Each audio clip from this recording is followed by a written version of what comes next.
since I've just gotten started. Got pushed to the edge, knocked off the curb, hanging on a ledge, strengthen my nerves. Pull myself up and gain the courage that'll give me the strength to fight my own battles. Wake up now, hear me out. Not what it seems, not what it seems. Fame and gain, love and shame. It's all a dream, all a dream, all a dream.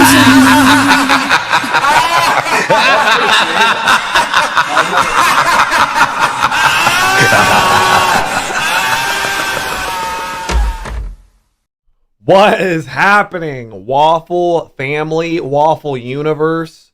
We are here today, and I think it's going to be a good day, guys. I think it's going to be a good day. October is getting spookier and spookier. I woke up this morning, and there was like a couple inches of snow on the ground. It effing snowed in Indiana. I can't even believe it. And then I drove over to the next city, and there wasn't snow there. So it just snowed in my town. I couldn't believe it. Because, I mean, yesterday, it was t-shirt weather yesterday. It was like 65 degrees out.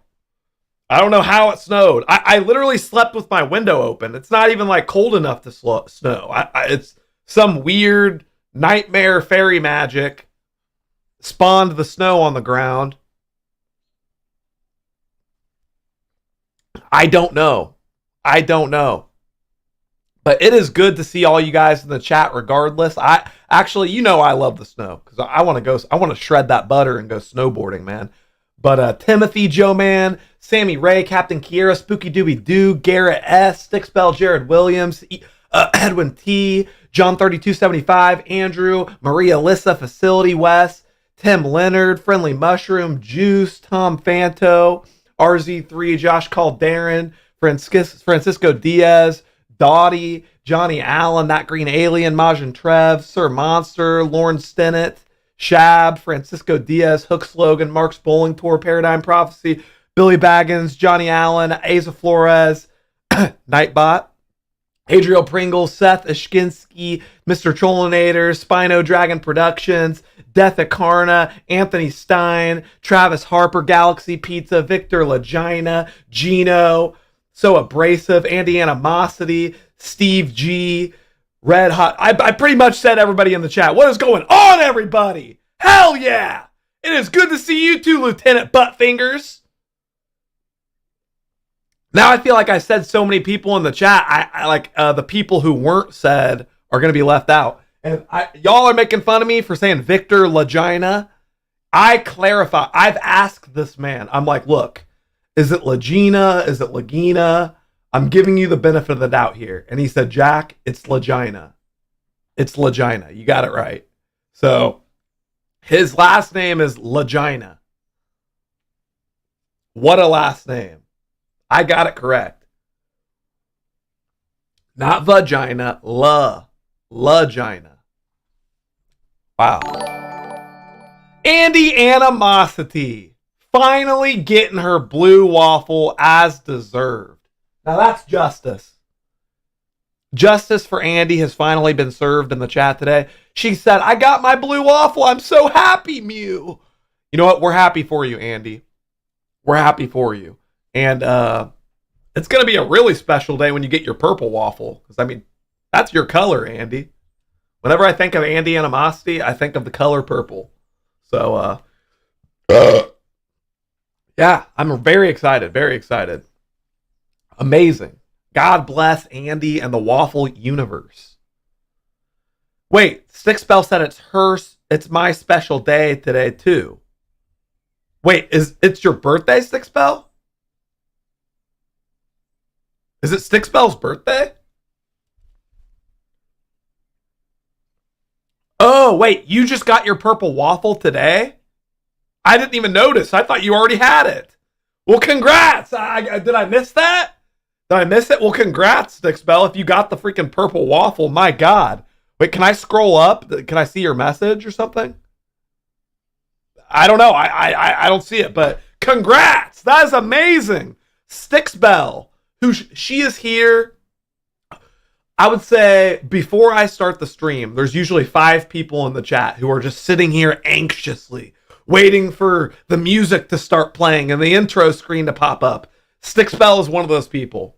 Edwin T is also one of those people. Edwin T and Stickspell are always the first 2 people here. Always. And that's amazing. Stickspell shows more dedication to the stream than almost anybody. It's impressive. She's more dedicated than I am. Steven getting on early today. Yeah, so Steven said he plans on getting on in the next hour because he is really anticipating beating Doki Doki Literature Club. And I'm excited too. Like, literally, I woke up this morning and the first thing I thought about was Doki Doki Literature Club. So, yeah. And I'm sure a lot of you, it's been going across your mind. You know, it's kind of like when you read a really good book and you want to get back to it. You know, you want to binge read and finish how that shit ends. You know what I mean? You want to figure it out. Yeah, it's deeper than investment at this point. I'm not just invested in Doki Doki Literature Club. I am enthralled. I am captivated. I can't look away, and I must know what happens next with Sayori, with Natuskis. I have to know. And especially Yuri. Yuri has some weird shit going on, okay? Yuri's poem about Pavlovian conditioning and the raccoon and the bread and her knife, her cutting knife, that was eerie. To me, out of all the poems that we've read in the game, the raccoon poem to me was the spookiest. I can't get that one out of my mind. But my favorite poem was probably the one from Sayori about taking the top of her head off like a cookie jar. That was fucking weird. That's what nightmares are made of. Lieutenant Buttfinger, thank you for the gifted member. Thank you for the gifted waffle, man. Buttfinger just comes in, he just starts passing them out. Thank you, brother. That's very, very nice of you. Very nice of you. You know, there are very, very few people who realizes that no matter what their contribution is, it counts. And Buttfinger is one of like 3 people who will donate 1 waffle. Guys, I almost appreciate that more than when people come in and donate a bunch, because I think like, well, like, what if everybody did that? What if everybody donated 1 waffle like Buttfinger? You know, a lot of people feel like they don't have anything to give. Buttfinger's like, you know what? Here's a waffle. I can give you 1 waffle. That's all I can do. I appreciate that so freaking much, man. Like that to me is huge. That's huge. Shams, welcome. Welcome to the club. I much appreciate you, Shams. What happens after Papa Choir comes back into the house after trying to chase after the Steven? He probably sits down, cracks open a beer, and turns on the game. Like a man, like a grown man. And then he goes to bed, wakes up early, and goes to work. Thank you. Papa Choir is a real man.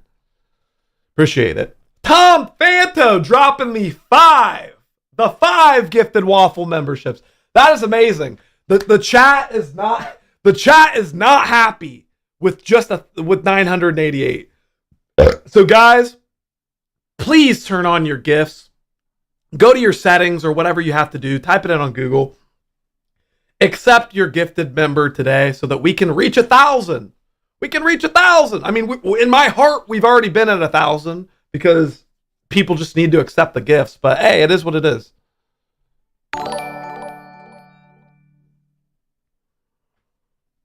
Ren Flair, welcome. Lawrence Stinnett, Galaxy Pizza was just talking about how he didn't have a waffle. How do I get a waffle? There you go, Galaxy Pizza. Now you can type your little waffle heart in the chat. So you didn't even have to pay $5. That's incredible. But Sash Goinger and Captain Stevo, everybody welcome. And don't forget to use your emotes. I think we have like 25 different emotes in the chat. So have fun with them. Have fun with them. Enjoy your waffle. Enjoy your stay in the waffle community. You like the acorn balloon? Thank you, Seth. Appreciate that, man. Hey Jack, will there be a chance you will play South Park Stick of Truth, or Earthbound? Like, I don't know. I like Earthbound looks like a really cool game, but I would have to see like how many hours it takes to complete, because it looks like a turn-based like RPG game, and I love turn-based RPGs, but I've played Pokemon on stream. I played Guardians Crusade. They're not always the funnest to watch. You know, like I stuck out Guardians Crusade because Mr. J, he sent it to me, and it's a game from my childhood, and I beat Guardians Crusade. But damn it took a long time. I had to grind off stream. I had to use strategy guides. Like, so we'll see. I think the idea of Earthbound is really cool, but I've never actually played it. And you ask about South Park Stick of Truth. Hey, Steven is the one who's playing that game. I feel like I have so many games. I have so many games that I don't know if I want to repeat the games that Steven has already played or playing. You know what I'm saying? How can you send me a game, Garrett S? Send me a friend request on Steam, and then you can gift me games. And for the person who was asking me to accept their friend request yesterday, I went through Steam last night and I accepted every single one of your friend requests. So if you want to gift me a game, then you are very welcome to do that. You're very welcome to gift me any game you want. Victor Legina. Wait, Victor Legina. Welcome to the Waffle Club, man. For 3 months. He says, you got my name right, Jack. Switch the L and the V. Yeah, exactly. Take the V out of vagina and put an L, and that's Victor's name. Stixbell! Look at this. Stixbell is, Stixbell's an amazing person. She really is. Coming in with the gifted member to Yalaya. Yalaya much deserves that. So that's amazing. Yalaya's always in here lurking around. So congrats to Yalaya on the gifted member from Stixbell. And thank you, Stixbell. Your contributions are always noticed. That is very kind of you. What's my rabbit's name? His name is Dinky. Oh, Dinky. You're such a good boy, Dinky. Oh. I'll try to pick him up in a second. I just don't want him to run away. Timothy! Look at all this. All the real ones are coming in, dropping the one gifted. Guys, I appreciate that so much. I really do. Every bit adds up. And that really when people come in and they drop the one gifted, it really it helps cushion when somebody gifts 100 and then all the 100 expire at once. It helps cushion that, you know what I mean? So that we don't have as much drastic decreases in subs. So it's amazing to see that. It is very kind and actually helps a lot. Blue Wizard received the gifted from Timothy. Very nice. Congrats, Blue Wizard. Happiness is for people living in the present, heart. Exactly. John C. For those who weren't here yesterday, I didn't make this up. This is like an ancient Roman philosopher quote. Okay? I forget what was his name? Seneca? I think Seneca said this. He said, depression is for those who live in the past. Anxiety is for those who live in the future. Happiness is for those who live in the present. Seneca. Thank you for that. Yeah, that's big wisdom. Thank you for the $4. I'm sorry, actually the $2.50, John C. Thank you. And Shab coming in with that gifted. Thank you, Shab. What? Wait, Anna Beezy got the gifted. There you go. Anna Beezy got the gifted. That's amazing. Congrats, Anna Beezy, and thank you, Shab. Thank you very much, Shab. Let's see. Anna Beezy's got her waffle. I thought she already had one. You know, I've seen Anna Beezy buy a few waffles, but that's cool that she got gifted one this time. Galaxy Jade says, all right, I changed my name and my photo finally. Who are you, Galaxy Jade? Are you Nicolette? Or no, Nicolette's there. I see Nicolette. Never mind.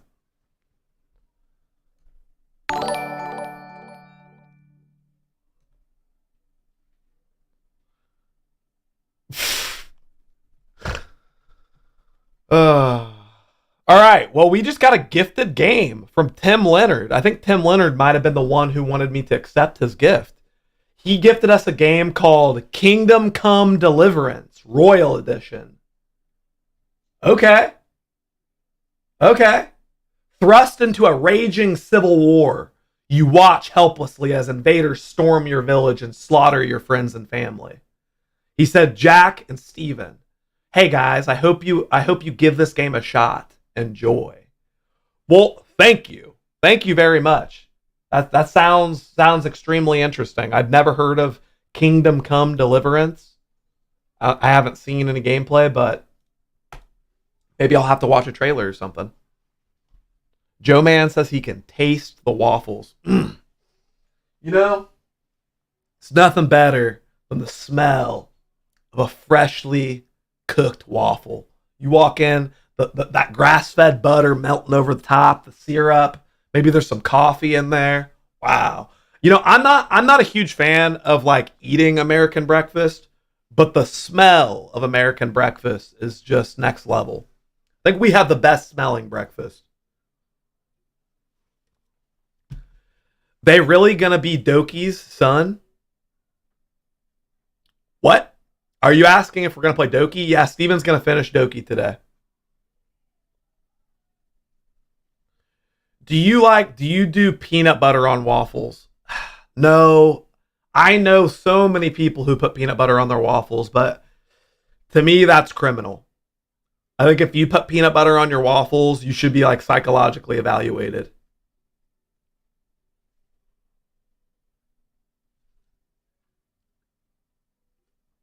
My favorite waffle topping, real maple syrup, grass-fed butter,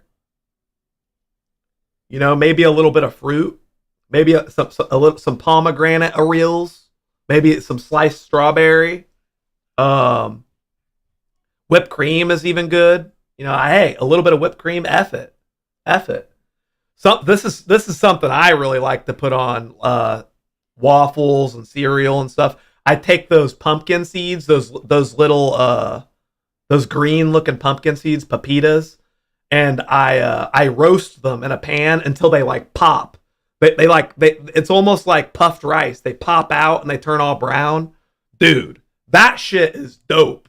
It tastes like chocolate or something. I don't even know. I can't even describe how good toasted pepitas are. It hits different.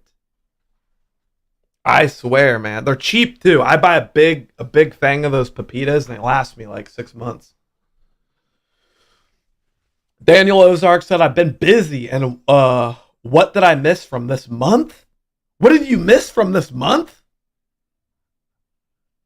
I don't know.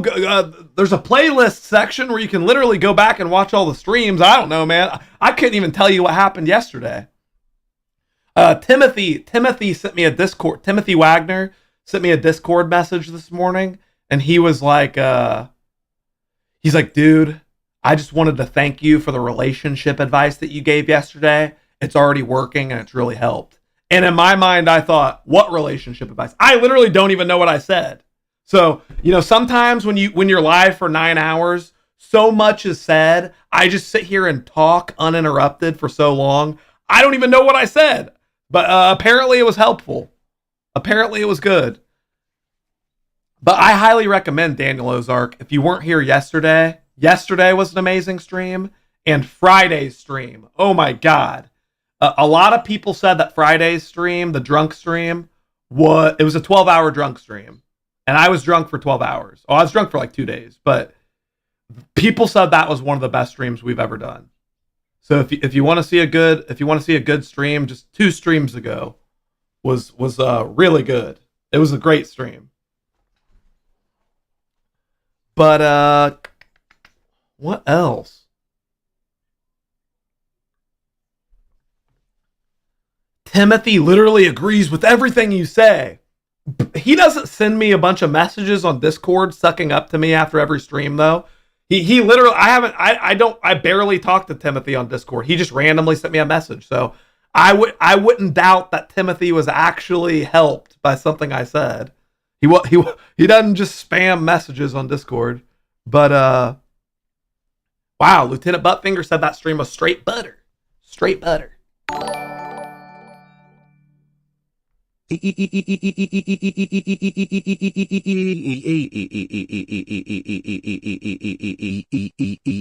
right, shut up!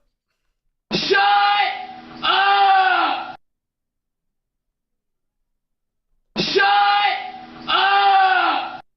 Shut up! I don't care about it. Shut up!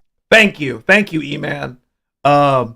Like, I think that's great that you come in and donate 250s, but like, I know you have thoughts. I know that you're a person. I know you're not just a computer program. I know that you are a real human with a brain and thoughts and feelings. So just tell us what's up, man. You don't have to spam E's. I gotta tell you, the E's really aren't doing anything for me.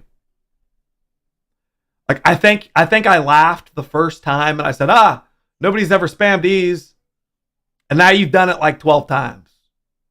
Now somebody spams E's. It's no longer a unique thing. You're that guy. You're the E guy. You're E-Man. So basically, E-Man, you could take one of 2 directions at this point. You could either double down and just envelop yourself in the E-Man and see how long you can do it. Like Kenny, he's been in here for every day for a year, just dumping spam.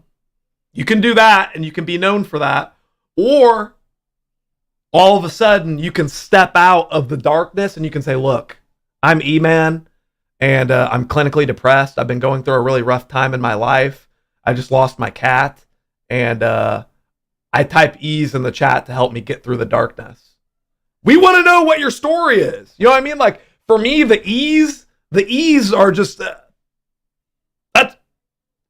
You might as well just shit in your hand and throw it at the wall at that point.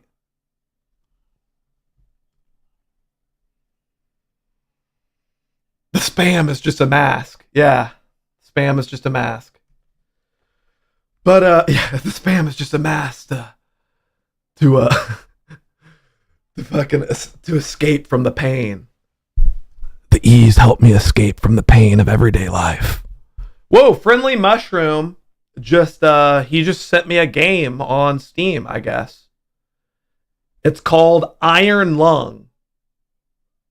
A short horror game where you pilot a tiny submarine through an ocean of blood on an alien moon. What? If you were trying to catch my attention, you got it. I think you caught my attention with the plot of this game. Let me read that one more time. A short horror game where you pilot a tiny submarine through an ocean of blood on an alien moon. What? We're playing that. We're playing that game. 100%. Jack and Steam Inquire. Here's a short horror game that will only take 1 stream to play. You're in a sub since you're not a fish investigating a lake filled with monsters. Exactly. We are in the submarine because we're not a fish. I'm not a fish. A fish would never be in a submarine. And we're swimming through blood. It's called Iron Lung. Okay, Friendly Mushroom. That sounds super interesting, dude. Super interesting. You had me at short, horror, and ocean of blood. That's all I needed to hear. Short, horror, ocean of blood. Those are the key words. What will I be playing today? I don't know. I didn't play anything yesterday. I don't really have anything particular in mind. I would start playing Kana, but Steven said he's going to be here like in the next 30 minutes. So like I'm not going to get in too overly involved with anything. Daniel Ozark wants to know if he can come over. No, you can't.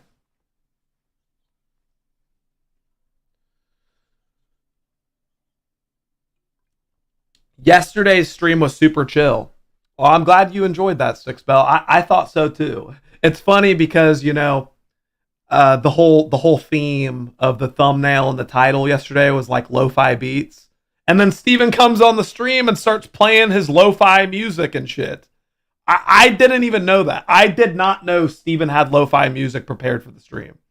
And I just happened, the seed was planted in the universe. We didn't even communicate. I don't know. There's a few people who want to see me play a couple games of Apex. You know, I haven't played Apex since I was shit-faced drunk, and I wouldn't even really call that playing Apex. So I'll play a game of Apex. Why not?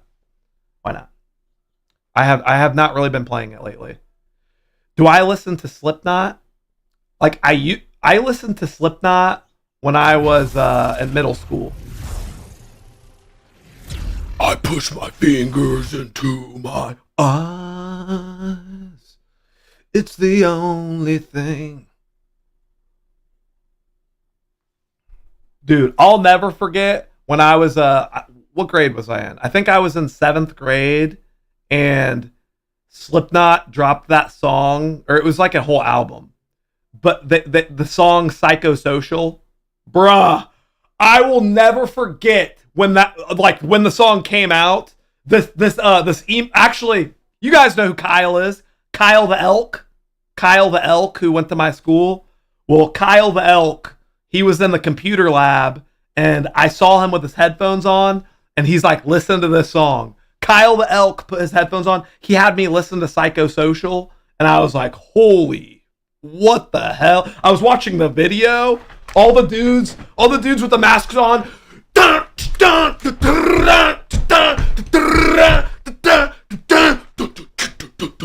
And there's just like fire everywhere. It looks like they're in hell. I did my time and I want out.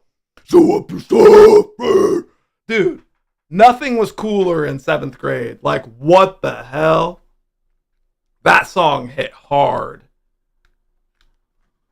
Disturbed? Yeah, I enjoyed Disturbed too. I did. Metal was cool, way cooler in middle school. I agree with that. Whoa, wait. They revealed what the new legend in Apex looks like? No way. Wait a second. Wait, there was a game update today, wasn't there? Hold up. Hold up a second. Look at this bitch. Damn. She looks like Horizon. That's not Horizon, is it? What's her name again? Who is this girl? Is her name Cypher?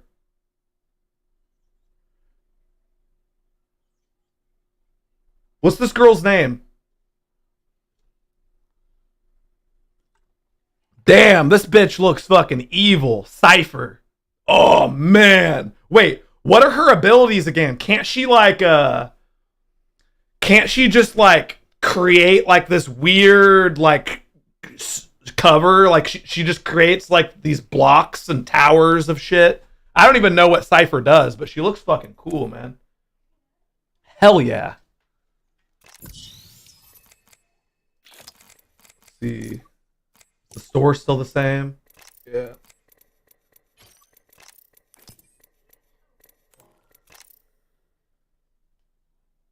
Yeah, she just like creates a bunch of weird cover or something. Like, dude, this game is turning into Fortnite. We got Newcastle, Rampart, Watson, Cypher. Everybody can just like build shit now. It's getting ridiculous. It's getting out of control, guys. It's getting absolutely out of control.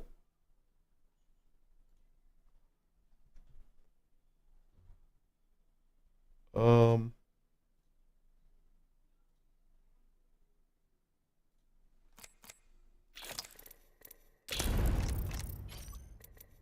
see. What do I want to play? God damn it. Why does arenas have to be on a shitty map? Whatever. I'll play on Phase Runner. Hello? What? What's up, Finger? Hi. How you doing, man? Doing pretty good. How are you? Not bad. Not bad. I'm doing amazing. Doing great, man. Yeah, I went to the donut shop. Whoa, this wait, I morning turned for you the up way too much. stream And got me some donuts and yerbs. Whoa, you got donuts and yerbs this morning? Yeah, Holy. just one yerba, and I got my mom a coffee. You know what? I knew you'd get your mom something. Because Buttfinger was raised correctly. You know? He was raised in the right way. Wait, I don't have this framed in the right way. God damn it, what am I doing? Yeah, my mom's definitely the best. We had a pretty fucked up kind of coming up, but my mom did her best. And, here I am. What do you mean? What do you mean it was fucked up? What happened? Just shit, just like normal trauma shit. Like what? Like is it like California trauma or like real trauma? Yeah, like California trauma. Oh, okay, yeah, I get it. Like it's like that California trauma. Yeah. It's like, oh my God, why is it so beautiful and sunny on the beach every day? No, I get it, man. You're talking about like, your parents like getting a divorce or something like that, right? Yeah, exactly. Yeah, right. No, that's hard on everybody. I totally understand that. I'm not trying to write off your trauma here. No, I know. It's just like in Indiana, people are just getting like shot in the street, Well, I mean that happens in California. I mean, you'll like in California, you'll like slip on a turd and then you'll get shot. So like, I guess it's worse. You'll be crossing the street and then you might just slip on some shit, some random shit on the street. And then a homeless guy like aggressively lunges towards you, and he fucking shitting spot. That's my shitting spot. The homeless guy starts. You stepped in my shit. You just stepped in my shit, you piece of fucking filth. Dude. Oh. Yeah, I remember when I first saw that in San Francisco, I was truly like, I lived in California. I've never been out of the state, and like when I went to San Francisco for the first time and saw that, I was just like, whoa. I live in this state. How does it feel? How does it feel to live in the sidewalk shit capital of the world? Well, like literally, dude, you can go to like second world, third world countries. You can go over to like Eastern Europe and people will tell you, oh, it's really dangerous. But like the homeless people in like Eastern Europe are like the old time, are like the homeless people in movies. They'll like do a little jig and ask for some water and then they'll walk away. And in California, it's like they set up these like tent cities and they're all like fentanyled out and like you're gonna get shanked. It's like, dude, weird, we forget how like dangerous like New York and California and shit are like compared to the rest of the world. I mean, like we're talking about a world standard here. Oh, that'll piss me right off. Lower my damn voice. How about you mute me, you little worm? How about you mute me, you little worm? I'm gonna make this world bleed.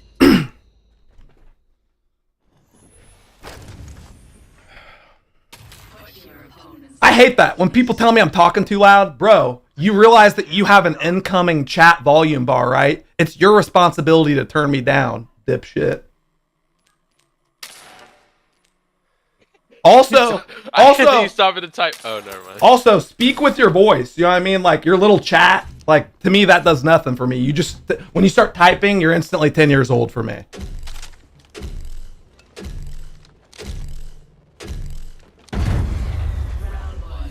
Nah. He said, "Nah, I'm actually 17. I'm a big man." I fucked all the women in the world. Oh your god. mom. I haven't played this game in so long, I'm bad now. Dude, I just cracked the shit out of someone. I'm feeling good right now. 45 on somebody. Whoa, okay, yeah. Chill. Let me just, Thank you. no problem. Someone's pushing on the right. Whoa. I don't even know where I'm getting hit from. Package dropping in for I don't know. Should probably keep healing. Oh, whoa, he's coming behind. Oh, they're both on you. What the F? Never using the wingman again. Yeah, I'm warming up, man. I feel like I haven't played this game in like a year. When you haven't played Apex in like 3 days, it's like you've never played. For me, it's the opposite. It's like, Really? If I haven't played in a while, I like actually like play better. It's weird. Dude, I think I lost that round because I literally slipped on somebody's poop. I think what's the guy's that'll piss me right off. That guy on our team. I think he shit on the floor and I accidentally slipped on it. Damn. He must live in California. Yeah, it's just Yeah. you know there's not enough toilets, so they just have to Yeah. just shit on the floor.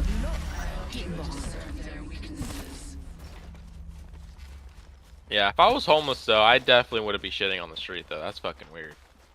Whoa! Have you ever seen somebody throw that nade? Not that far. I have never seen somebody throw a nade that far. It must have been Wha- a path. It had to been. That was crazy. I ain't never seen that. I am coming back.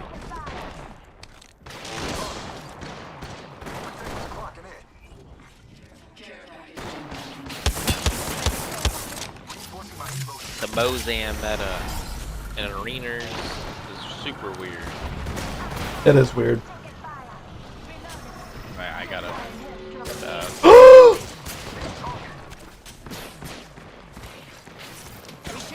I feel so bad right Jesus now. Christ, I'm just batted.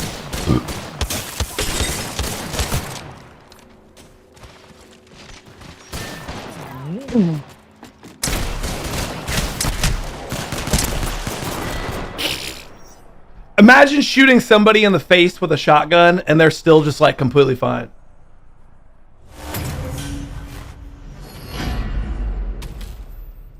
Imagine somebody breaks into your house and you pull out like a shotgun and you blow their head off and then they kill you. Nah. The only That sounds unreal. Doesn't sound right. That person might not be human. Yeah, well, he was a robot. Yeah, I mean, it made sense. It was a fucking robot, my guy. Yeah. Is that the kid who told you all to be quiet? Nah, the kid who told me to be quiet has now shut his mouth permanently. Which I'm not complaining. Ever since I called him a worm, he hasn't said anything. Look at him. He doesn't even know where to go. Yeah, he must have, dug a hole, dug his head in there. And, I just realized I have my cam in the wrong spot. Sick.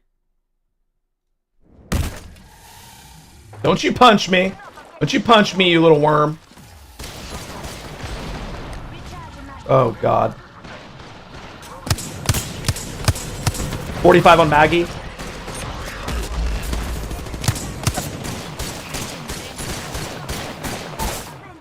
Bro. They're like crackhead weirdos and our third guy is shitting on the street. I mean, if we didn't have a, if we literally didn't have an actual slug on our team, I think we could have won.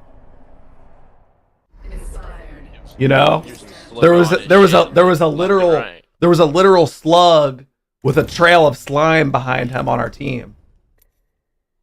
All right, want a Hotland duo because I feel like arenas. Yeah, you know what? I think that's what we need. Let's Hotland duo and just show people. We'll show people what's up because these people on arenas in platinum arenas, you're just playing against a bunch of predators and cheaters. To be honest with you,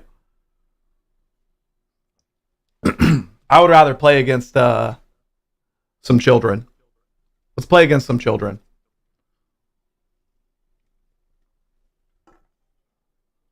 Is Rogie latching? Probably. Right before I walked upstairs. Is that your echo that I can hear? Wait, can you hear? Oh, I'm sorry. No, you're all good. I'll mute my mic. You don't have to mute it.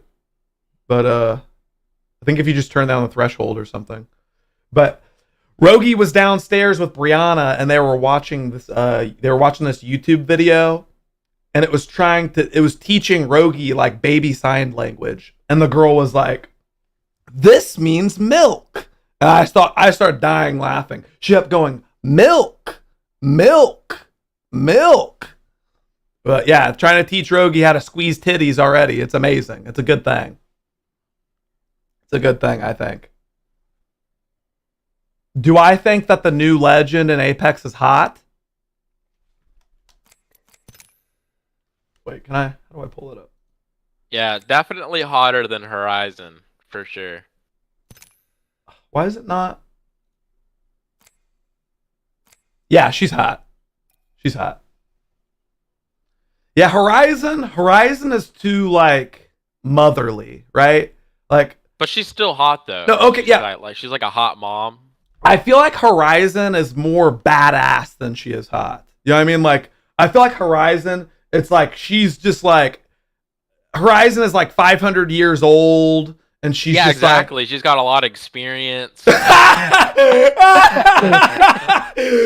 Dude, she's got 500 years of dick sucking experience. Wow. Yeah, and probably dick riding, you know. Wow. But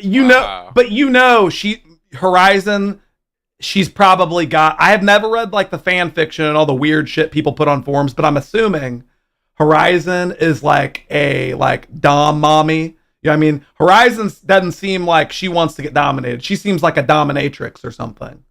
You know what I mean? She seems like she wants to like tie me up and like fucking whip me and do some weird shit. You know what I mean? Yeah. You know what I'm saying? Because like she's just so savage. I mean, Horizon is savage. The things that she says is it's pretty savage. Well, it's like she'll say kind of like just like smart. It's like she's a smart alien scientist, but low key she's like wants to like commit genocide. You know what I mean? It's like her goal, like she just wants to like murder everyone. I think. I don't know. No, that's Maggie. Maggie seems ruthless. But like, I don't think Maggie could murder everybody. Like Horizon, I feel like Horizon could actually. Yeah, she could actually, but like, maybe she just keeps it inside. You know, she's just like, I don't know. I think Horizon puts fear in my heart more than any other legend. Puts fear in my heart. Wow. Especially, look at this fucking Horizon skin, guys. Like, tell me that the developers don't just love Horizon. Look at this shit. They made a Xenomorph fucking Horizon, dude. I mean, god damn. Like, also, like, look at this shit. They give her the coolest skins. Dark Matter. What else do we have here? There's a recolor of Dark Matter. Oh, I was like, why is it not showing Dark Matter as a recolor? That's just the original skin. I'm gonna rehaul. Yeah. Oh, I love this skin too. Wait, what anime is this from again? The skin that looks like Mega Man. It's from some anime. Guys, what anime is this skin from? I don't know. That blue one. I don't know. It's fucking sick though. It's like when they're building each other like up as like robots. Like each anime character has their own like robot part, and they're like, or is that's Power Rangers? Fight. Win. Win together or we lose together. No in between. It's not. I don't think it's Neon. I don't think it's Neon Genesis. Is it? I don't believe so. There's a Revenant skin that's from Neon Genesis though. Anyone want to take me out? You want to be Jump Master? No, you can be Jump Master. Anyone want to Yeah, just tell me when to jump. I'll buy the drinks. I'll try. Actually, we'll just go down to our normal spot. We'll just chill out today. Hey, I want a hot land, bub. It's a battle. 1, 2, 3. Oh no, 2 teams landing here. First round's on you. Woo! Big mistake. And I don't know how these guys will beat us here. Wings out. Flash one. Cracked one. Not of energy. I'm out of ammo. No! Fuck! I was trying to punch her. I ran out of goddamn ammo. Ah! That's alright. Advance. Evo shield here. Level 2. Gain some healing. I love these sound effects for the healing and shielding. I'm just noticing it. Like, it's really satisfying, actually. Is it really that different? Yeah, with the sound and animation, it's really distinctly like different. Okay, I didn't even really notice that. Oh, I got a purple Evo. Energy ammo here. New kill leader. They can have it. My sights are set higher. Okay, Oh. I've got an alt accelerant. All right. I've got fucking so much energy ammo. Here's some cells if we need it. Yeah, I still need like some sort of long range or something. Damn, what is that melee? It's dope. It's some Japanese weapon. What's it called? I don't know. It's Valkyrie's heirloom. Whatever the F that is. Backpack here. Level 1. Wings up. I'll bag that.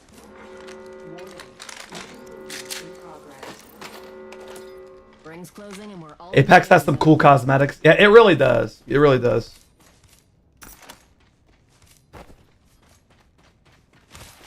Thanks a bunch. I think duos is my new favorite game mode. Like 100. After I figured out this is how people get the most kills, duos is my favorite. Yeah, I'll take your energy. Yeah, take that shit. Thanks. Would I rather have a Mozam or an Eva? Mozam. You're right. Complaining about the Eva. You're 100% right. Thank you. Like in battle, I mean, not about the gun in general, but in battle. Every time you like lose Yeah. a fight and you have an Eva in your hand, you're just like, what the fuck is the Eva, dude? 10 damage from that far? F that, dude. I would have killed him with the Mozam. Bro, I will unload on somebody with the Eva, and it will be like 9, 9, 9, 9, 9. Ah! Ah! Crack that guy, whoever shot you. I have to heal, bro. 1 health. Knocked him, going down the hole. I think someone's dropping down with me. Okay. Yep. Oh, no. Oh! Dropped right in my face, dude. Holy shit. This is why I love duos, man. It's so easy to clear people. Yeah, true. It's so easy, bro. Like, what the fuck was that? You're just gonna drop on top of me? I did damage, right in my too. face. Like, when I climbed up, I did some damage. So I don't know why he would have done that. Alright. Whatever that was. Alright, I'm stacked with all accelerants, so we're just gonna land on people, man. Yeah. I need sniper ammo, though. I'll keep an eye out. You want to rotate a circle or do spiders for ammo? I don't want to do spiders. No, I don't want to kill spiders. Because you said you needed ammo, so. Okay, you're right. I got some. I got ammo. Okay. Do you need a battery? I got Yes. one right here. Yeah, no sniper ammo on the floor here.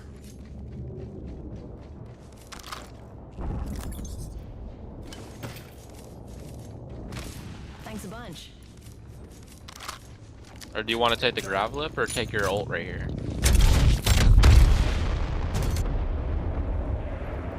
Why? Why does that happen to me every time? Now we're gonna ult. Now we're gonna ult. Come to me. Come to me. Come to me. I'm trying. I got hit off the freaking wall, dude. Like a retard. Oh, is there people? I have to ult. I have to ult. They're gonna Yeah, kill me. okay, that's fine. I have ult accelerant, so it doesn't matter. But Yeah, I don't know. Dude, it happens to me every time I take the grab lift after you. Like, right after, It's okay. it just sends me into the wall. it's all good, my guy. I think they're chasing, so... We got this.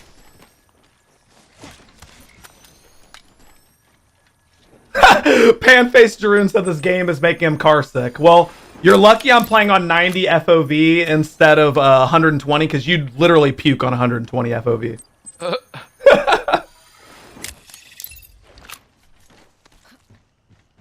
Oh, here's some sniper ammo. That's alright. I have some over here too, but I'll probably take that as well. Did you see the new character in Apex? I did. I haven't seen. I just saw like the one image on the home screen. All right, come to me. Come to me. Come to me. Oh, okay. Alert 5, Valkyrie actual. Ready to burn. How copy? Burn is a go. Yeah, they're probably closer now. There's a team like right under us. A life vest is located under your seat. What? But you don't have a seat. Oh, yeah, that's what I thought. They slid all over there.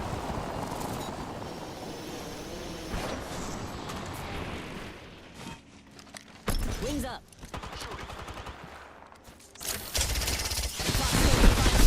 Oh, he ran in that building so fast.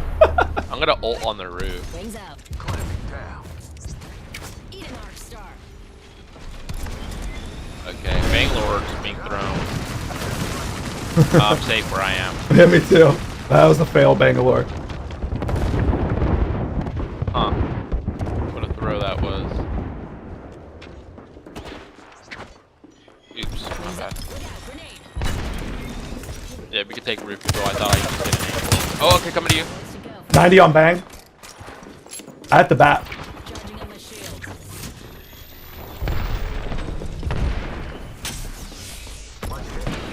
Cracked one, knocked one. He's dead, full dead.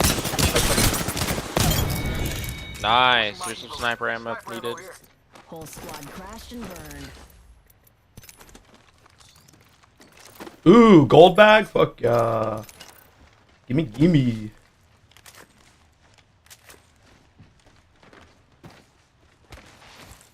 Alright, let's go down the hill. Or get out of here. You want to take her all on top of the roof? Or you want to keep going down the hill? I'm 57 ult. I don't have accelerant. Oh, okay. Let's just, yeah. Let's just find people.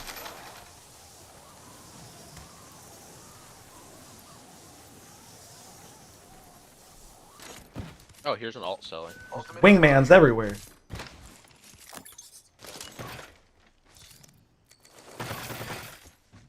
What's going on, Sam Olds, 29.99 man?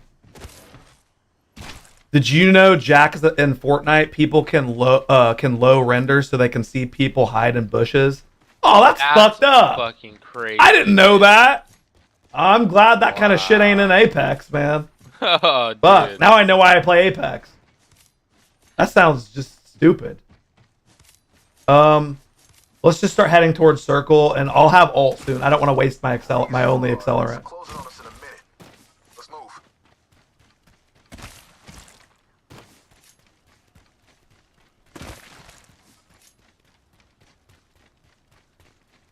You hide in a bush and get sniped. Oh god. Fortunately, Yeah, the ring's close. I didn't know that. You know what? I'm never hiding in a bush on Fortnite again. Now I know why people barricade themselves in those little fucking boxes. All right, I have ult. I remember literally getting my first win on Fortnite hiding in a bush. Here, let's pop ult. Okay, coming up. Alert 5, Valkyrie on station. We are go for burn. I hear people shooting on the other side of this mountain. I don't think we... Oh, yeah, I think you might be able to go over it. Dude, that is sick. That's sick. Yeah, they're over there, but rotating.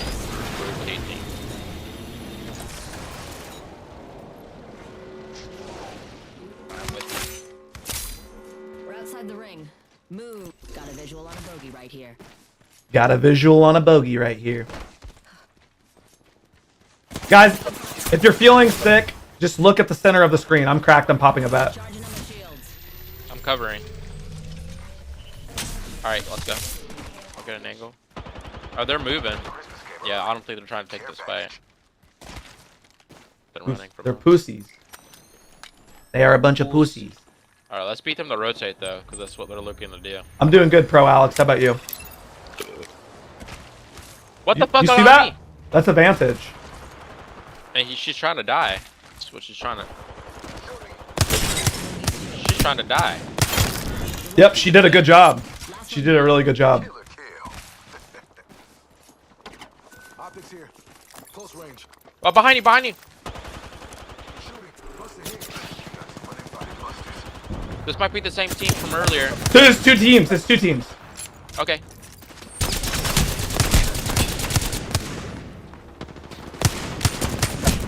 Crashing and burning over here.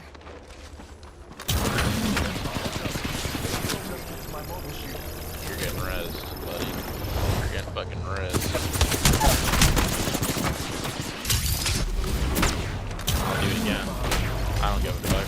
Oh no. I don't give a fuck. They're getting third partied. Yeah, there's no escaping that. There's no escaping. There actually wasn't. I really tried. I should have popped my ult on you. That's what I should have done when you were first fighting them. Yeah. Fuck. I threw my wall on you instead. SER in the chat wants to know how my pussy is feeling. It's a little sore after that, but I think if I rub a little bit of ointment on it or something, I'll be fine. Let's land as hot as we possibly can. I want to. Okay, absolutely. Yeah, that was my bad. I just saw the hole and I just had to go in it. You know what I mean? What level am I? I used to be max level, but they just added prestige like this season, so I'm like prestige 2, level 150 or something. I don't even know. Nobody cares about level in this game. Wanna fly? People care about rank and badges.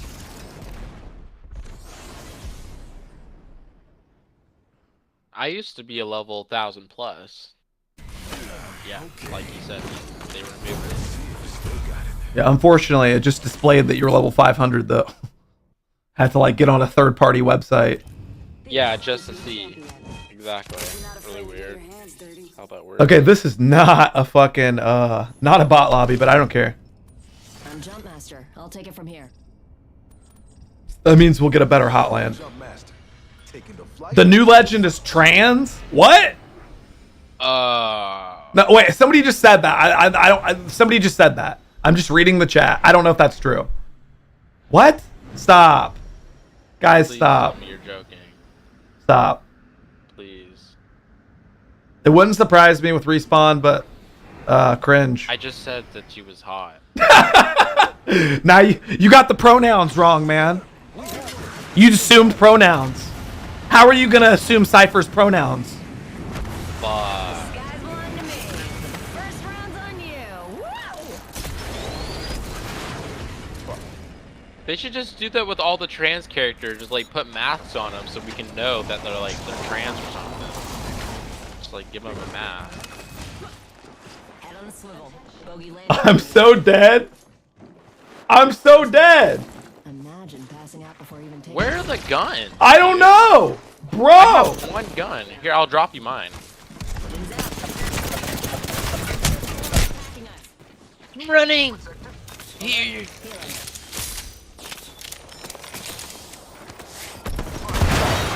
Dude, this guy has no armor? What?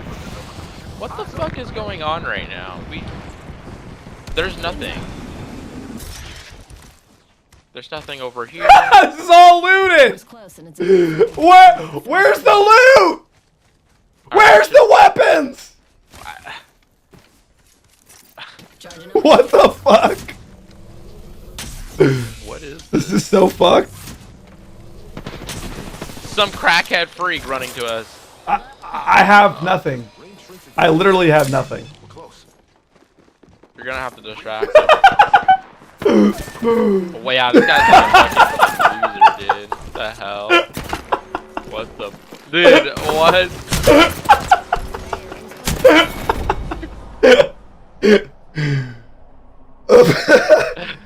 Well, like, give me a weapon.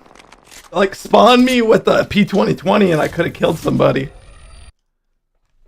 Jesus fuck, man. Dude, okay, is this a hot take? I don't think this is a hot take. So, ooh, wait, we got a good arenas map. Let's play a little bit of arenas. Ooh, oh, it's over now. Yeah, it's over. It's over. Okay, tell me what you think about this idea for Apex Legends. So in Battle Royale, you know how they moved the shitty P2020 to the crafter? You have to craft it now to get it. What if instead of crafting it, everybody just started with it? Then that would actually bring the gun. I feel like that would actually really help with the loot situation. Who likes really no excuse like to be like, oh, I didn't have a gun. Like, just give me a P2020 on landing, so you don't have to waste the crafter, you don't have to waste the floor loot, and I don't have to fight with my hands. Nobody likes fighting with, like, they nerfed melee so hard in this game. You can't kill somebody with melee. Can't do it. Losing isn't fun. That's why I don't do it. So yeah, guys, tweet at Respawn. Tell them to do that. Just spawn me with a P2020. F's sake. Prove you're worthy. F sake. Get ready. We're about to do some fun winning.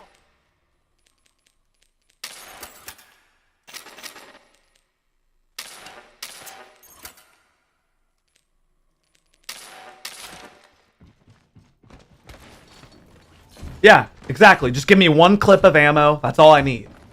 Give me one clip of ammo so I can defend myself until I get a gun.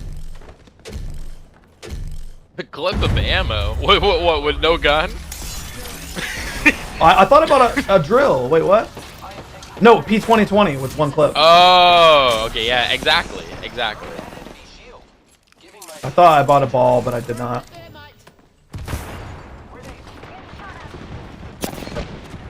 I'm getting pushed. Coming. Track path.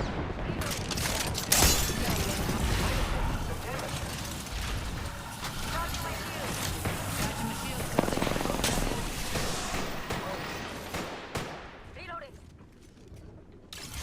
Backing up my cover. Giving my shields a recharge. Cracked an enemy shield.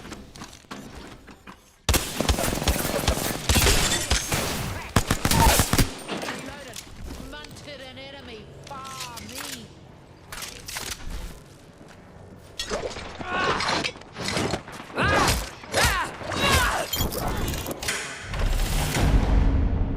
You all still stand. The mark of the superior. Is Steven unbanned from the gym? I think he just goes to a different gym now. Prepare for the next round.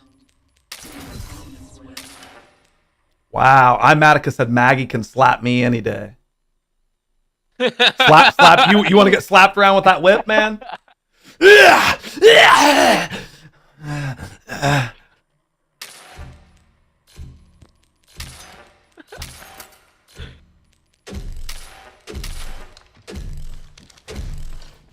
All right, I'm gonna throw my testicle this time.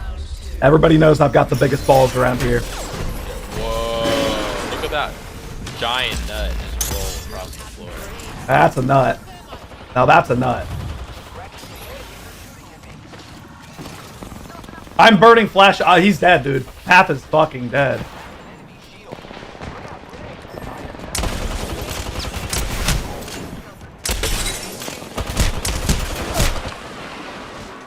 How did he heal?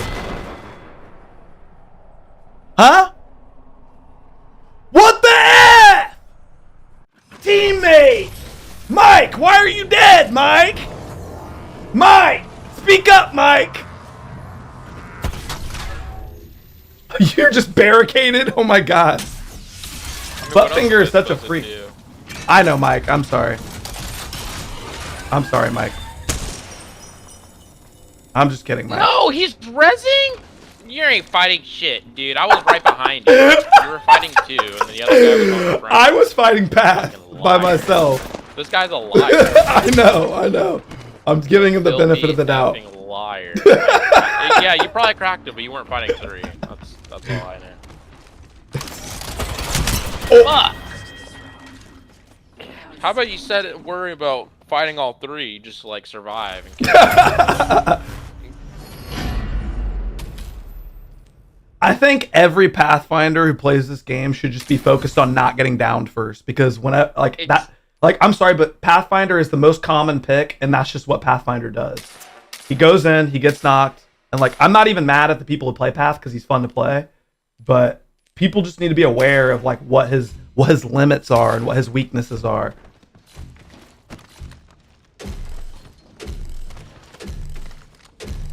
Push with me and we win. That's what every Path says.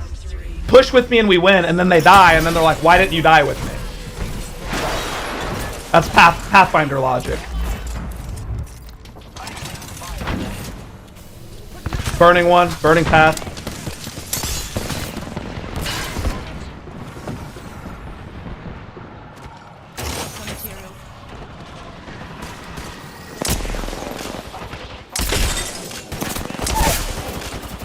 Knocked Fusey. Alright, can I get some help? Help. Okay. Alright, I pushed with you and you didn't get any knocks, Mike. Mike? Mike? Alright, it's havoc time. Mike? You guys are fucked. But it is not imminent.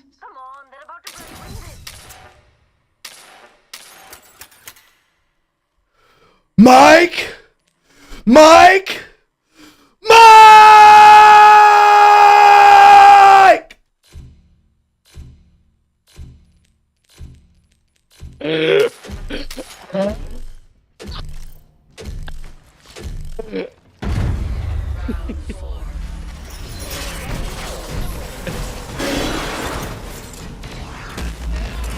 I hit them all with my ball. I hit them all, now they're burning.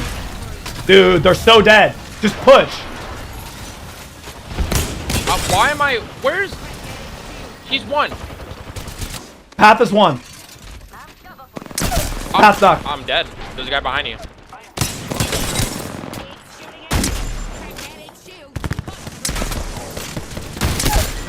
Thank you.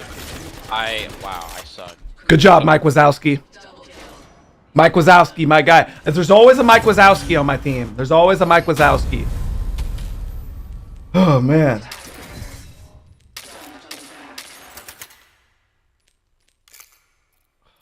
I feel extra lethal with the Digi threat on the wingman for some reason. I think I'm just going to start using Digi threat and get really good with it. Just turn different. Turn different than everybody. I'm weird, like, the Digi threat doesn't, like, it doesn't work with me with certain guns. You gotta Other guns, practice, like, yeah. super good. Yeah.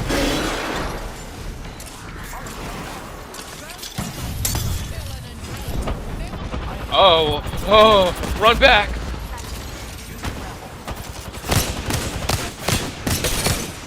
Octane cracked. Oh, I cracked 176. I mean, I can't do it all. I can't do it all. Dude, they went to that center post, and I shouldn't have pushed out. I fucked up there.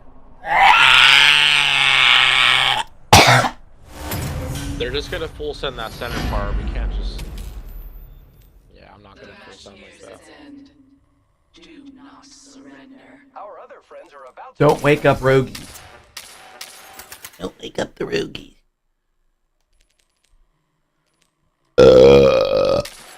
Let Rogie latch.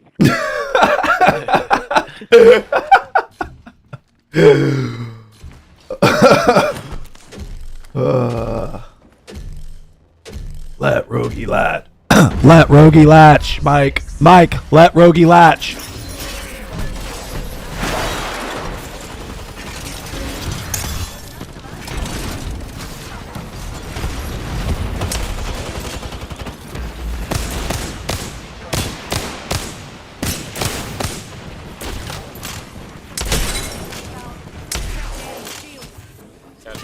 Octane's like 1. 76. Hopping a bat. God damn it. It's the solo mission now.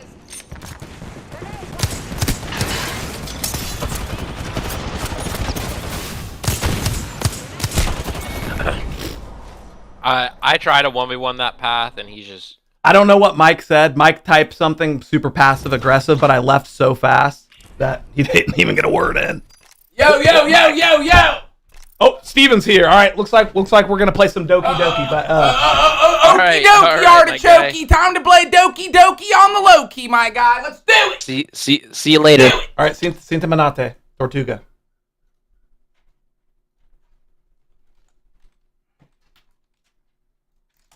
Whoa! What's up, everybody? Whoa! Whoa! Oh, you could have killed somebody. Whoa! What's up, everybody? How we doing?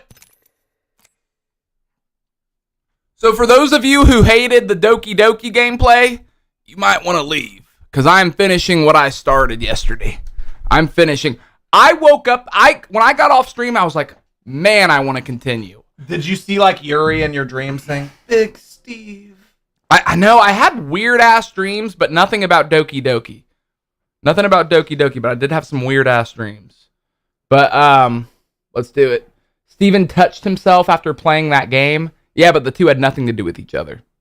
The two had nothing to do with each other. Okay? So there you go.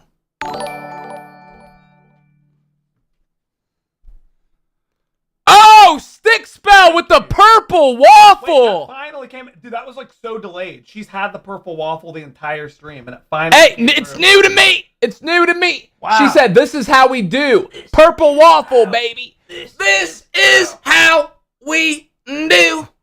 Stick spell got that dick well, yeah. This is how. I don't know what I just rhymed stick spell with. I wanted to make it a multiple syllable rhyme, so I said dick well. And it didn't make any sense. I don't know why I said that. I'm sorry, Stickspell. Stickspell, take this dick well. No, I'm not gonna say that. It rhymes. Stickspell is thick as hell. There we go. Now we got it. Okay. Stickspell is thick as hell. Yeah. This is how we do. There we go, my guy. All right. Doki Doki. Let's go, my guy. Let's go. I'm into it. Do it. Wait. Is there any media shares before we? No. None. Oh. None. It's honestly been pretty slow. I can see that. I've been enjoying myself. It's all good, though. It's all good. This stream isn't about... Today's stream isn't about making money. Today's stream is about closure with the Doki Doki. I'll be getting off at 6 o'clock today, so it's not going to be a late stream like it's been, so that way Bree can go, she said, I want to go do squats and get a big butt, and I'm like, I'll get off at 6. I'll get off at 6, whatever it takes. Whatever it takes. Oh, man. Oh, that's so cute. Oh, it's so cute. It's so cute.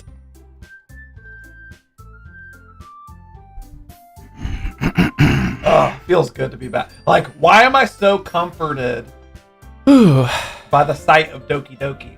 Can I change the resolution in this game?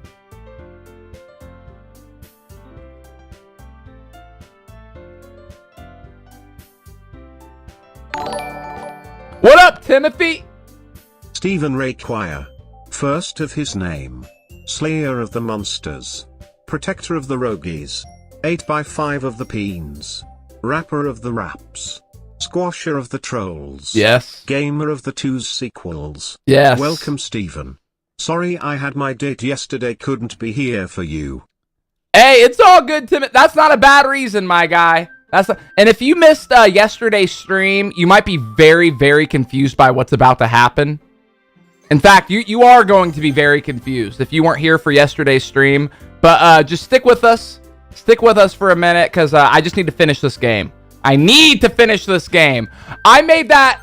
I decided that maybe like a week or two ago that from now on, I'm going to complete games. I'm going to complete games. And not only am I going to complete them, but I'm going to really put time. You know what I mean? Like, if you guys, like, you know, if it's like, oh, I'm starting a new, like, horror game, I'll spend 4 or 5 hours on it. I want to get big chunks out of a time. You know what I mean? Because not every game is going to be like Red Dead Redemption, where it's like, you know, 70 hours long. A lot of games are like, you know, 10, 20 hours. So it's like, it can be done. You going to review them too? Oh, yes. After I beat any game, it will get a waffle review. Absolutely. That's my favorite part. That's my favorite part. All right, for some reason, Doki has a hard time capturing in full screen mode, so I need to reload it. Yeah, I'm excited. I am excited. I don't know why. Basically, this game started off the first hour. Actually, if you really want to look at the evolution of what's happened, when the screen first popped up, I go, what is this, some sort of fucking pedophile game or something? Then it turned into, what is this? Is this the game? Then it turned into, okay, actually, this isn't bad. Then it turned into, okay, I have to see what happens. And these are clearly college women. Actually, I don't know. No, they're in high school. They're in high school. Well, my character's in high school too, so it's fine. In fact, I think they make it pretty... Yeah, your character's in high school, so it's okay. Yeah.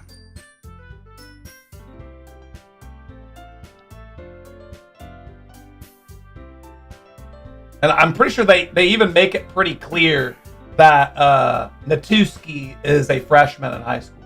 She's a first-year student. So, yeah. These girls are definitely underage. Just before we go any further. This is a precursor. This isn't a porn game. These girls are literally underage in this game. But the main character's underage, so he's allowed to flirt with them. But it's all,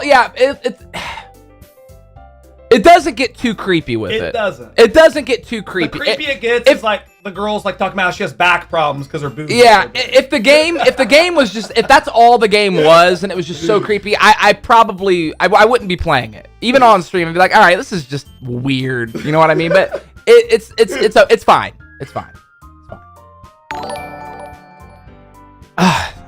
Big Steve in the house, my guy. Always a pleasure to see you, Steven. Hope you, Bree and Rogi are well. Well, thank you very much, Huel and Maul. Appreciate that, my guy. And yeah, we're all doing good, my guy. We're all doing good. Hold on, I did something I actually don't do a lot, and my PlayStation, which I haven't been able to use my PlayStation in a long time, just because the certain room in the house it's at doesn't get Wi-Fi, but we moved it to the front room, so now I have a functioning PlayStation on good fiber. So I'm like, ooh. And I actually I re-downloaded Warzone. And I bought and downloaded Dead by Daylight on my PlayStation. God, you know what though? I'll say it made me redo the effing tutorial in Dead by Daylight again. God, I hate that tutorial so much. I hate it. They made you play it? They made me play. I was like looking, I was searching. There has to be a way to skip it? Hey, I played this before or something like that. I don't need to. No, they make you do the tutorial. You have to do the tutorial. And it sucks. It sucks. I hate the tutorial. It's so annoying. That's completely effed up. It's like, okay, yeah, show me how to be the, kind of good. I understand why the game uses a tutorial, just so it's like, okay, everyone who plays this game is going to know how to play it. No one's just going to run around clueless, not knowing what to do, because that would be annoying. But it's like, this is how you be the survivor. This is how you be the monster. Okay, now play Steven. I took the girl bowling and she decimated me in it. I took her to the Olive Gardens and she ordered fancier than me. I took her to this nice yogurt shop for dessert and she ordered more sweeter than me. She keeps me on my toes. I like it. I understood the bowling and the fancy thing, but she ordered something sweeter than you in yogurt. Yogurt. Hey, Timothy, though, you know what? She's going to make you a better person. She's going to make you a better person, Timothy. And I believe that. She's challenging. That's what, typically, like if me and Bree go out bowling or if we're playing pool, or I usually beat Bree in whatever we're doing. I'll be honest. But we started playing darts, and me and Bree are pretty like tit for tat at it. Like we're pretty equal. In fact, a lot of times she'll win like multiple times in a row, and that actually makes it more fun to me. It's just like, okay, we got competition. You guys are the best. Constantly making me laugh. Please don't ever stop streaming. You two playing games together is hilarious also. Much love from Alabama. Well, thank you very much, Educated. I appreciate that, my guy. And we're gonna keep on, man. We're gonna keep on, baby. That's how we're gonna do. No plans on stopping anytime soon. Timothy said, should I let the girl win? No. Okay, if you guys are like arm wrestling, you let her win. If you guys are just like wrestling, let her win. If you guys are doing something like bowling or darts or pool, show how good you are. Yeah, that's when you win. You know, That's when you sometimes, you know, it's not all about letting her win. It's about like showing her how great you are. Yeah. Right? Yeah. But don't like, you know, if you guys are arm wrestling or wrestling, don't like, you know, go full. That's kind of cringy. You know, that's when you let her win. That's Unless when you you're let Greco wrestling, then you go full. Yeah, well, that's how Greco wrestling works. You know, I mean, when I wrestled in high school, there were girls. I never had to wrestle a girl, but like some of the lighter guys, I saw them wrestle girls and I saw them lose. So it's like, oh, you know, hey man, equal opportunity, my guy. Zell said no, don't let her win in wrestling. Yeah, if you wrestle your girl, pin her down and keep her down. Yeah. Keep her down. Yeah. Don't do that, Timothy. Don't do that, Timothy.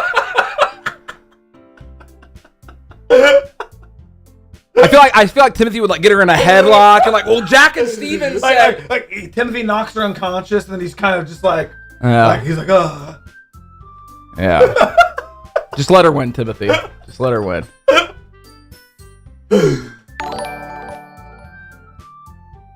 Finally, a game that caters to Steven's two loves, poetry and hentai. I actually don't mind poetry. What exactly is hentai? See, I don't even know what the hell hentai is. Anime porn. Oh, I can honestly say I've watched some weird porn. You know, I saw a girl like push like a foam football out of her butt, not for pleasure. I mean, not for. I don't know if she got pleasure out of it, but it was more of a curiosity. Have you seen the girl who squeezed a bunch of eels out of her butt? No. You've never seen? It was like a Japanese one, and like she a bunch of eels. She just pushed like 12 eels out of her butt. That is putrid. Was she Asian? Yeah, only Japanese people put eels on their butt. I wonder why. Like, what's up with like Japanese and like they've got like seafood fetishes. That's so weird. That's so weird. But anyway, so I've seen some weird stuff. I have never once in my life watched an anime porn. Have you?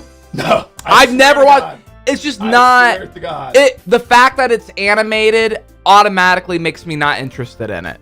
And I love animated things, just not animated porn. Sham says lies, dude. I swear. Not everybody. I just admitted to watching a girl push a football out of her butt. That's so much more shameful than anime porn. It just doesn't appeal to me. It really it doesn't. You know, I don't have a bunch of requirements, but actually being a human being is one of them. Wait, isn't there a video of a girl pushing a bowling ball out of her butt? I think I've seen that one. Like, wow. There's some like insane shit. Like, she pushed a bowling ball. That's just weird. Like, how do you fit a bowling ball? I mean, I've taken shits that have hurt. You know what I mean? Yeah. I've taken shits that are like, oh my god, that hurt. I couldn't. A bowling ball. JBO wants to know how to unsubscribe from this. Once you have a purple waffle, I don't think you can. I mean, once you have a purple waffle, you can't leave. Yeah, you're kind of stuck. It's kind of like it's like getting on a cruise ship and then halfway there being like, I don't want to do this anymore. It's like, well, you're stuck in the middle of the ocean on a cruise ship. You're in the middle of the ocean right now, my guy. Okay, you're stuck. I'm sorry. Steven, what is that odd stilted song you keep singing? Something like, we are the ones, we are the ones. Is that from something? We are the ones. Wait, what's that odd? Hillary said, Steven, what is that odd song you keep singing? Something like, we are the ones, we are the ones? Is he talking about the, this is how we do? What song is he talking about? He said, we are the ones, we are the ones. I don't know what he's talking about. I'm not sure, Hillers. I'm really not sure. We are the ones. I don't know. I don't know. Dude, I just finished watching the Friday stream. Probably the best stream ever. Wow. I F with the explicit and brutally honest version of this stream. Sheet was so funny. Well, thank you, Cucksucknuppus. I heard from a couple people that it was one of the best streams, if not the best stream. I wish I could remember it. You know? That might be the one stream I go back and watch. Just to see what exactly I said to Jacob Goldie. And that's one thing. Because people were like, oh, Jacob Goldie. I was just like, I don't remember saying anything. I remember glimpses of the stream, especially the end of it. But like, it's hard to believe it went on for 12 hours. There must have been a lot of shit that happened. Do you remember banning JHNSB? Honestly, I really wasn't that drunk when I did that. I wasn't even really that drunk when I did that at that point. You know, it was more just like, he was like, this is boring, this is blah, blah, blah. It's like, all right, dude, I just can't take it anymore. You're here every day. Quit saying that. Quit saying that. Stop. Cut it out. You know what I mean? Stop. I mean, if you were streaming and someone was there every day, but they were also saying, this is boring, this blah, blah, blah. I mean, wouldn't you ban them? I mean, can you blame me? No one's stopping him from making a new account. And I will welcome Irreplaceable 2.0 with open. Actually, you could probably unban Irreplaceable. Wow. That's fine. Matica said JHNSB left the Discord too, lol. Yeah. I figured that might have been a deal breaker for him. But sorry, my guy, you know.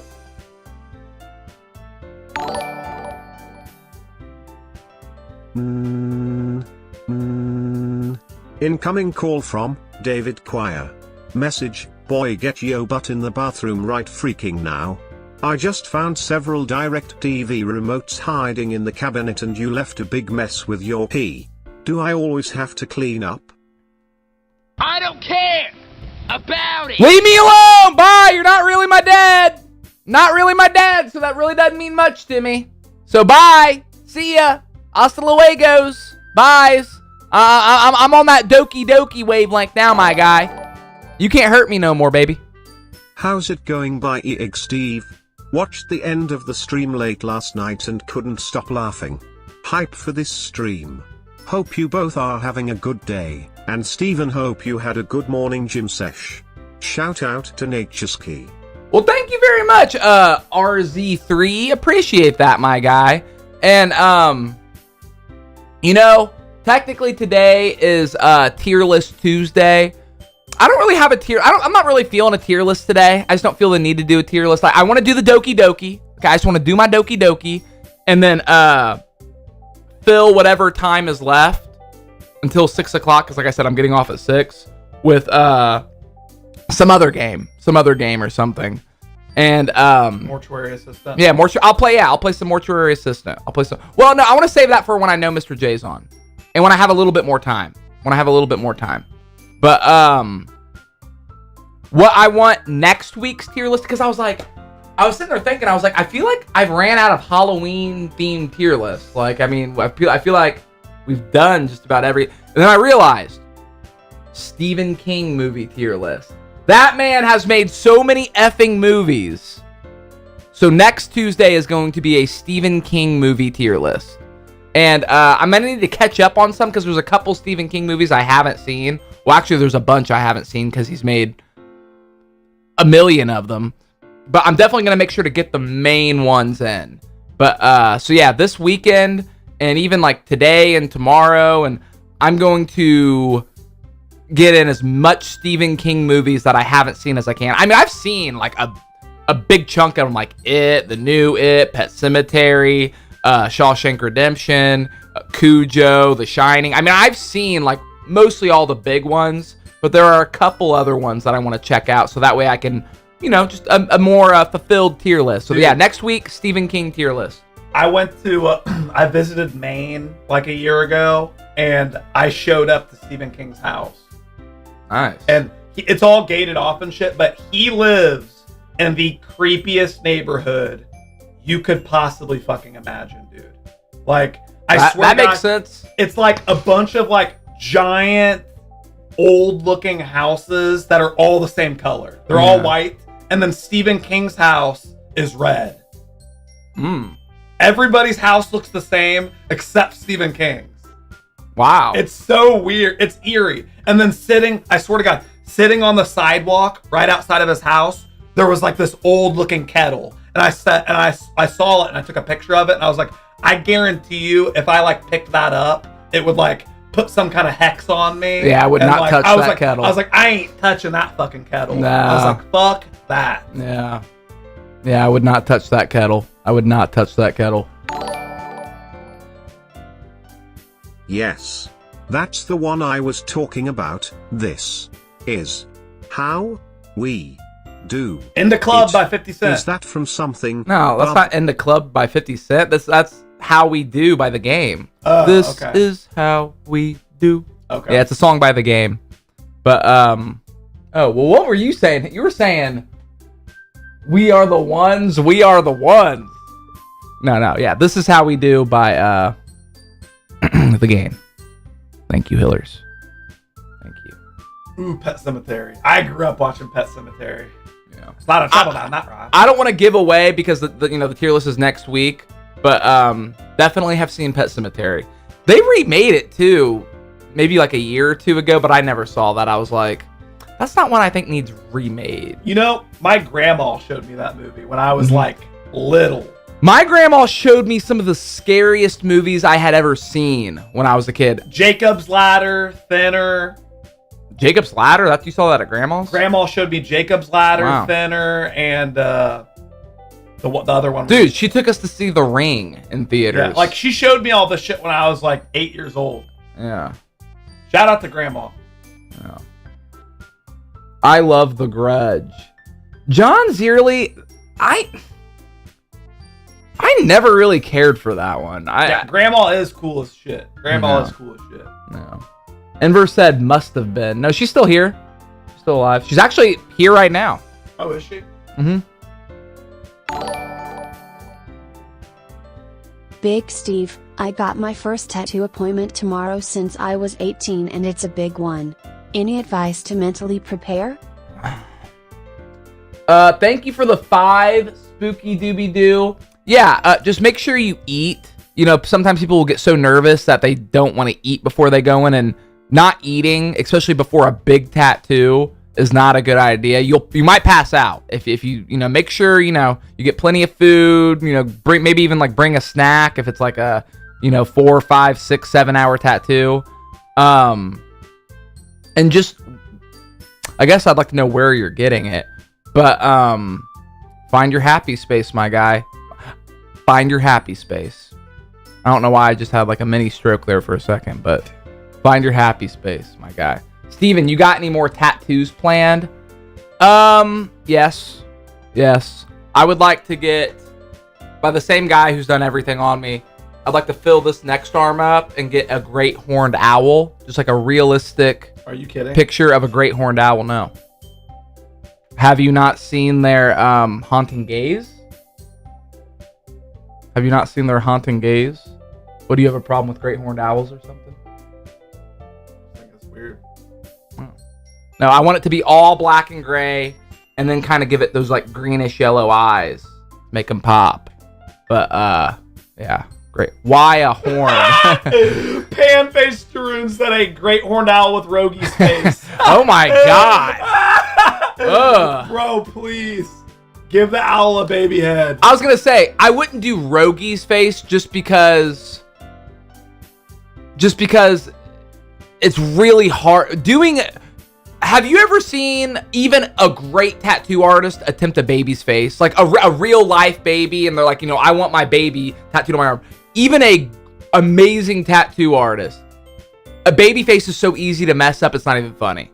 Which I trust my artist. I think he's amazing, but I don't think I would trust anybody to get Rogi's face tattooed on me. Because when it goes wrong, it is the creepiest thing. But a great horned owl with just a generic baby face on it. What that about could be instead creepy. of a baby face, the great horned owl has like the shattered fragment of like a porcelain baby doll like in front of its face?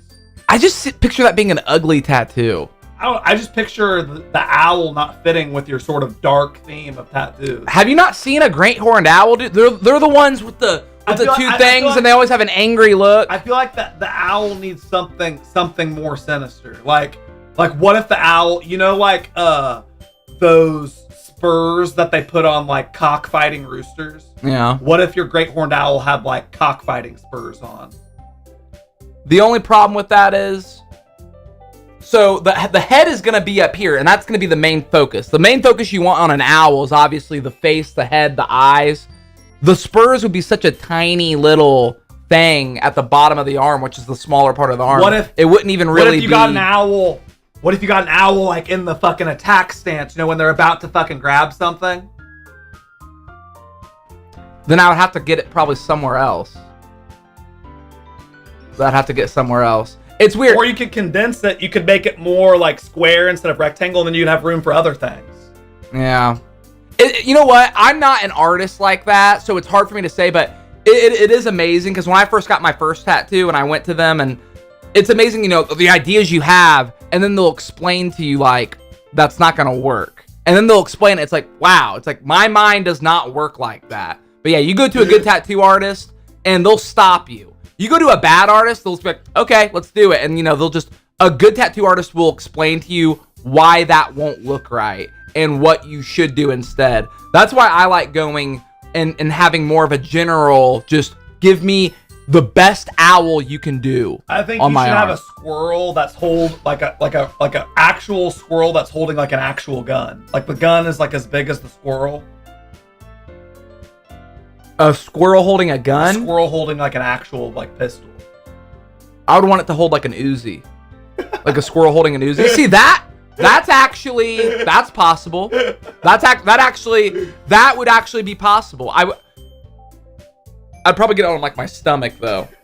You know what I mean? But no.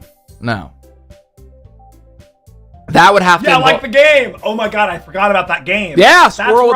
Dude, that's where I got that idea from. I was wondering where that thought was implanted. No. Yes, like that game. Yeah. Yes. I would have to lose a major bet. Like I would have to like lose to Timothy in Smash Brothers or something for me to do that. And even I would never. I wouldn't even make that bet. I wouldn't make that bet. That's too much to lose. Hey guys. I will put away $50 per week so I can get you guys the Switch. Be on the lookout in December. Anyway, hope all is going well on this wonderful Tuesday. Anyway, going on a date tonight, hopefully he comes back to my place. Stay saucy. Well, heck yeah, Saucy Boy. Thank you very much for saving up to send us a Switch. That is awesome. And why is he doing that? Is there a certain He wants us to play Mario Kart. Like on the stream? Yeah. Oh, well, you know what? Very generous of you, Saucy Boy, and for a fun reason. We love Mario Kart. We love Mario Kart, my guy. So thank you very much, and good luck with your date. Good luck with your date, my guy. I think you finally gave up on me. I'm glad you could move on, Saucy Boy. I'm glad you could move on. But good luck, Saucy Boy. Good luck, and thank you very much. Hopefully we get saucy. I'm sure you guys will. I feel like getting laid as a gay man wouldn't be that difficult. You know what I mean? I've heard that, like, you know, like when a man and a woman go on a date, it's just like, how's this gonna go? Yeah. What's gonna happen? When two guys go on a date, it's just like, we're fucking.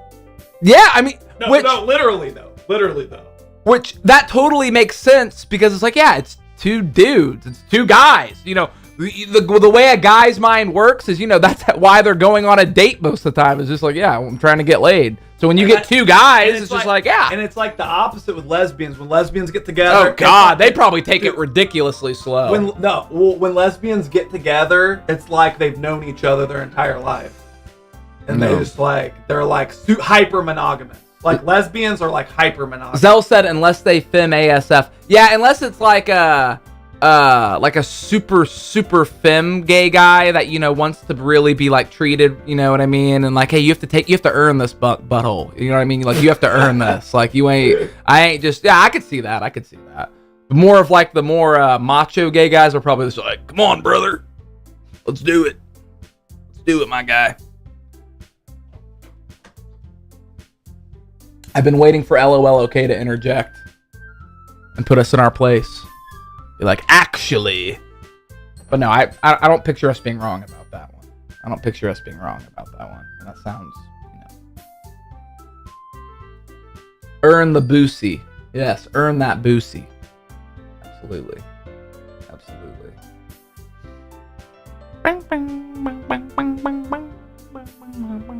Do I want to hear about buttholes while I eat?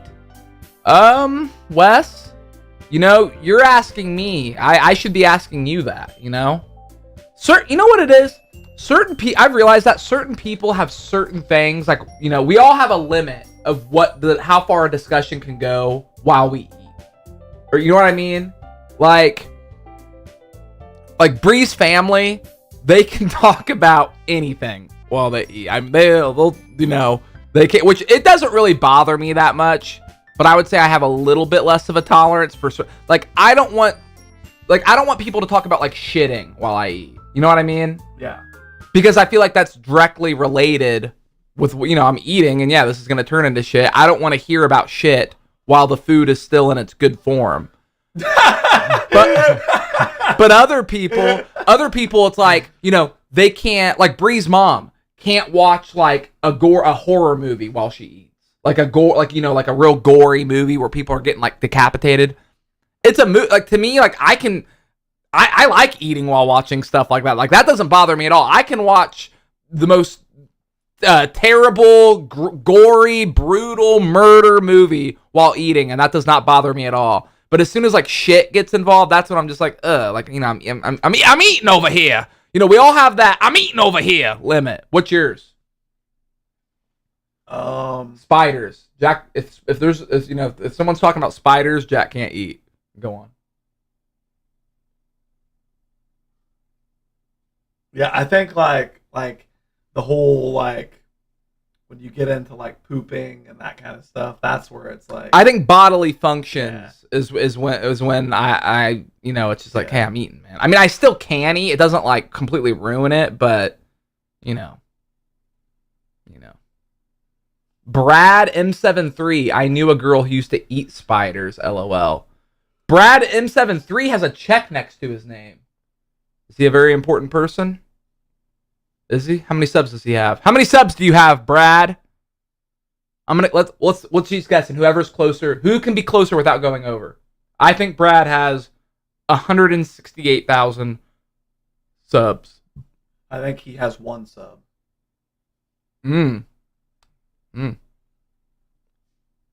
He had 9 million. Yeah, shut up.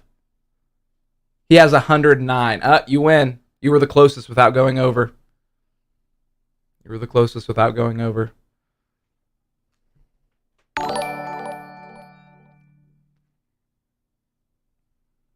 He got tree fitty.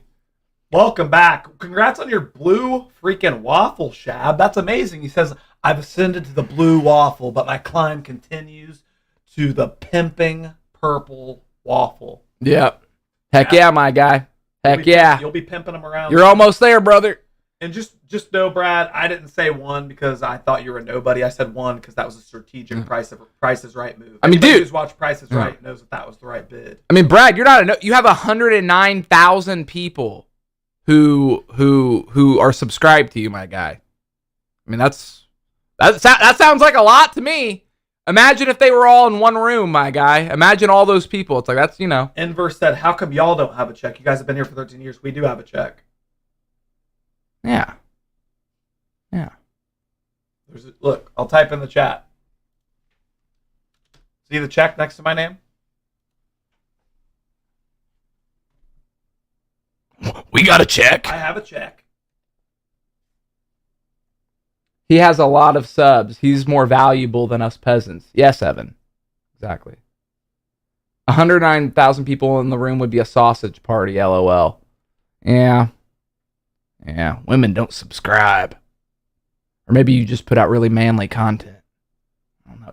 Landon keeps asking, is Steven still drunk? No. I haven't drank since the Friday stream, my guy. Has alcohol even sounded good to you since then? I've drank alcohol since. Oh, wow. Actually, I had a beer. At Shale Creek. I had a gin Cosmo at this shitty Japanese restaurant that I'm never going to go back to. Yeah, I went to Shale Creek. I liked my beer. The food was just, I don't know, man. Yeah. Maybe I came on a bad day. I got brisket tacos. Yeah. Bro, that brisket was cooked to poop, Steven, my guy. It was charred. Steven, you're a brisket connoisseur. You can't be going to restaurants and ordering brisket. We're not in Texas, my guy. Well, Bree got a something ranch quesadilla. And it was pretty good. It sounds like you just ordered the wrong thing. Well, and we got the mac and cheese, the beer mac and cheese. Is that any good? I thought that's what you got. Maybe I did. I maybe have had it Yeah, once. I thought that's what you recommended I get, but it was okay. All the food was just okay. But the beer was. I liked my beer. For me, I liked my I go beer. there for the 8% beers. And you know what else I like about it? They specialize in IPAs there. Mm-hmm. Like, it's a local brewery that has amazing IPAs, and they specialize. Yeah. I go there to drink some beer. Yeah. But, I'm also hungry, so, I appreciate the food. I can't remember what the beer. It was an IPA. Obviously, that's like my favorite type of beer. But I can't remember what it was called. But it was really good. It was a really good beer. Bree got one too. Peach Pit. They've got a beer called Peach Pit. Oh, Peach really Pit. Good. Oh yeah, I didn't see that one. She got Redheaded Squealer. Was the name of hers. Isn't that like a Irish ale or something? It's a cider or something. No, it's not a cider. It was a beer. Last time I went there, I got the Citra IPA. I had never had that one. No. It's kind of weird. Like I'm kind of getting to a point where it's like I only want IPAs. Really? Like, I don't really care for, like, the really dark, what are they called, like, stouts. Have you ever had the creamy peach ale at Taxman? No, but that sounds good. It is. That sounds good. It's, like, top 3 beers that I've ever had in my life. Yeah, that sounds really good. Go to Taxman and get the creamy peach ale. I actually think Taxman has better food than Shale Creek. Yeah. I wasn't saying that. I like supporting local places, especially a brewery that has really good IPAs. Yeah. Yeah, next you know what? I would go to Shale Creek again, but I would just get beer. That's all I would do. I would just want to taste the different beers. JBO and Hook's Logan are saying stouts are better than IPAs. Well, not for me. You know what's funny? I used to only drink dark beer, but now that I've my taste buds have expanded, I like stouts like when it's like cold outside, right? Like during Christmas time, that's when you have a stout. See, I just don't care for the kind of thicker, darker, like a lot of times it's like mapley or like coffee or kind of chocolatey. I just don't care for that. Like, it's not like refresh. Like, to me, an IPA is like so refreshing, and it like makes my like taste buds like kind of like pop a little bit. And it's like citrusy, and stouts just aren't like very refreshing, and it's just almost like a lot. Like, it's just like, man, this is, I don't know. I'm just I'm an IPA guy. You pair heavy beers with heavy foods. Yeah. It's not my thing. But it's not bad. It's just not my, it's still better than, some of the, like a Bud Light or something, but you like zombie beer. Yes, zombie dust is delicious. Do you guys like Alpha King from Three Floyds? Well, I like everything I've had from Three Floyds, but I've never had Alpha King. I've never had that before. I'm sure it's good, though. I mean, Three Floyds hasn't let me down. I've had their Zombie Dust, and I've had their Gumball Head. And I like both of them. Do I know Alfred Hitchcock? Of course. Of course I do. All right. Doki dokie. Let's do it. My guy.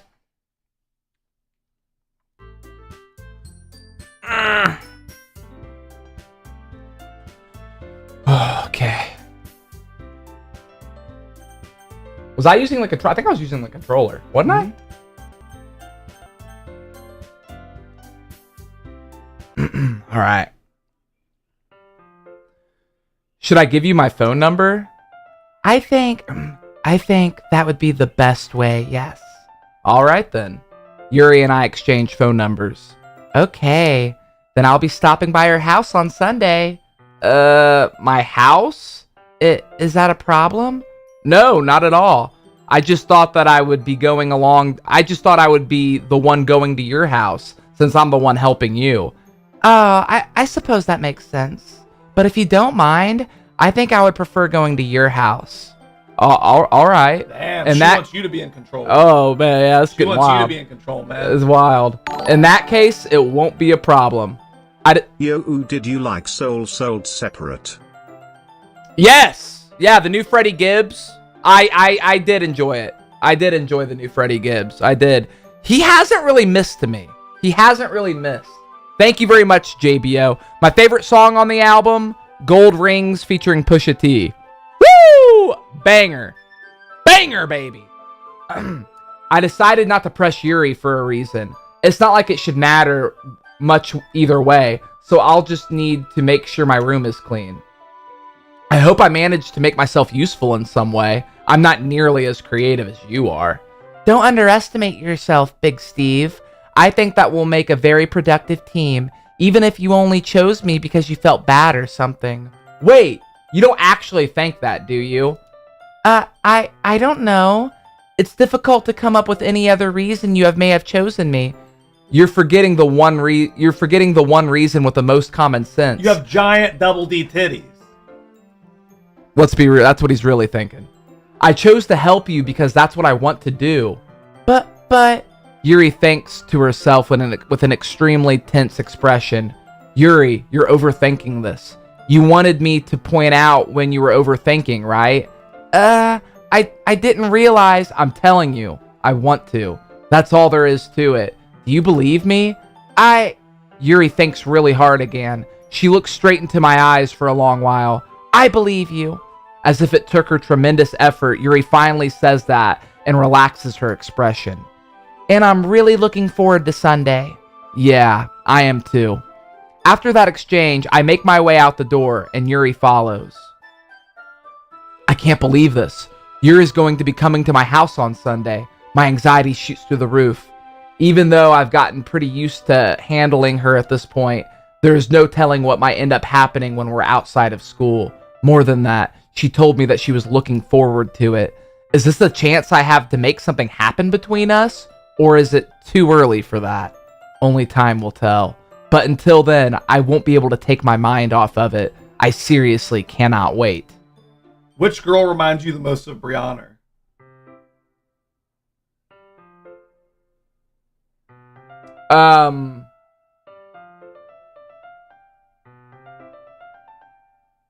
I would say a combination.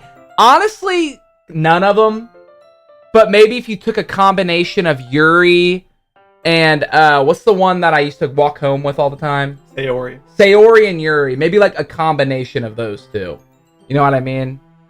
Like not as bubbly as Sayori and not as held back as Yuri. Just kind of like a mix of those two. But I would say none of them really remind me of Brianna. It's already Sunday. I've been getting increasingly anxious about Yuri's upcoming visit. I keep telling myself there's no reason to be nervous, but it doesn't help much. Yuri is clearly an introvert and also an intimate person in general. There's no doubt she'll open up a little bit when it's just the two of us. Meanwhile, we've been texting occasionally. She was extremely apprehensive at first, but it wasn't long before I was already learning more about her. But putting Yuri aside, I haven't heard a thing from Sayori since she left the club early the other day. It's not like we text each other all the time or anything, but I've been worried about her in the back of my mind. Between, say, what Sayori said and what Monica said. Imagine if the next Freakout video was Steven meets Saucy Boy. Jack Oh, would God. be like, okay, Saucy Boy just showed up to my house, and Steven is freaking out. I think it's possible if that happened I would get shot like the cake Steven shot. Yeah, that wouldn't be recommended, Saucy Boy. That would... Oh my God, Saucy Boy is creeping through Steven's window and he is freaking shooting. That's exactly how I would start the video. Okay, so Saucy Boy is here. Yeah. And like everyone would be like, oh my God, Saucy Boy. Saucy Boy. Like, the video would have like 2 million views and everyone would be like, oh my God, I can't believe Saucy Boy was featured. That's too scary. That's too scary, Saucy Boy, but thank you. Thank you. Thank you.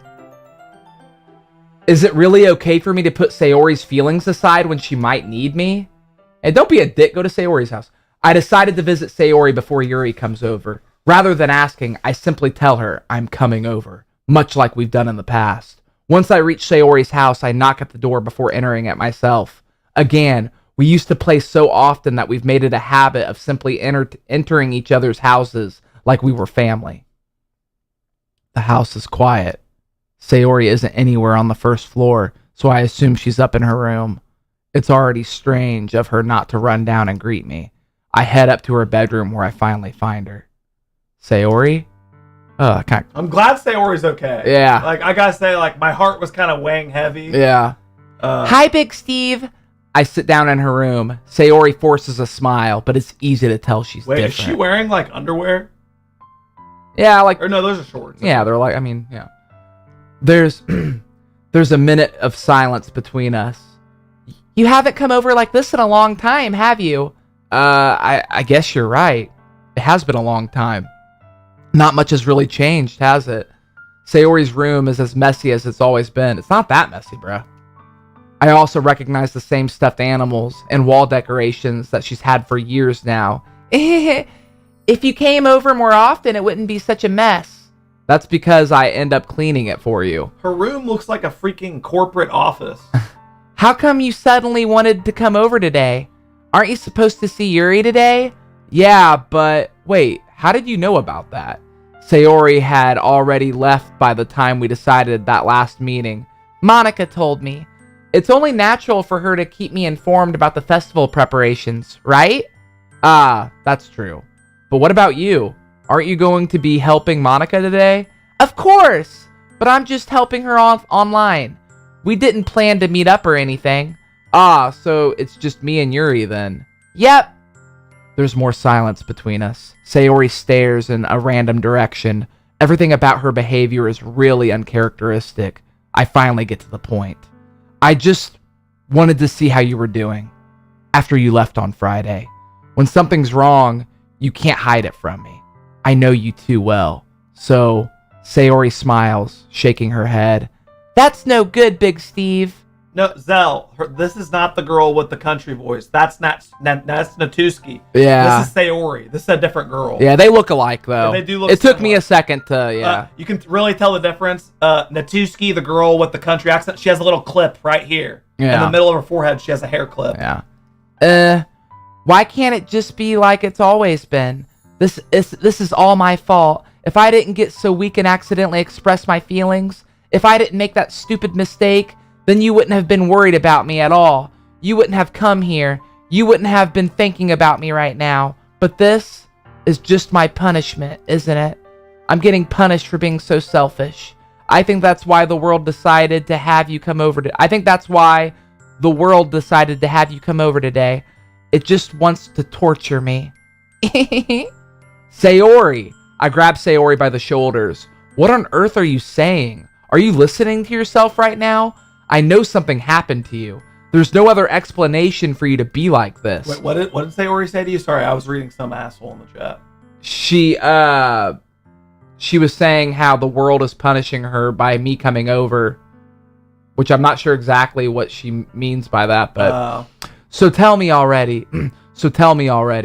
Until I know, I won't be able to stop thinking about it. Sayori gives me an empty smile. You really put me in a trap, Big Steve, but you're wrong. Nothing happened to me. I've always been like this. You're just seeing it for the first time. Seeing what? What are you talking about, Sayori? You're really just gonna have to make me say it, aren't you, Big Steve? I guess I have no choice this time. The thing is, I've had really bad depression my whole life. Did you know that? Why do you think I'm late to school every day? Because most days I can't even find a reason to get out of bed. What reason is there to do anything when I fully know how worthless I am? Why go to school? Why eat? Why make friends? Why make other people put their energy and caring to waste by having them spend it on me? That's what it feels like. And that's why I just want to make everyone happy without anyone worrying about me. I'm in shock. I can't even figure out how to respond. How is it possible that Sayori kept this from me the entire time that I've known her? Did she really want so badly for me to just not think about her? Why, Sayori? Why is it that you've never told me about this? It almost feels like I've been betrayed as your close friend. Because if I knew, I would have done everything I could to support you.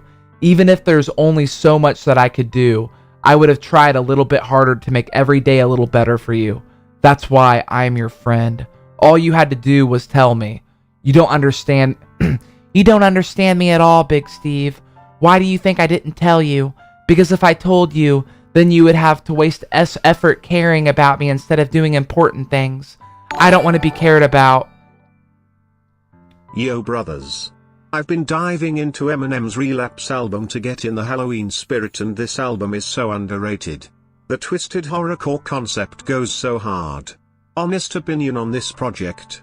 I feel it's aged so well compared to Recovery. Oh, Much yeah. love. Well, yeah. Yeah. I do think that that if there's any Eminem album you can call underrated, it would be Relapse. I agree. In my opinion. I agree with I that. do. I think out of his like the sort of the second phase of his career, that's easily the best. Relapse is like his most drugged out album. Yeah. Like, he is on drugs on that album. Yeah. And it really shows. Yeah. Different style. It's not like a perfect album to me at all. It's not like an amazing, this is one of the best rap albums, but there are some really good tracks. Mamoot says, or not Mamoot. Evan Williams says Infinite sounds way better. Dude, there's like 3 good songs on Infinite. Come on. Stop. Don't compare Relapse to Infinite. Well, I'm sorry, but Infinite is incomplete. When people It's all say, features. I've heard people say that before, Infinite is his best album. There's Like, get the 3 hell songs. out of Infinite here. is like 3 songs. That ain't his best album. That's not even an album. That's not even. No, it's like an EP. No, yeah. Sadly, it's still not like a collab album. Infinite slaps, his best record by get far. the hell Get out of here. Get out of here. You know, nobody really thinks If you that. say Infinite is his best album, you've not listened to his album. What about Marshall Mathers LP or the Eminem Show, my guy? Infinite is better than the Marshall Mathers LP. Get out of here. Get out of here. But yeah, DJ Crew, I like Relapse. 3 a.m. man, that's still slaps. I grew up with Relapse. That was the first Eminem album I listened to. I'm gonna make an album called Prolapse and the album cover would be Lego bricks. You know what? As long as you put work into it and get some good production, I think it might be okay. Sus is so committed to the Lego and the bum thing. Yeah, he ain't backing down from that. That is the only thing he's talked about for an entire year. Yeah, he ain't backing down from that. He was talking about it when I was playing RuneScape. That was when I first saw it. I was playing RuneScape, and he started talking about Lego and the bum. He don't play. I haven't played RuneScape in forever. It feels nice sometimes, but it also feels like a bat being swung against my head. That's why I wanted so badly for you to make friends with everyone else. Helping everyone be happy together is the best thing for me. But then I discovered something else too. Seeing you make friends and get closer with everyone in the club, it feels like a spear going through my heart. So that's why I decided the world just wants to torture me. Every path leads to nothing but hurt. You're right. You're right that I don't understand. I don't understand your feelings at all, Sayori, but I don't need to understand. Whatever it takes for me to help you stop hurting, that's what I'll do. No, Big Steve, there's nothing at all. The only thing that could have helped is if everything could be like it always was. But I was selfish. I finally showed you what a horrible person I am. Tears streaked down Sayori's face. I made you join the literature club because I was selfish, and I was punished by my heart hurting in a way I couldn't understand. And now you came here, and I made you hurt too. I'm just weak and selfish. That's all I am. And that's why I'm going to accept these punishments, because I deserve every last one. Without thinking, I once again grab Sayori's shoulders. This time I pull her tight for a tight embrace. Ah, Big Steve, Sayori, I don't care if you feel selfish. I'm really happy that you convinced me to join the club. Seeing you every day makes it worthwhile enough. If I make friends with everyone else, then that's just a bonus. But please, never underestimate how much I care about you. I wouldn't have it any other way. Big Steve? Sayori isn't hugging me back. Despite my arms being wrapped around her, Sayori's arms remain at her sides. She starts sobbing next to my ear. No, don't do this to me. Please don't do this. Big Steve, Sayori barely manages to speak between her sobs. Can you please do a little shout out and dance for Saknarin Hunt and Chris Page in the chat? It's their 14-year anniversary, party face. Wow! Sacrament Hunt and Chris Page. Saknarin Hunt and Chris Page. Sacrament Hunt and Chris Page? 14-year anniversary, baby! 14-year anniversary! 14 years forever! 14 years forever together! And that's how they stay together! And that's how they stay together. Together. Together. Ever. Congratulations, you guys. 14 years. That's for reals. That's amazing. Congratulations. That's for guys. reals. Zell said, ew. I gross Zell out at least once a stream. At least once a stream, I will do something that just makes her just want to vomit.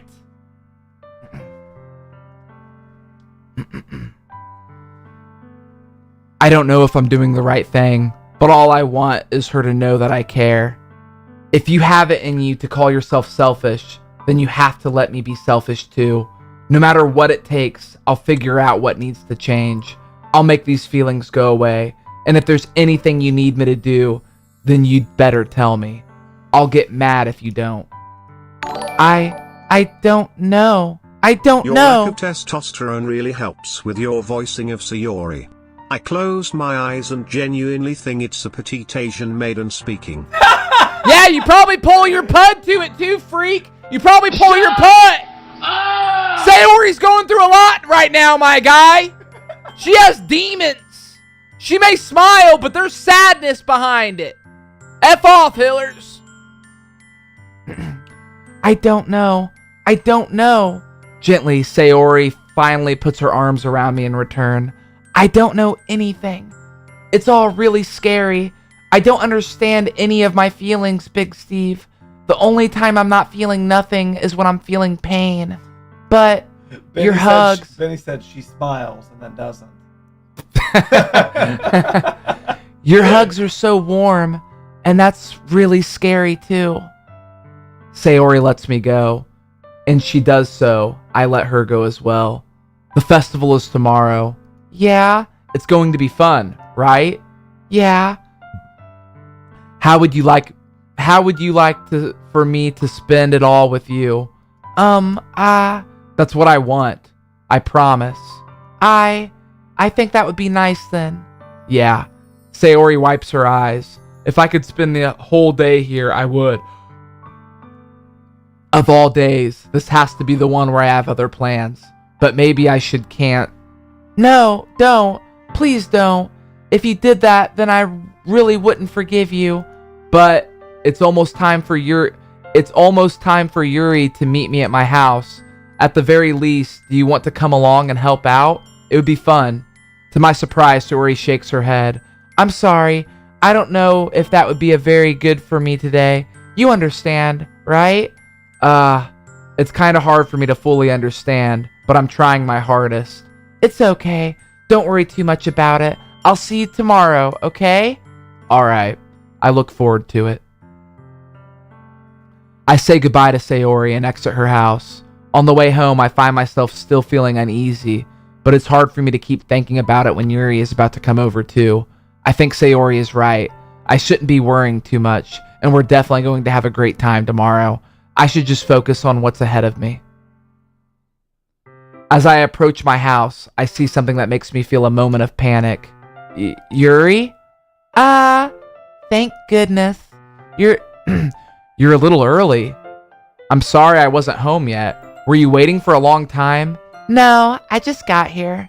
But I started to get really nervous when nobody answered the doorbell. You always could have texted me. If I had known, I would have reassured you and hurried more on my way home. Oh, I suppose that's true. I didn't think of it like that for some reason. It should be common sense to do that, but I decided to ignore that. Anyway, let's go inside. I see you brought a lot of stuff with you. That's right. And did you manage to find everything I asked you to buy as well? Yeah, pretty much. At least I hope I got everything right. I'm sure it'll be fine. I take Yuri to my room. The first thing she does is glance around curiously, which makes me feel anxious. It's so clean. I cleaned it before you came over, so... That's very considerate of you. No. I would be really embarrassed for my room to be a mess while you were here. Well, I do enjoy cleaning. I would have gladly helped you clean. That would be even more embarrassing. Wait, don't look in there. I snatched Yuri's wrist, which was in the process of opening a desk drawer of mine. Jesus, Yuri! She walks in your room and immediately starts to open. You don't do that to a guy. You don't do that to a guy. I'm sorry. I wasn't thinking for some reason. I was just spacing out. It's fine. It's fine. I let go of Yuri's wrist. She puts both of her hands firmly on her lap as if to make sure she's keeping track of them. So, should we get started? Yes. I have a few things planned that you can help with. Decorations and other atmospheric enchantments. Atmospheric enchantments? Enchantments? You know, mood lighting, aromatherapy candles. Oh, wow. I didn't know you planned on taking it that far. Of course. I want to help take our guests to a faraway place. Although many will stop by just out of curiosity. And for that, cupcakes, I guess. I'm determined to provide an experience that will leave them wanting more. That's great. It's easy to forget that you're a pretty intense person.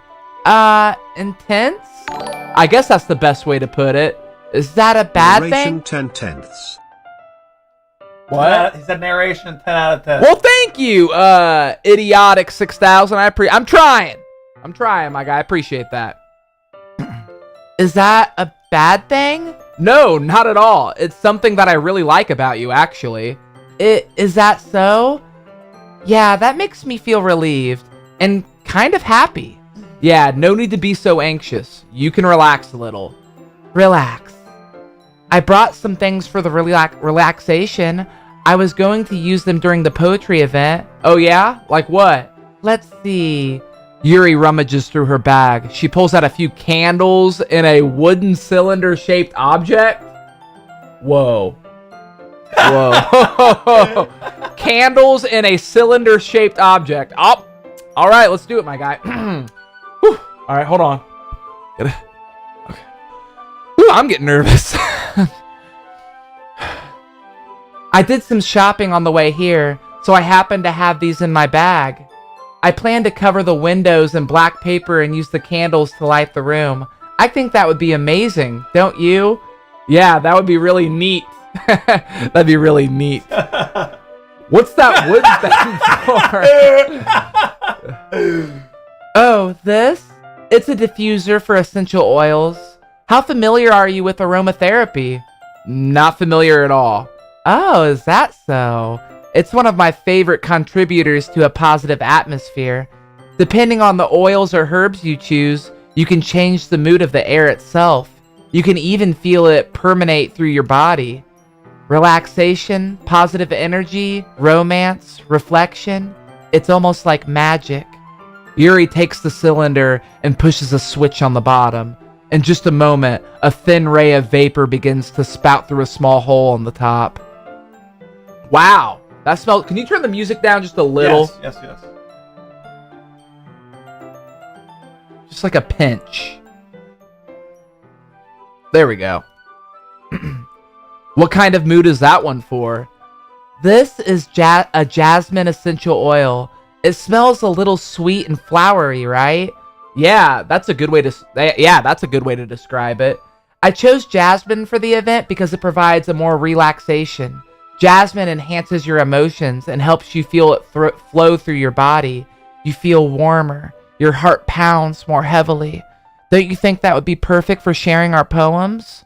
It does sound suitable, but you seem to know a lot about this, so I'll just trust your opinion with anything. Yuri smiles gently, clearly enjoying herself. She again reaches into her bag and pulls out several spools of thin ribbon. What are those for? Well, did you purchase the original paper I asked you to get? Yeah, I have it over here. We won't be using paper for folding origami. What I'd like to do is write a different word on each paper. We'll need about 100 of them. Oh yeah? What will those be used for? Well, I'm going to cut pieces of ribbon to hang from the doorway in the classroom. Then we can fasten the paper onto the ribbons to create a doorway curtain. Wouldn't that be beautiful? It would also catch the eye of those passing by the room. It may attract some peek inside. That's really creative. I had no idea you'd be so good at this, Yuri. Is that so? Well, I suppose I do get a little intense, as you put it.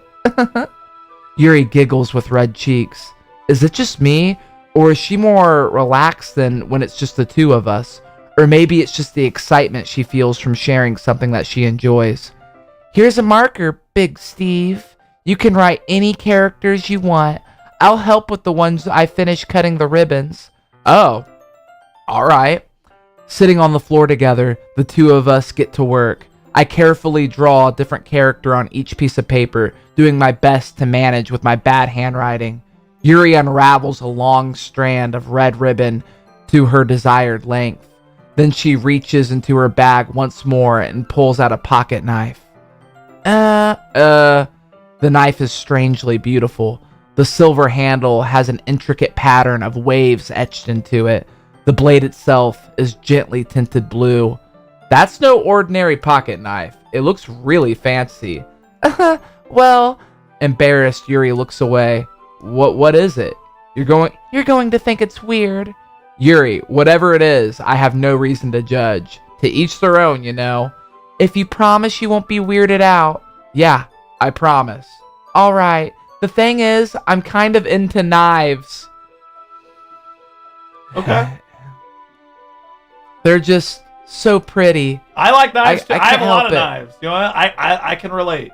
I don't know what it is. The combination of craftsmanship and feeling the feeling of danger, maybe. What am I saying? Please don't think I'm weird for this. You're laughing at me. No, I'm not laughing at you. It's just funny how nervous you got about sharing. It's an interesting thing to be into, I guess. But I think it kind of suits you. Suits me? Yeah, it's kind of intense. Besides, it's a really cool looking knife. I can't deny that. It is, isn't it? Yuri relaxes her expression once again. Would you like to hold it? Sure, I'll check it out. Yuri carefully hands me the knife. Yuri is definitely into knife play. She's definitely in. Confirmed. Yuri is into knife play. Maybe she's just a knife collector. Huh? Maybe she just likes collecting knives. She's into knife play, which is fine, but you know, clearly. Yuri carefully hands me the knife with the handle facing me. I take it and turn it around in my hands. It feels heavy, extremely solid. Where did you even get a knife like this? Curious of its sharpness, I feel the point of the knife with my index finger. Ow! Big Steve! Why did you do that? I didn't expect it to be that sharp. I barely touched it at all. It's my fault. I should have warned you. The knife is extremely sharp. It can cut through skin like it's paper. Oh no. A small drop of blood trickles down the side of my finger. And you cut your fingers from touching it? Yuri takes my hand and gives the wound a closer look. Ah, she stares at it and noticeably fidgets. If you are squeamish, I'll go wash it off right now. Ah, without warning, Yuri puts my finger in her mouth and licks the wound. Whoa. That's fucking creepy. There we go. Okay. There we go. Okay. That's creepy. Now things have taken a dark turn. I mean, it's like such finger. Oh, by the way, I have HIV. What the F? You've known me for 2 days and you just drank my blood. Whoa. Thank you for the media share, JD Land, and the 250. I think she's a succubus. Appreciate that. I think she might be a succubus. I feel her tongue curl around my finger. Starting, I instinctively pull my hand back. Homo.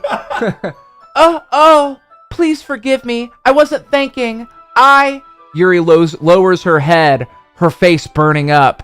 Yuri, that's the most embarrassing thing I've ever done. How could I do something like that? I'm sorry. I think she's like an alien from another planet or something. Why? Based on her poems and stuff. I just think she's a closet freak. Okay. I think she's a closet freak. Sure, it was a little weird, and it took me by surprise, but I guess she was just trying to help, right? Yuri, I think you overreacted a little. She doesn't lift her head. What if she doesn't recover from this for the rest of the afternoon? Alright, you know what? This might be a stupid thing to do, but I'll do it anyway. I take Yuri's hand and lick her index finger in return. Big Steve! Did you really just do that? Now we're even. Yuri just looks at me like the way I did something wrong. I knew that would be a bad idea. If not for the sweet aroma of the jasmine oil, the air would be extremely heavy right now. You're so weird, Big Steve. I'm so weird. Oh, well, don't go there. Oh, I'm so weird. Come on now. Yeah, I'm trying to make it not weird. I'm trying for some comic relief to not make it weird. You're weird. You're so weird, Big Steve. Yuri giggles shyly. Yuri calling me weird? I have no response to that. Where do you keep your bandages?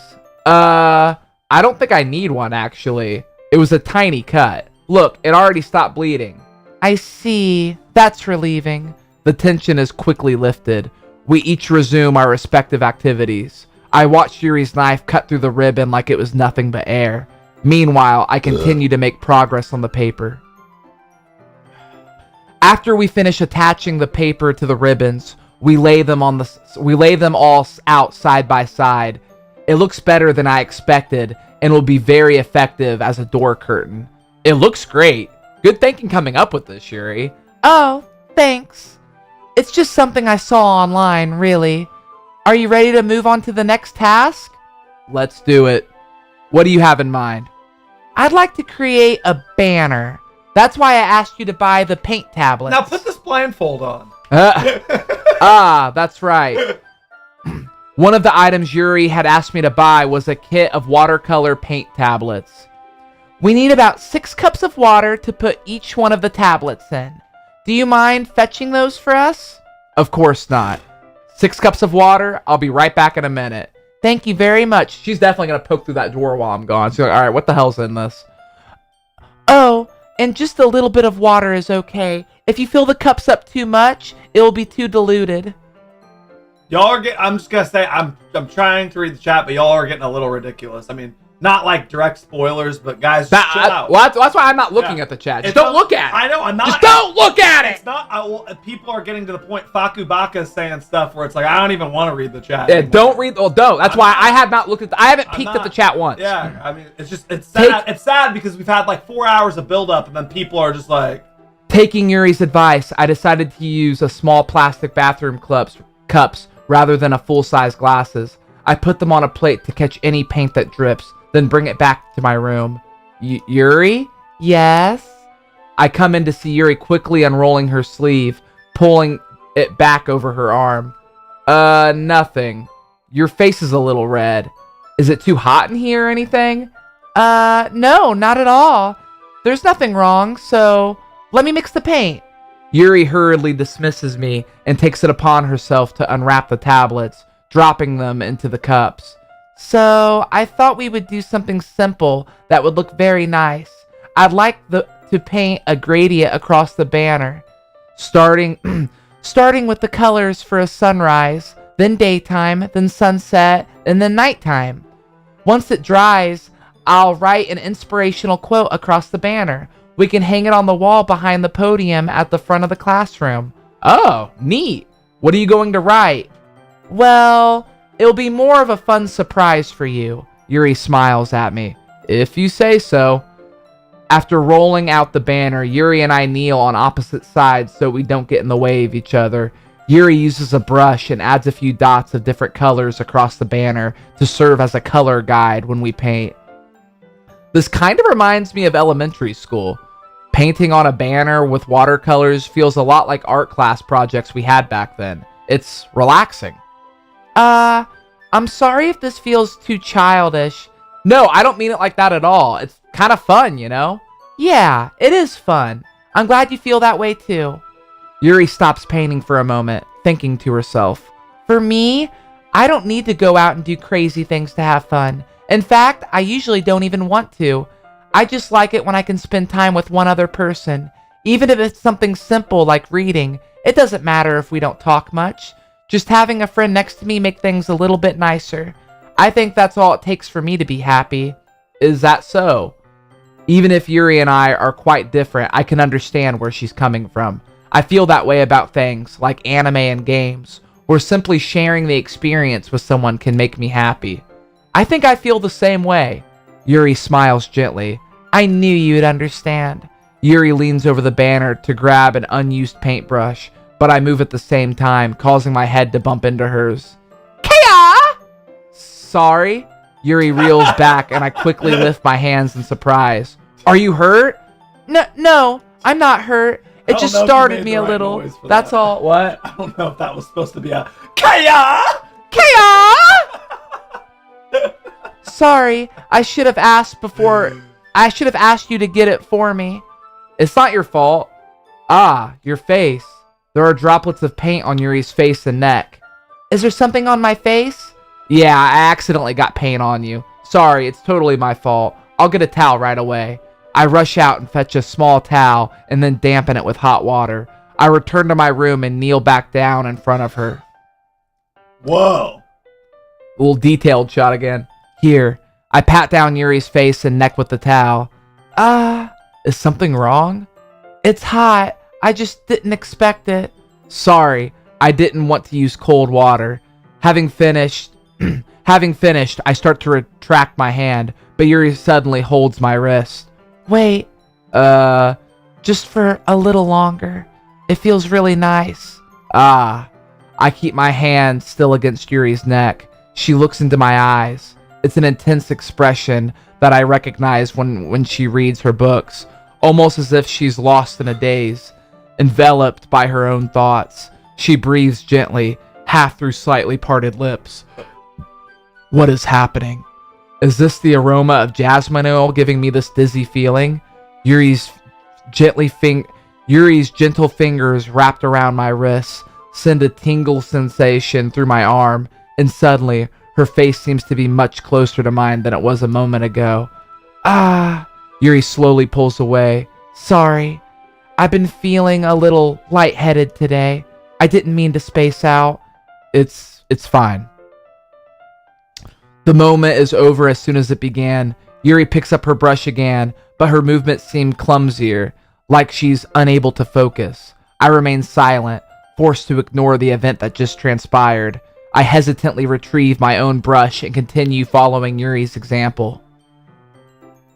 That should do it. I finish filling the night sky with white dots that look like stars. Looking at the banner as a whole, it's very pretty and natural looking. I think it came out better than I expected. I'm really happy with the results. Yeah, me too. Are you going to add the lettering now? Not yet. It needs to dry first. That's true. But won't that take a while? Well, perhaps it would be best to leave it here, then have you bring it in the morning. I can do the lettering in the classroom before the event starts. Is that okay? That's totally fine, Yuri. Wonderful. In that case, I don't think there's anything for us to do here. Phew. You say that like you're glad it's over. Was I wrong to assume that you were at least enjoying yourself a little bit? No, it's not that. I'm just glad that we managed to get everything done. I see. I am too. I was a little concerned about time. I need to start making dinner soon. So you don't have any time left? I was secretly hoping we would have extra time after finishing the work. Well, Yuri thinks to herself, I think it would be too irresponsible for me to wait much longer. I'm sorry. I was hoping there would be more time as well. It's probably my fault. Sorry for being such a slow worker. No, it's not your fault at all. And the important thing is that we got everything done, right? Yeah. So, I shouldn't be disappointed or anything. Gathering all of her things, Yuri seems to look a little downcast. I understand why. It sounded like she rarely gets the opportunity to spend time with friends in a relaxed environment, but that doesn't mean this is the last time it can happen.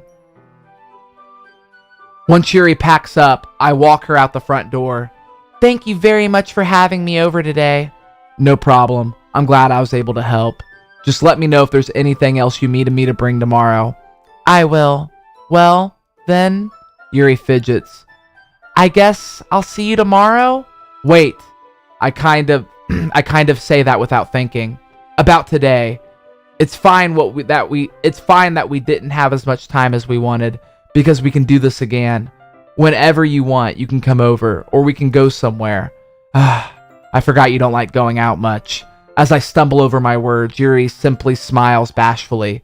Anyway, you know what I'm trying to say, so... You're very thoughtful, Big Steve. Yuri takes a step closer to me, then briefly squeezes my hand. I kind of like that about you. Well, how am I supposed to respond to that? But I don't get a chance to, as Yuri suddenly pulls back. Sayori? Hey, Big Steve. Sayori. Just now, we weren't...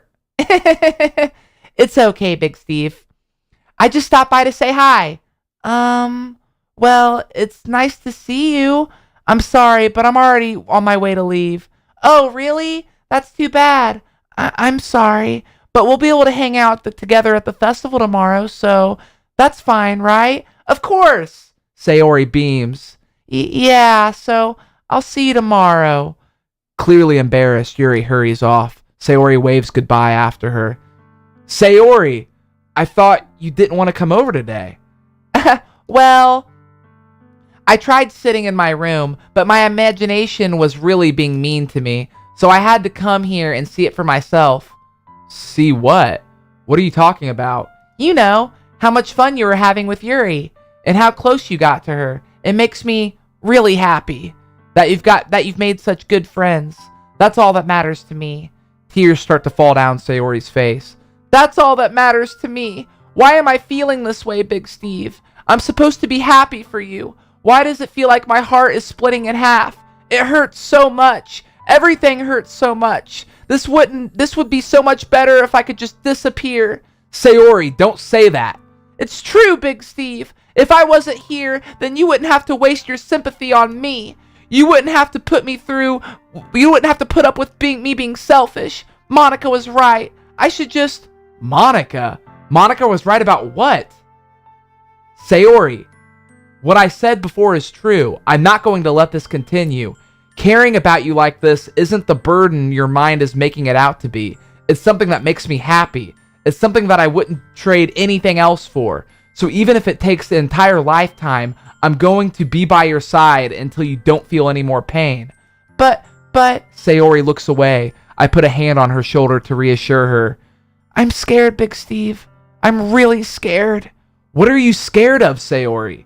I'm scared that I might like you more than you like me. Sayori. It's true, isn't it? I was weak, and I started to like you too much. I did this to myself, Big Steve. I like you so much that I want to die. That's how I feel. And... That's enough, Sayori. I don't want you to hurt anymore. I slide my hand down Sayori's arm and squeeze her hand by my own. Do you remember how I said I always know what's best for you? Do you still believe me? Wordlessly, Sayori nods. Even if you don't understand it all of your feelings, I know what you need most right now. And that's what I'm going to give to you. It gives you the choice to say I love you or you'll always be... That sounds like a big decision. Wow. I think you should say I love you, because even as a friend, you do. Yeah, I'm not saying I'm in love with you. Dude. I'm saying I love you. Yeah. Yeah. I love you. Those are my true feelings. Though there's no way you could like me more than I like you. I should have realized it sooner. But spending time with everyone at the club, making new friends, and having fun with you every day, it helped me realize that you are truly the most important person to me. That's why I'll accept any of your burdens. As long as we continue like this every day with you by my side, then I know we'll both be happy. Big Steve. Suddenly, whoa, wow! It shows Big it's showing Steve me. For the first. Oh my God! It shows our character. Holy Look, crap! It shows our character. Wow! Whoa. Wow! There he is. Holy crap! The ultimate gentleman. Suddenly, Sayori wraps her arms tightly around me. Big Steve, is this really okay? Yeah. I hold Sayori in my arms and pull her closer. You'll never have to let go of me again. I love you, Big Steve. I want to be with you forever. Me too. I feel Sayori's grip around me weaken a little bit. What is this? Sayori, I'm supposed to be the happy right now. I always thought this would be the happiest moment for me. But why? Even now, why won't the rain clouds go away? They're not going away at all, Big Steve. It's okay, Sayori. It may take some time for things to get better again. But no matter how long it takes, I'll be there every step of the way. That's all that matters to me right now. Okay. I trust you. Sayori and I slowly release each other. So, I guess that makes the festival tomorrow our first date, huh? What are you saying? I don't want you to think about those things, you know? I want everything to be the same as it's always been, even if we are a couple. I don't know if I could handle anything more right now. It's really new and scary to me. I understand. Well, No, we will. We will go at whatever pace suits you best. Hey, Big Steve. Sayori gazes at me once again, smiling. Even if I get really, really sad, this is the best thing for me, right? I don't really understand what Sayori means by that. Are you saying that this is making you feel sad, Sayori? I don't know. I don't understand what I'm feeling. It felt like a bunch of thorns when you told me you love me, but that's why I want to trust you. You know what's best for me. Yeah, I do. That's my promise. I say that, but in reality, I've never felt more uncertain when it comes to Sayori. I know that I love her, and she loves me, but I'm having as much trouble understanding Sayori's feelings as she is. Even though I can comfort her, I keep wondering if I'm doing something more or something different. If I should be doing something more. I know these thoughts will continue to plague me until things are back to the way they were. Is that what Sayori meant by not wanting anything to change? I don't know. But I know that I'll give it everything I got. Sayori is the most important person to me, and I'll do whatever it takes to have a happy future with her. Wow. It's the day of the festival. Of all days, I expected this to be the one where I'd be walking to school with Sayori, but Sayori isn't answering her phone. I considered going to her house and wake her up, but decided that's a little too much. Meanwhile, the preparations for the event should be nearly complete. The banner Yuri and I painted is dry, and I gently rolled it up to take it with me. She sent me a pleasant text reminding me not to forget anything, and I reassured that. Funnily enough, I probably feel the same way as Natuski about the event. I'm more excited for it to be over so I can spend more time with Sayori and Yuri at the festival. But knowing Monica, I'm sure the event will be great too. Big Steve, you're the first one here. Thanks for being early. That's funny. That's funny. I thought at least Yuri would be here by now. Monica is placing little booklets on each of the desks in the classroom. They must be the ones she prepared to have all the poems we're performing. In the end, I found a random poem online that I thought Monica would like and submitted it. So that's the one I'll be performing. I'm surprised you didn't bring Sayori with you. Yeah, she overslept again. That dummy. You'd think that on days that this important, she'd try a little harder. I say that, but I suddenly remember what Sayori told me yesterday, and I suddenly feel awful knowing it's not nearly as simple for her.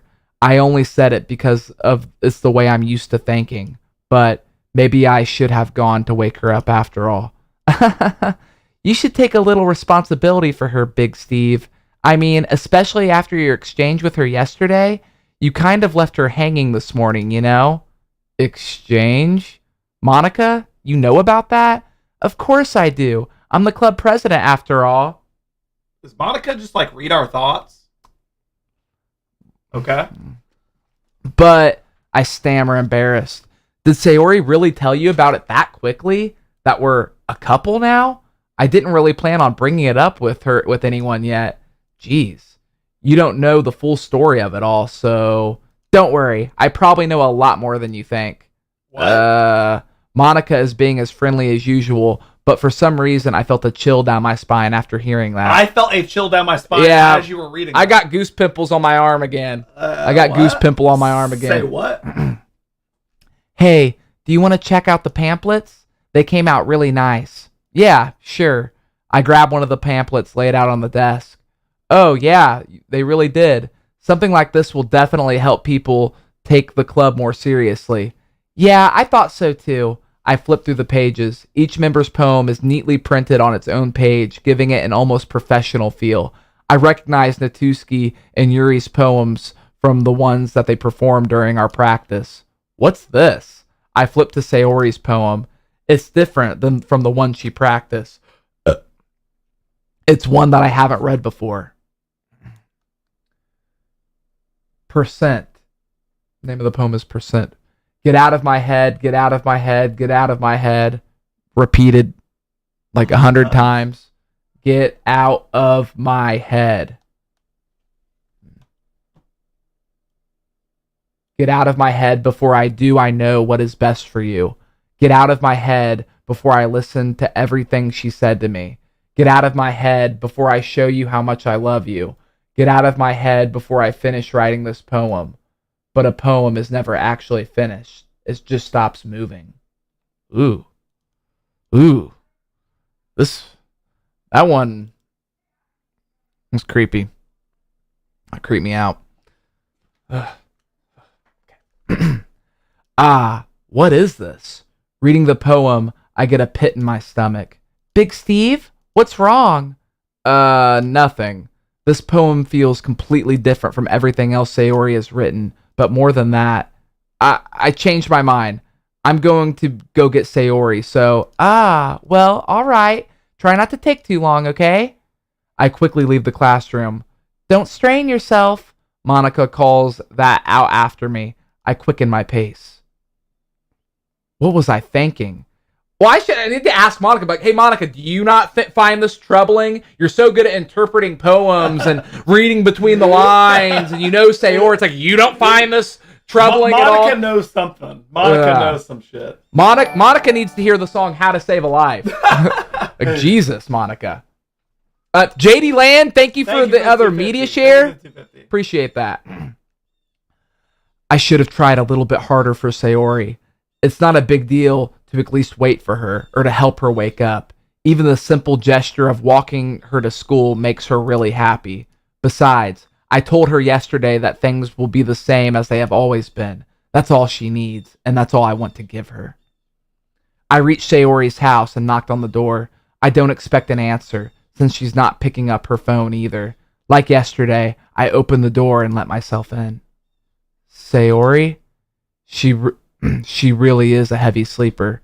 I swallow. I can't believe I ended up doing this after all. Waking her up in her own house. That really is something that a boyfriend would do, isn't it? In any case, it just feels right. Outside of Sayori's room, I knock on her door. Sayori? Wake up, dummy. There's no response. I really didn't want to have to enter the room like this. Isn't it kind of a breach of privacy? But she really leaves me no choice. I gently open the door. Oh my god. This game sucks. This game sucks. Whoa. And the chat ruined it for me too, so fuck you guys. They didn't ruin it for me. I'm glad I didn't see that. Oh my god. Are you kidding me? Jake Peters, Tracy, all these a bunch of people ruined it for me to where the build up was ruined for me. That's why I told you not to look at the chat. Sorry, but like I already considered this possibility, and I thought, well, that would just not even be a good direction for the game to take. Well, I don't think this is a good. To me, it's predictable. It's not okay. There better be something more than this. Because to me, this doesn't make me feel anything. You know what? This is just stupid. I will say, I kind of expected it. I kind of expected something like this at least, but I didn't expect it to be so. I didn't expect the visual. I expected. Yeah, it was more the visual. Than anything. To me, it's like who ruined it exactly? Who'd you say ruined it for you? Jake Peters and Tracy L ruined it for me. But it's like, in my opinion, though, this wasn't even a good creative thing to do. I mean, I don't think it's over. Okay, well, let's see. It better impress me, because to me, this was completely predictable, and this isn't a good... What the hell? What the hell? Is this a nightmare? It has to be. This isn't real. It better not be There's real. no way this can be real. Sayori wouldn't do this. Everything was normal up until a few days ago. That's why I can't believe what my eyes are showing me. This is maddening. Can you talk in Benicio's voice when you voice Sayori and Nickel Pickles when you voice Monica? I can try. No, Hailers, I'm not. I've already committed certain voices to certain people. I hope to God that, like, not for Sayori, because I feel anything about Sayori, but for the integrity of the story, I really hope that you're imagining. Let's see. Well, let's see. I really Let's hope see. it's a character. I really hope to God. Let's find out. I suppressed the urge to vomit. Just yesterday, I told Sayori I would be there for her. I told her I know what's best and that everything will be okay. Then why? Why would she do this? How could I be so helpless? What did I do wrong? Confessing to her? I shouldn't have confessed to her. That's not what Sayori needed at all. She even told me how painful it is for others to care about her. Then why did I confess to her and make her feel even worse? Why was I so selfish? This is my fault. I'm swarming. My swarming thoughts keep telling me everything I could have done to prevent this. If I just spent more time with her, walked her to school, and remained friends with her like it had always been, then I could have prevented this. I know I could have prevented this. Screw the literature club. Screw the festival. I just lost my best friend. Someone I grew up with. She's gone forever now. Nothing I can do to bring her back.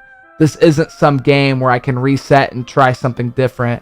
I had only one chance, and I wasn't careful enough. And now I'll carry this guilt with me until I die. Nothing in my life is worth more than hers, but I still couldn't do what she needed for me. And now, I can never take it back. Never, never, never, never, never. Sorry people spoiled it, Jack. It is what it is. Will you ever forget the names of the people who spoiled it for you? Wait, that was actually the end. Man, that game sucks. That was the end? Y'all were saying it wasn't over. It's not over? Wait, what's that? Wait, hold on. That. What is that?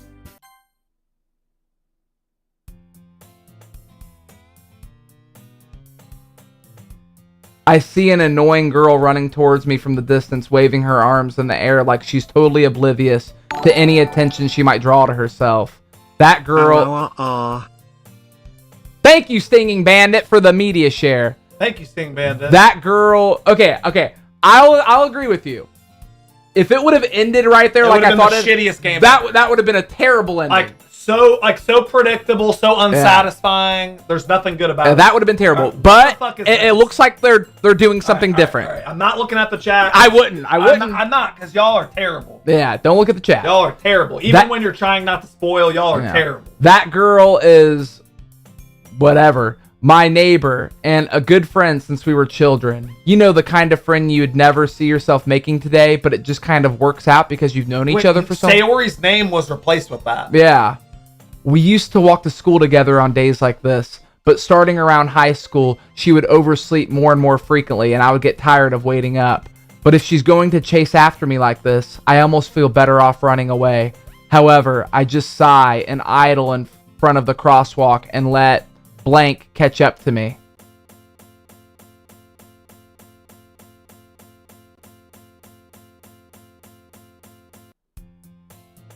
It's an ordinary... Alright, that gave me goosebumps. Oh, this game's creeping me out. Yeah, me too. Alright, keep going. That really creeped me. Well, did you see on the front cover too, her thing was all... I thought the game was just messing up. On the front thing where it shows all the girls. Oh, the girls. Her thing... Well, just Sayori's was all like fuzzy and weird. Okay. Ooh. Alright, I've got goosebumps on my face. Yeah. No, the hair on my face. Feel my nipples. And, wait, no, my nipples are rock hard. You're okay. I just wanted you to know. Okay. Right, it's an ordinary day of school like any other. Mornings are usually the worst, being surrounded by couples and friend groups walking to school together. Meanwhile, I've always walked to school alone. I always tell myself it's about time I meet some girls or something like that, but I have no motivation to join any clubs. I'm perfectly content just getting by on the average while spending my free time on games and anime. There's always the anime club, but it's not like there would be any girl in it anyway. The school day is as ordinary as ever. and it's over before I know it. After I pack my things, I stare blankly at the wall, looking for an ounce of motivation. Clubs. There really aren't any that interest me. Besides, most of them would probably be way too demanding for me to want to deal with. I guess I had no other choice but to start with the anime club. Big Steve? Monica. Oh my goodness, I totally didn't expect to see you here. It's been a while, right? Yeah, it has. Monica smiles sweetly. We do know each other well. We rarely talk, but we were in the same class last year. Monica was probably the most popular girl in class. Smart, beautiful, athletic, basically completely out of my league. So having her smile at me so genuine feels a little... What did you come in here for anyway? Oh, I've just been looking for some supplies to use for my club. Do you know if there's any construction paper in there? Or markers? I guess you could check the closet. You're in the debate club, right? About that. I actually quit the debate club. Really? You quit? Yeah. To be honest, I can't stand all the politics around the major clubs. Look, her nails are that. You said it was the light. No, it's the light. That's bizarre. The light source. It feels like nothing but arguing about budget and publicity and how to prepare for the events. I'd much rather take something I personally enjoy and make something special out of it. In that case, what club did you decide to join? Actually, I'm starting a new one, a literature club. Literature? That sounds kind of dull. How many members do you have so far? It's kind of embarrassing, but there are only 3 of us so far. It's really hard to find new members for something that sounds so boring. Well, I can see that. But it's really not boring at all, you know? Literature can be anything. Reading, writing, poetry. I mean, one of my members even keeps her manga collection in the club room. Wait, really? Yeah, it's funny, right? She always insists that manga is literature too. I mean, she's not wrong, I guess. And besides, a member's a member, right? Did Monica say she? Hey, Big Steve, by any chance are you still looking for a club to join? I mean, I guess so, but in that case, is there any chance you could do me a big favor? I won't ask you to join, but if you could at the very least visit my club, it would make me feel really happy. Please? Well, I guess I have no reason to refuse. Besides, how could I ever refuse someone like Monica? Sure, I guess I could check it out. Awesome. You're really sweet, Big Steve. You know that? It's nothing really. Shall we go then? I'll look for the materials another time. You're more important. And thus, today marks the day I sold my soul to Monica and her irresistible smile. I timidly follow Monica across the school and upstairs, a section of the school that I rarely visit, being generally used for third-year classes and activities. Monica, full of energy, swings open the classroom door. I'm back, and I brought a guest with me. A guest? Seriously, you brought a boy? Way to kill the atmosphere. Don't be mean, Natuski. But anyway, welcome to the club, Big Steve. All words escape me in this situation. This club is full of incredibly cute girls. So let me guess, you're Monica's boyfriend, right? What? No, I'm not. Natuski. The girl with the sour attitude, whose name is apparently Natuski, is the one I don't recognize. Her small figure makes me think she's probably a first year. Anyway, this is Natuski, energetic as usual, and this is Yuri, the vice president. It's nice to meet you. Yuri, who appears comparably more mature and timid, seems to have a hard time keeping up with someone like Natuski. Yeah, it's really nice to meet both of you. So I ran into Big Steve in a classroom, and he decided to come check out the club. Isn't that great? Wait, Monica, didn't I tell you to let me know in advance before you brought anyone new in? I was going to, well, you know. Sorry, I didn't forget that, but I just happened to run into him. In that case, I should at least make some tea, right? Yeah, that would be great. Why don't you come sit down, Big Steve? The girls have a few desks arranged from the table. Yuri walks to the corner of the room and opens the closet. Meanwhile, Monica and Natuski sit across from each other. Still feeling awkward, I take a seat next to Monica. So, I know you didn't really plan on coming here, but we'll make sure you feel right at home, okay? As president of the literature club, it's my duty to make the club fun and exciting for everyone. I'm surprised there aren't more people around the club yet. It must be really hard to start a new club. You could put it that way. Not many people are very interested in putting out all the effort to start something brand new, especially when it's something that doesn't grab your attention, like literature. You have to work hard to convince people that you're both fun and worthwhile, but it makes school events, like the festival, that much more important. I'm confident that we can all grow in this club before we graduate. Right, Natuski? Well, I guess. Natuski reluctantly agrees. Such different girls, all interested in the same goal. Monica must have worked really hard to find these two. Yuri returns to the table carrying the tea. She carefully places a teacup in front of each of us before setting down the teapot in the middle. You keep a whole tea set? You keep a whole tea set in this classroom? Don't worry, the teacher gave us permission. The teacher. After all, doesn't a hot cup of tea really help you enjoy a good book? I guess. Don't let yourself get intimidated. Yuri's just trying to impress you. That's not... Insulted, Yuri looks away. I mean, you know. I believe you. Well, tea and reading might not be a pastime for me, but I at least enjoy tea. I'm glad. Yuri faintly smiles to herself in relief. So, Big Steve, what kind of things do you like to read? Well, considering how little I've read these past few years, I don't have a good way of answering that. Manga. I mutter quietly to myself, half joking. Natuski's head suddenly perks up. It looks like she wants to say something, but she keeps quiet. Not much of a reader, I guess. Well, that can change. What am I saying? I spoke without thinking after seeing Yuri's sad smile. Anyway, what about you, Yuri? Well, let's see. Yuri traces the rim of her teacup with her fingers. My favorites are usually novels that build deep and complex fantasy worlds. The level of creativity and craftsmanship behind them is amazing to me, and telling a good story in such a foreign world is equally impressive. Yuri goes on, clearly passionate about her reading. She seems so reserved and timid since the moment I walked in, but it's obvious by the way her eyes light up that she finds her comfort in the world of books, not people. But you know, I like a lot of things. Stories with deep psychological elements usually immerse me as well. Isn't it amazing how a writer can so deliberately take advantage of your own lack of imagination to completely throw you for a loop? Anyway, I've been reading a lot of horror lately, and I read a horror book once. I read a horror book once. I desperately grasped something I can relate to at minimum level. At this rate, Yuri might as well be having a conversation with a rock. I expected that from you, Yuri. It suits your personality. Oh, is that so? Really? If a story makes me think or takes me to another world, then I really can't put it down.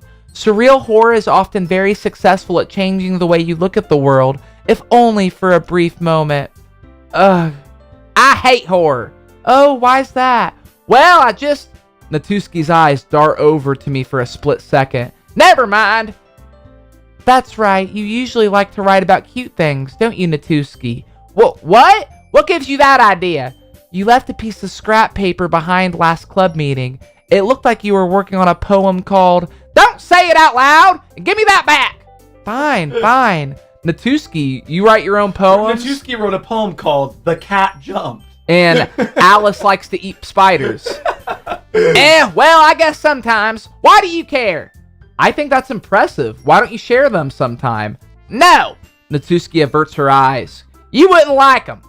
Ah, not very confident writer, I see. I understand how Natuski feels. Sharing that level of writing takes more than just confidence.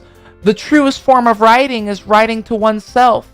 You must be willing to open up your readers, exposing your vulnerabilities, and showing even the deepest reaches of your heart. Do you have any writing experience too, Yuri? Maybe if you share some of your work, you can set an example and help Natuski feel comfortable enough to share hers.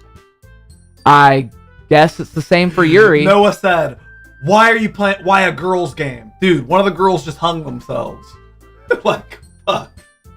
I don't think this is a girl game at all. This is not a girl. This is the opposite. You're literally a man. You're a guy in the game, and you're trying to mack on these girls. You're not. This isn't a girl game. This is like a dating simulator. Yeah.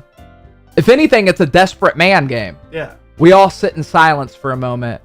Hey, I just got an idea. How about this? Natuski and Yuri look quizzically at Monica. Let's all go home and write a poem of our own. The next time we meet, we'll all share them with each other.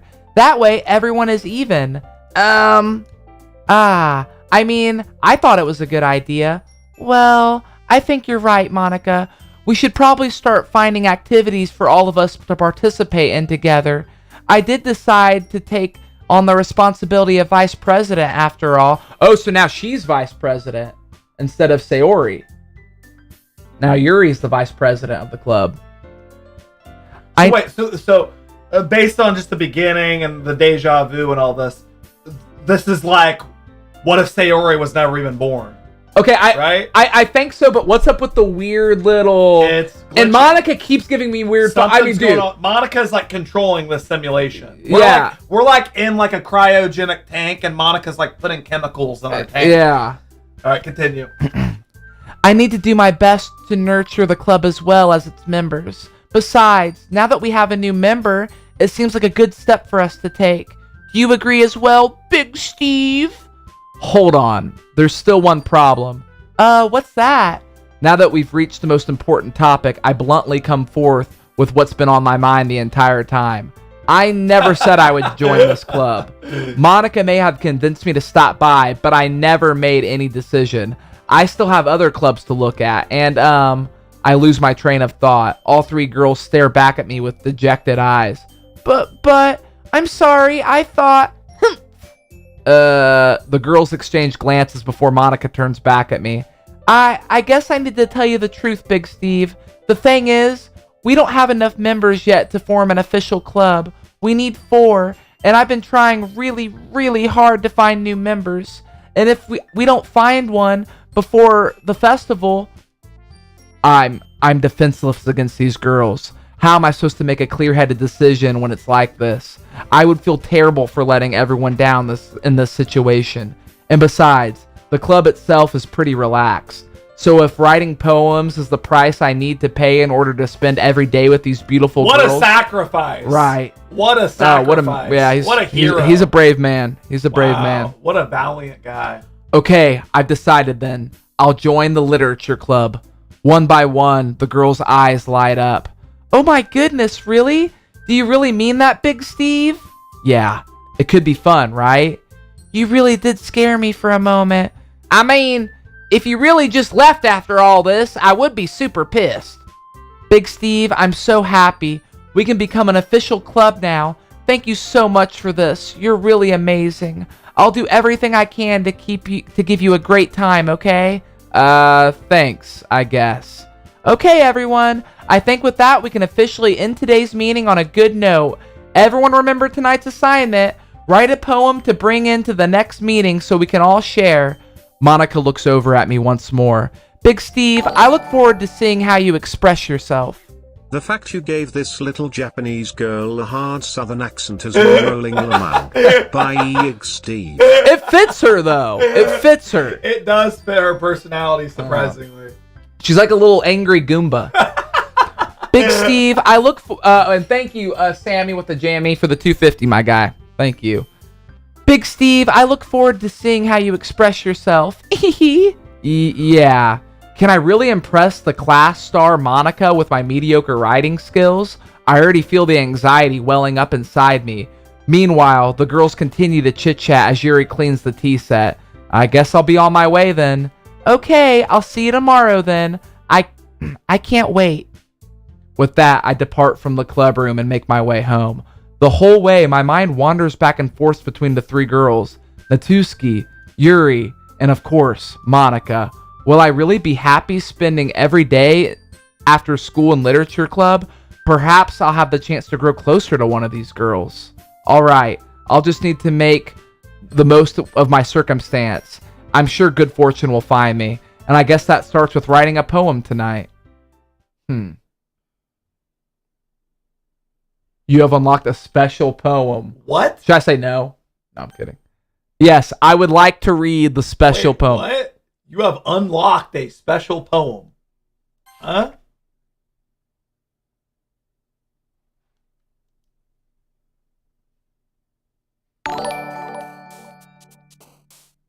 What happened? You car Batmobile Batman. Thank you for the $50, Joe Rays. That is very Highly generous of you, appreciate man. that, my guy. I still have the Batmobile, my guy. I still have it. I have it in storage. I haven't driven it in a while, but yeah, my guy. Thank you for your generous donations, Joe Rays. And you know what? I might pop that Batmobile out again someday. Well, of course I will. But I'll share it with you guys. Thank you very much, Joe Rays, for the $50 donation. Everyone give him a round of applause and a good old-fashioned for his extremely generous donation, my guy. Thank you very much, Joe Rays. Appreciate you, brother. Right. Appreciate you, Joe Rays. Yeah, thank you, Joe Rays. Wait, what happened? What? Hold up. What do you mean? And Agent Waxer coming in with 2 months of crazy game, homie. LOL. So I just have it on pause. Okay. Yeah. Yep. All right.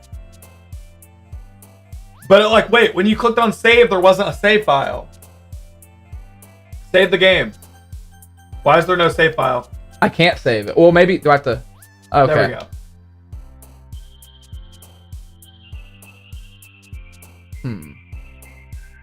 To be honest, I don't even think it matters. You know what I mean? I'm just gonna. The game is getting so dark. It's like, yeah. Yeah, it's. Hi again, Big Steve. Glad to see you didn't run away from us. Nah, don't worry. This might be a little strange for me, but at least I keep my word. Well, back at the Literature Club, I was the last. This game will not let me go. Like, once again. Okay. Anyway, I don't even know how to describe it. I was the last to come in, so everyone else is already hanging out. You feel like you're like. Don't I feel like what? Don't you feel like you're like stuck in the Matrix now? Yeah, I can't. Like, I'm stuck. I'm stuck. Okay. Yeah.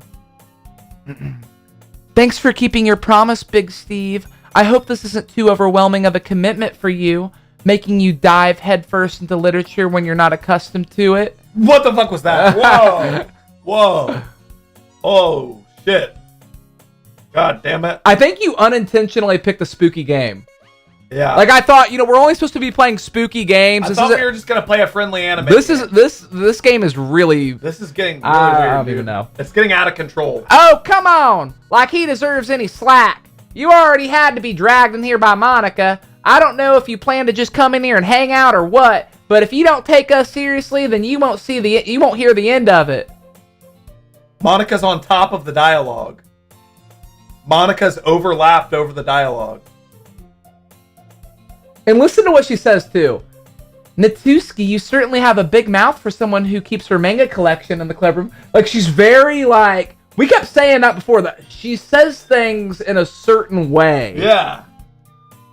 Well, she's literally on top of the dialogue. The game is layered. I didn't like that.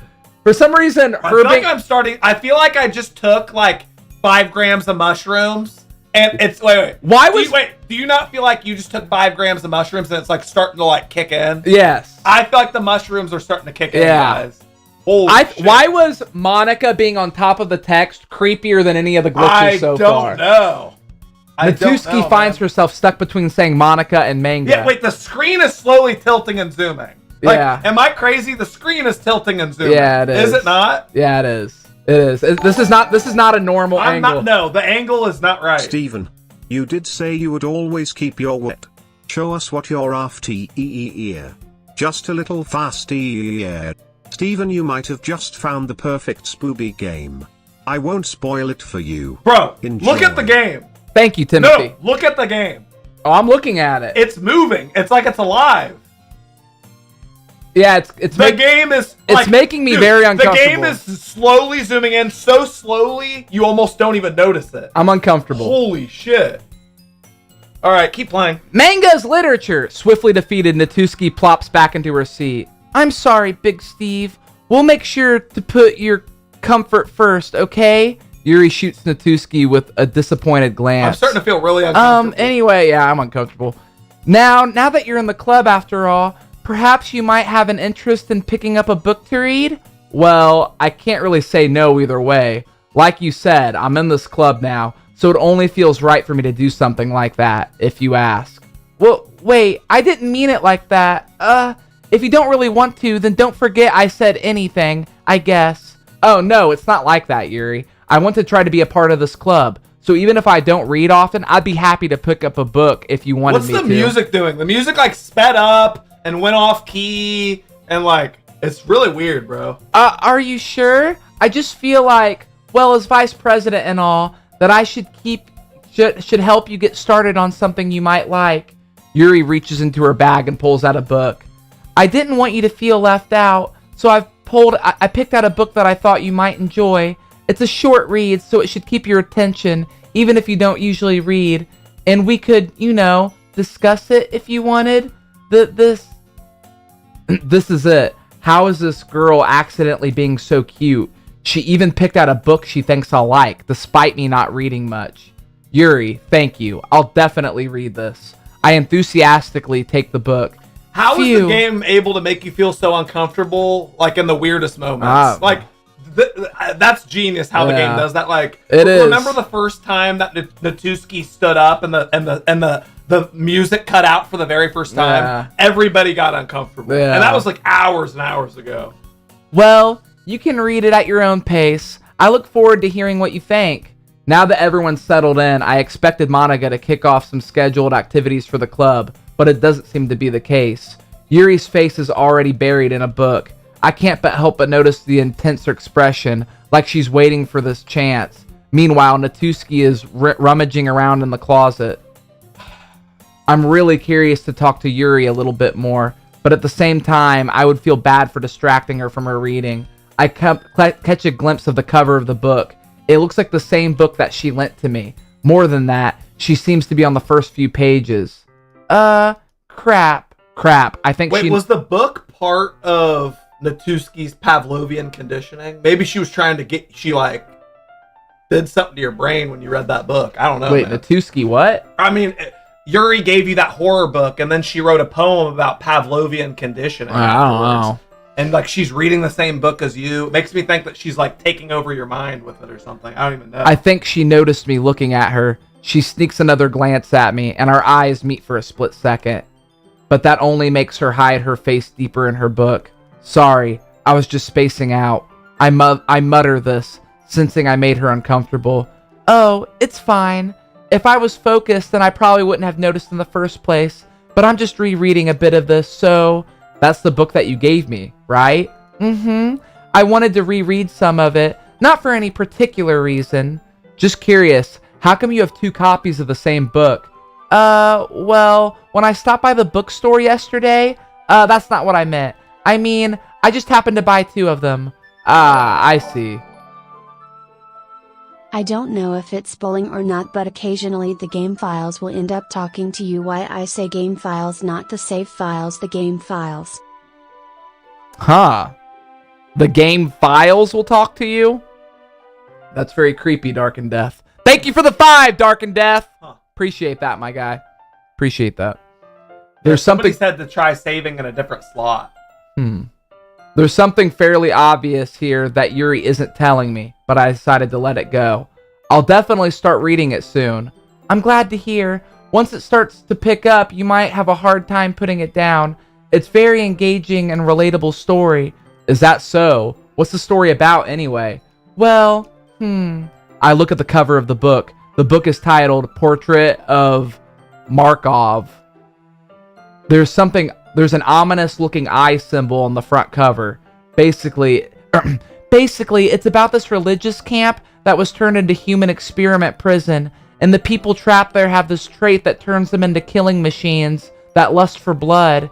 But the facility gets even worse, and they start selectively breeding people by cutting off their limbs and affixing... I don't remember her describing... She did not say that. She didn't say that. The book was not that. No. It was like a girl who gets like kidnapped or some shit. Yeah, that wasn't the book. It wasn't... What the hell was she just saying? I don't know. That was deeply disturbing, whatever she just said. Okay. That was not the book. Thank you, Mark Timothy Moses, for the 250 and the media share. Oh, that might be a little bit of a spoiler, but anyway, I'm really into it. The book, I mean, not the thing about the limbs. That's kind of dark, isn't it? Yuri made it sound like it was going to be a nice story, so that dark turn came from nowhere. Are you not a fan of that sort of thing, Big Steve? No, it's not that. I mean, I can definitely enjoy those kinds of stories, so don't worry. Oh, I hope so. Yeah, I totally forgot that Yuri is into those things. She's so shy and reclusive on the outside, but her mind seems to be completely different. It's just this kind of story, it's the kind that challenges you to look at life from a strange new perspective. When horrible things happen, not just because someone wants to be evil, but because the world is full of horrible people and we're all worthless anyway. Did Monica just like assert that? I don't know.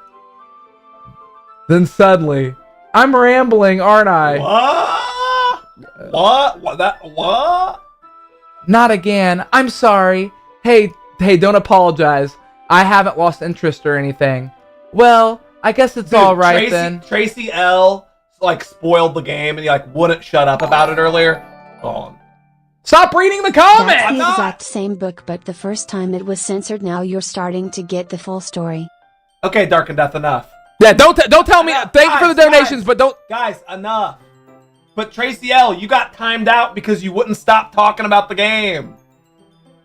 Yeah. And you got timed out by Anna Beasy, and then everyone thanked Anna Beasy. No. Thank you, Anna Beasy. Thank you, Anna Beasy. Anna Beasy, thank you for knowing when people are going too far with the shit that they're saying. But in Dark and Death... Because literally, I feel like Dark and Death doesn't realize what he's... Dark and Death... We appreciate the donations, but no spoilers. Like, just tell us nothing. Yeah, tell us nothing. Just say, keep playing. Tell us about... Donate $5 and say, keep playing the game. Tell us about your day. Yeah, say, my day is going well, keep playing. Don't tell me anything. That's why I'm saying. If I was you, I wouldn't even look at the chat, dude. Dude, I'm very. I am not looking. I haven't looked at the chat once. But I feel like I should let you know that I have this problem. When I let things like books and writing fill my thoughts, Can I go back and look at what she said? It won't even let me look. When I let things like books and writing fill my thoughts, what did it say? I didn't see it. It like went by and those big weird texts. I didn't see it. It went by in like a second. Oh, okay. I kind of forget to pay attention to other people, so I'm sorry if I end up saying something strange, and please stop me if I start talking too much. I really don't think you need to worry. That just means you're passionate about reading. The least I can do is listen. It's a literature club after all. That's true. In fact, I might as well get started reading it, right? That made my voice. Yes, I mean, you don't have to, but what are you trying to say? Let me just get the book. I quickly retrieved the book that I had put in my bag. All right, it's fine if I sit here, right? I slip into the seat next to Yuri.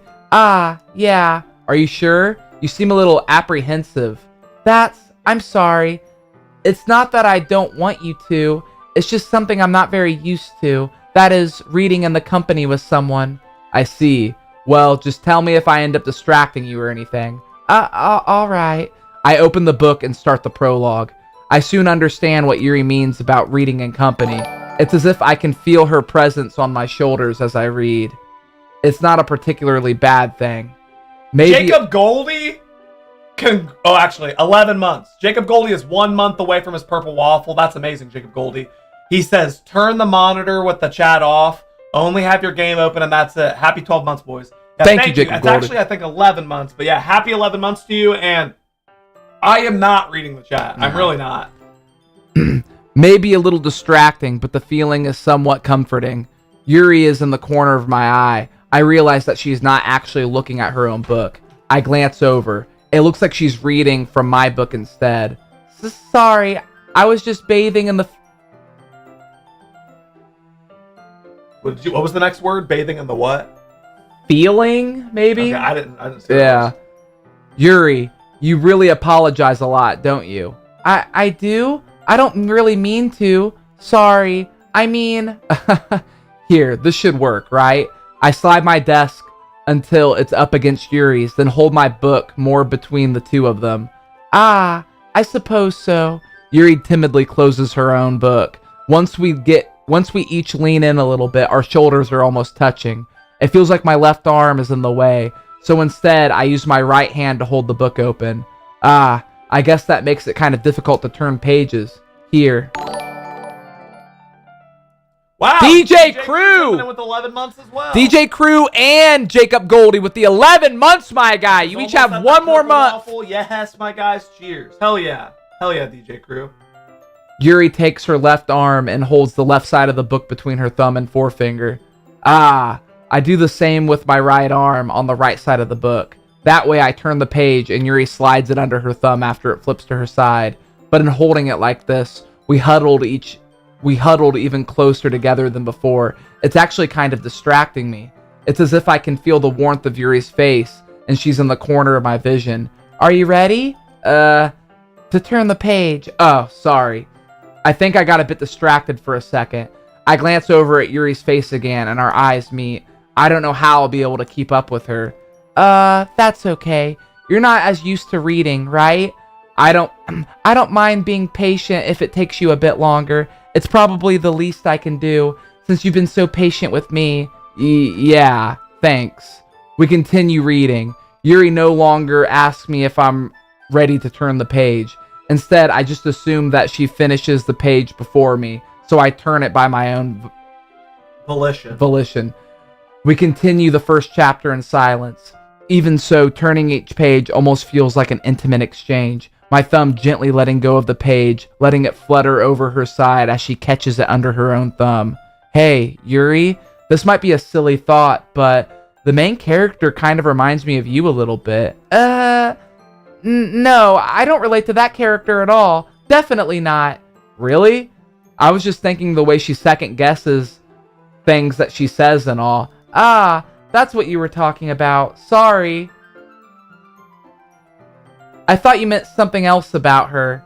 Something else? Never mind. We did... that dialogue was slightly different too, and especially considering what the book is about. Yeah, the book's different now. Yeah.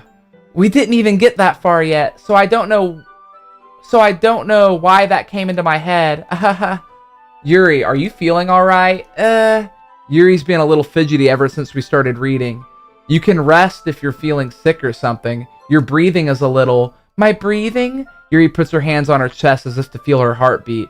I didn't even notice. Anyway, I'm fine. I just need some water. Alright, don't push yourself. Yuri stands up and practically rushes out of the classroom. What on earth was that about? Big Steve, did something happen just now? I have no idea. Yuri was acting a little strange, I guess. So you don't know anything? Sorry, I can't say I do. Are you worried about her?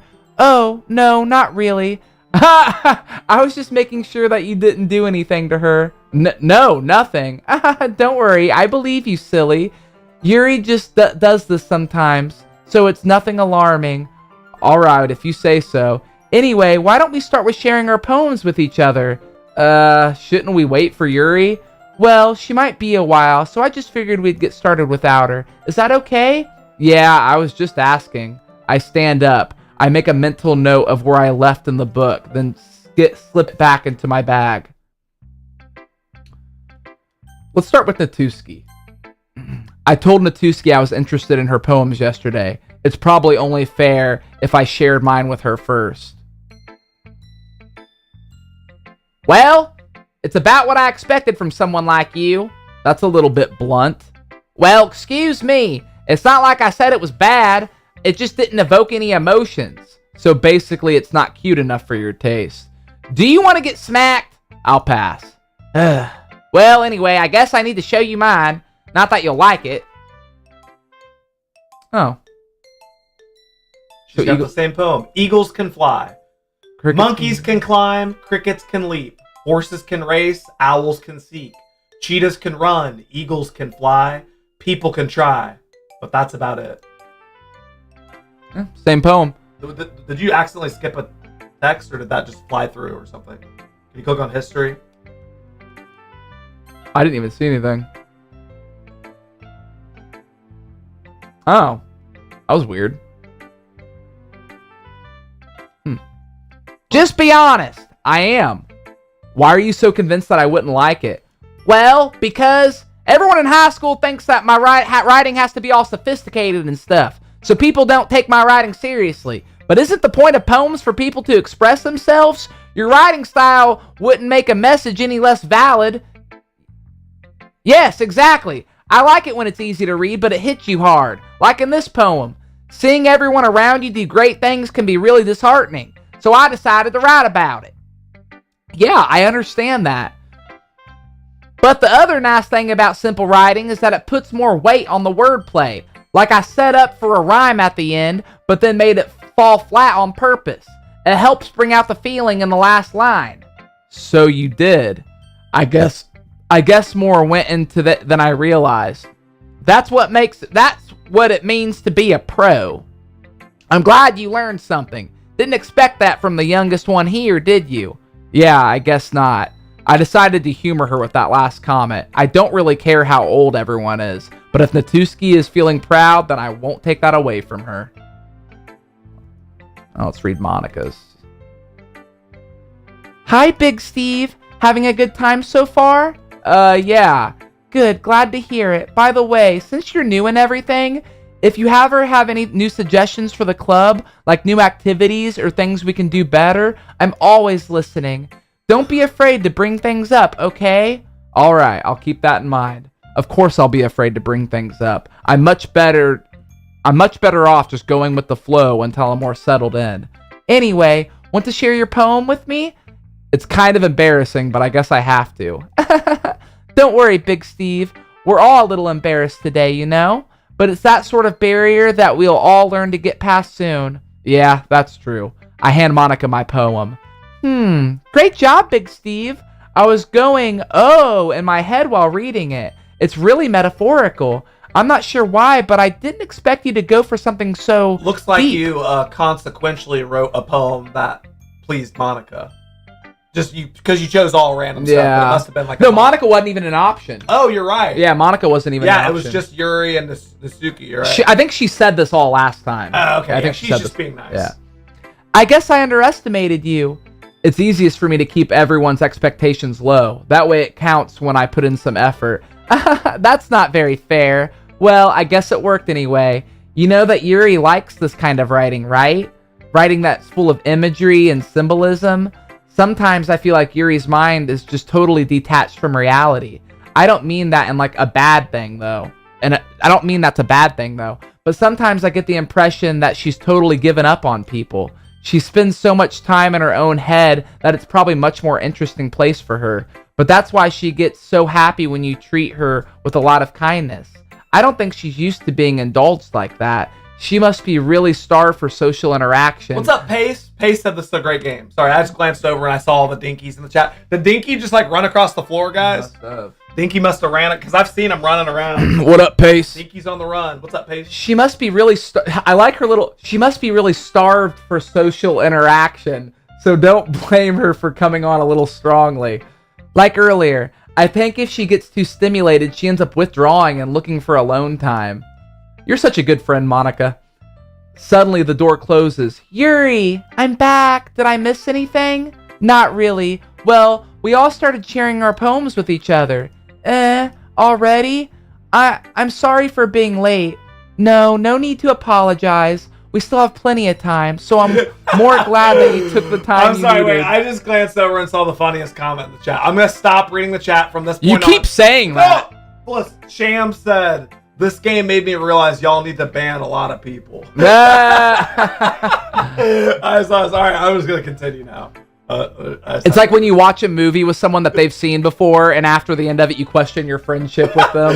Yeah. That, you know what though? I knew better, and that's why when I first started this game, I made sure to not even glance at the chat. One time I have never glanced at the chat. I love reading the chat, but there's a couple people do make it hard. A couple people do make it hard. All right, thanks, Monica. Most people are so good though. Most people in the chat are behaved. It's sad because it is one of those instances where like one rotten apple ruins the whole berry. That's why I didn't even that's why I didn't put my hand in the apple basket. That's why I'm really thankful for people like Anna Beasy who are doing their duty as a mod. No. Thank you, Anna Beasy.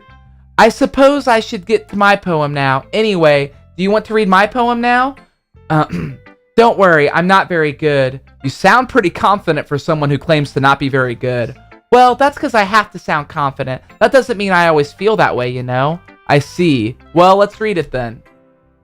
Hole in the wall, and, we've read this one. Yeah, let's read it again. Okay. Hole in wall.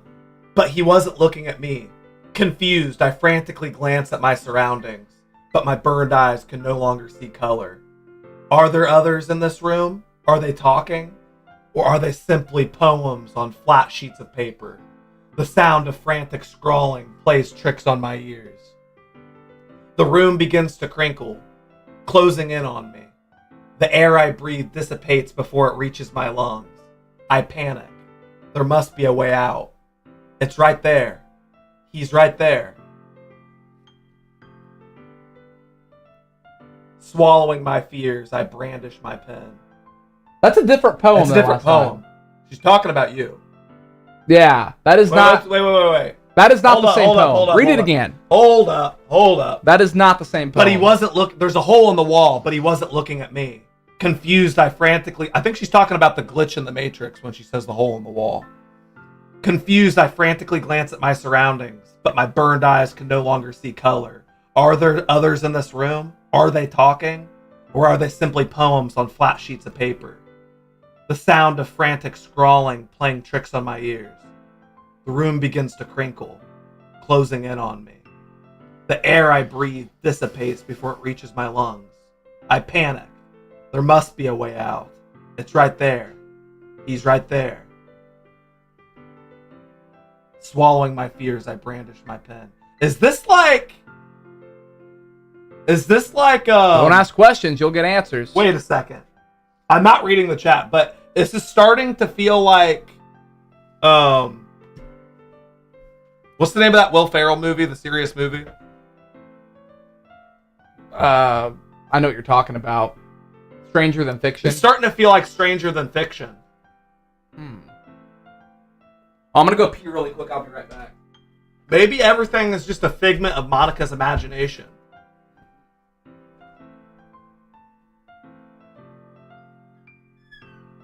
She said, I panic. There must be a way out. It's right there. He's right there. Swallowing my fears, I brandish my pen. Wow. I'm so sorry guys and didn't mean to take it that far, and I hope the rest of your experience of the game is great and have a great day as well. Yeah, Dark and Death, I don't take it personally. Thank you for the $5. I've kind of realized that, some people don't realize when they're spoiling something. Not everybody has the same definition or standards when it comes to spoiler. Like, Steven and I are the type of people, we like to watch movies knowing nothing going in. You know what I mean? Like, I don't even really like to know what genre I'm watching. I like to just feel and interpret with no outside opinions or words or influence. For me, it's a much more pure experience that allows me to enjoy it way more. I understand, some people, they as soon as they download a new game on their computer, the first thing they do is they go to YouTube and they look up walkthrough and they look up cheats and guides and all the shit.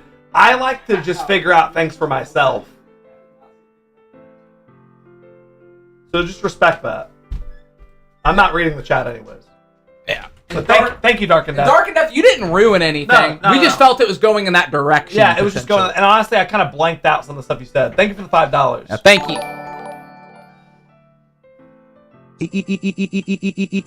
Shut up! E-Man, shut up!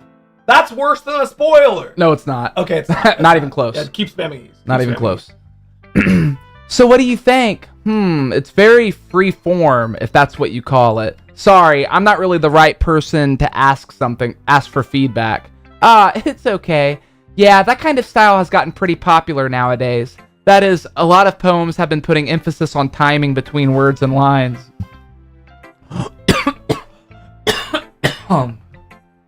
When performed out loud, it can be really powerful. What was the inspiration behind this one? Well, I'm not sure if I know how to put it. I guess you could say that I had some kind of epiphany recently. It's been influencing my poems a bit. An epiphany? Yeah, something like that. I'm kind of nervous to talk about deep stuff like that because it's kind of coming on strongly. Maybe after everyone is better friends with each other. Anyway, here's Monica's writing tip of the day. Sometimes when you're writing a poem or story, your brain gets so fixated on a specific point. If you try so hard to make it perfect, then you'll never make progress. Because you told me to shut up, you smelly fucker. I don't care about it. Thank you, E-Man. Just force yourself to get something down on the paper and tidy it up later. Another way to think about it is... I just farted and my butt tickles. Shut up! Thank you, Mama Luigi, for the $2.50. Another way to think about it is this. If you keep your pen in the same spot for too long, you'll just get a big dark puddle of ink. So move your hand and go with the flow. That's my advice for today. Thanks for listening. Who should I show my poem to next? You don't have a choice, Yuri. As Yuri reads the poem, I notice her eyes lighten. Exceptional. Oh, what was that? Did I say that out loud? Yuri first covers her mouth, but then ends up covering her whole face. He's going to hate me. You really didn't do anything wrong, Yuri. I guess you're right. What am I getting so nervous for? Yuri takes a breath. So, what kind of a writing experience do you have? Your use of imagery and metaphors indicates you've written a lot of poetry before. Really? Wow, that's a huge compliment coming from you. This is actually my first time, really. Huh. Yuri stares at me blankly, then looks at my poem again. Well, I know that. I just meant, Yuri trails off, unable to find an excuse. She traces her finger along the words in the poem, as if breaking it down more thoroughly. Yeah, okay. This is the reason I was able to tell. It's just because there are specific writing habits that are usually typical of new writers. And having been through that myself, I kind of learned to pick up on them. I think the most noticeable thing that I realized in new writers is that they try to make their style very deliberate. In other words, they try to pick up a writing style separate from the topic matter, and they form fit the two together. The end result is that both style and expressiveness are weakened. Okay, this game is getting fucking boring and I'm getting sick of it. Well, too bad, C-Man! I've already committed this much time to it. Her stammering is completely gone, and she sounds like an expert. If anything, it's getting more interesting. Yeah, this game is that way more interesting. Yeah. Of course, that's not something you can be blamed for. There are so many different skills and techniques that go into writing a simple poem. Not just finding them and building them, but getting them to work together is probably the most challenging part. It might take you some time, but it all comes with practice and learning by example and trying new things. I also hope that everyone else in the club gives you valuable feedback. Natuski can be a little bit biased, though. Biased? How? Well, never mind. I shouldn't be talking about people like that. Sorry. It's fine. I'm not sure if Yuri is apologizing. I'm not sure if I would rather be heterosexual than play this game. I think everyone is sick of it. Type 3 in the chat if Steven should play something else. Guys, it's almost over. It just started getting weird. We're in the the final sprint Like, of the Jesus game. Christ, Yeah. let me see what happens. This is end game. This is end game. Let me see what happens. Everybody's getting super, like, when there was 6 hours to go, everybody's like, keep playing. Yeah. But now that we're 30 minutes You know what? away, Now that you're 90% done, Christ. now that you're 90% done, jump ship. Jesus Christ. Let us finish. I would rather be heterosexual. Ugh. I said in the beginning, I said, I'm finishing this game, and I know half of you are going to hate it. Today just isn't going to be your day. Okay, because I'm finishing this game. I'm not sure if Yuri is apologizing to herself, to me, or to Natuski. Do you mind if I read your poem now? Please do. I'd love to share my thought process behind it. Yuri smiles dreamingly, as if that's a rare opportunity of her, which itself is kind of funny. After all, isn't this supposed to be a literature club? Ghost under the light. The tendrils of my hair illuminate beneath the amber glow. Bathing. It must be this one. The last remaining street light to have withstood the test of time. The last yet to be replaced by the sickening blue-green hue of the future. I bathe. Calm. Breathing air of the present but living in the past. The light flickers. I flicker back. That's how I feel about modern headlights. You ever see those modern LED headlights? And it's just like, ugh. Like, this is the future. It's just those LEDs just like in your face.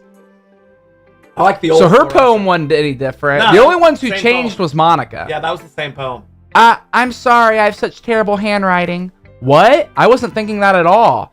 But it looks like it took you a long time to read. Well, I just don't read script very often. I actually think your handwriting is pretty. That's a relief. Also, I like the poem. Even though it's short, it was really descriptive. It wasn't too short. I usually write longer poems. No, not at all. I'm really glad you like it. I'll be honest. Since it's our first time sharing, I wanted to write something a little more mild. Something easy to digest. Let Stephen latch his poems onto these adorable Kawaii Woo Literature Club big-breasted girls. Thank you. Just don't tell Brianna that he's playing this game. He might have some explaining to do. You know, Just let Stephen be, would ya? He is enjoying the experience. Thank you, Timothy. being a real one. And you know what? I actually told Brianna about it and showed her some of the, like what it was, and she just kind of was like, okay. She was like, all right. And I'm like, yeah, I know it's weird. I know. I don't know. I'm sorry. Thank you, JD Land. Thank you, Thank you for the media share, JD Land. Appreciate that, my guy. She was jealous. No. For the love of the Christ, stop this game. Play Medi shares Nope. or something. No, E-Man! No! No, he's P-Man now. Oh, he's P-Man now. No, I don't care. You and Saucy can go find something to do, okay? And then on Friday, everything will be back to normal. I love how, like, we play a different game for, like, one day and everyone loses their minds. I mean, I guess if you came in the middle of it, I get it. But Just, hey, man, just know that this is the shortest game we've like ever played. Yeah, so short. Saucy Boy said, "How much do we need to donate to stop the game?" Keep going. Realistically, though, no, we're not stopping. You'd have to pay me like $500 to stop Yeah. this. Like, I think $500, I would stop it. Yeah, you would literally have to pay. Yeah, $500 because I'm too invested. I'm too invested in it. Are you into Ghost, Yuri? Actually, the story isn't about ghosts at all, Big Steve. Really? I must have totally missed the point. Well, I suppose you did only glance over it after all. But remember that poets often express their own thoughts, feelings, and experiences in their works. They usually do more than just tell a simple story or paint a simple picture. In this case, perhaps the subject of the poem is only being symbolically compared to a ghost, lingering in her last remaining place of comfort, unable to let go of the past, and soon to be left with nothing. That's a lot more solemn. That's a lot more solemn way of putting it. I hadn't even thought of that. That's impressive. It's nothing really. Yours was impressive too. So, nah. If anything, I could probably learn a thing or two from you. You think so? Yeah, of course. You know, I was really nervous about doing all of this, but in the end, I enjoyed it. I'm going to keep doing my best for you, Big Steve. Ah, me too. Phew. I guess that's everyone. I glance around the room. That was a little more stressful than I anticipated. It's as if everyone is judging me for my mediocre writing abilities, even if they're just being nice. All right, the music is officially fucked. Just for that 1 second. I was going to say, it sounded normal that time. Yeah, that was weird. There's no way my poems can stand up to theirs. This is a literature club after all. I sigh. I guess that's what I ended up getting myself into. Across the room, Monica is writing something in her notebook. My eye lands on Yuri and Natuski. They gingerly exchange sheets of paper, sharing their respective poems. This game is interesting. Keep playing. I wasn't a fan at first, but as it goes on, it's getting better. Right. That was me. Yeah. Thank you very much, Fat Nutmeg. That was yeah. You know, thank you for the 449 British pounds. Very kind of you. And you know, I don't know if anybody remembers, but I actually attempted to play this game on stream like 8 or 9 months ago, and I was so confused and weirded out that I just turned it off. Yeah. Like I literally got to the part where I was making the poem and I'm like, this game is just stupid. Yeah. I turned it off. As they read in tandem, oh, thank you again, Fat Nutmeg. As they read in tandem, I watch each of their expressions change. Steven, stop playing this boring fucking game right now. No!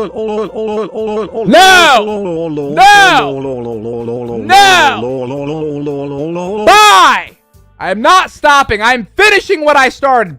This will be the last day. This will be the last day of Doki Doki, but it's getting finished today. It's getting finished, my guy. Okay? I'm sorry.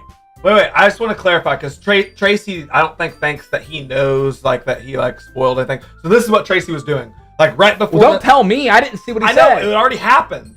Well, I didn't see it. Oh, I see. What he spoiled already happened. But right before the Sayori part, he was just like, "Oh, turn this game off. Turn this game off. This is when it gets sad, crying face, blah blah blah." He kept doing all shit, and it's just like for me, it was just like, dude, like come on, like I'm not stupid. Honestly, I saw that coming anyway, though. I saw it coming too. I didn't think that it was gonna be so about it, but.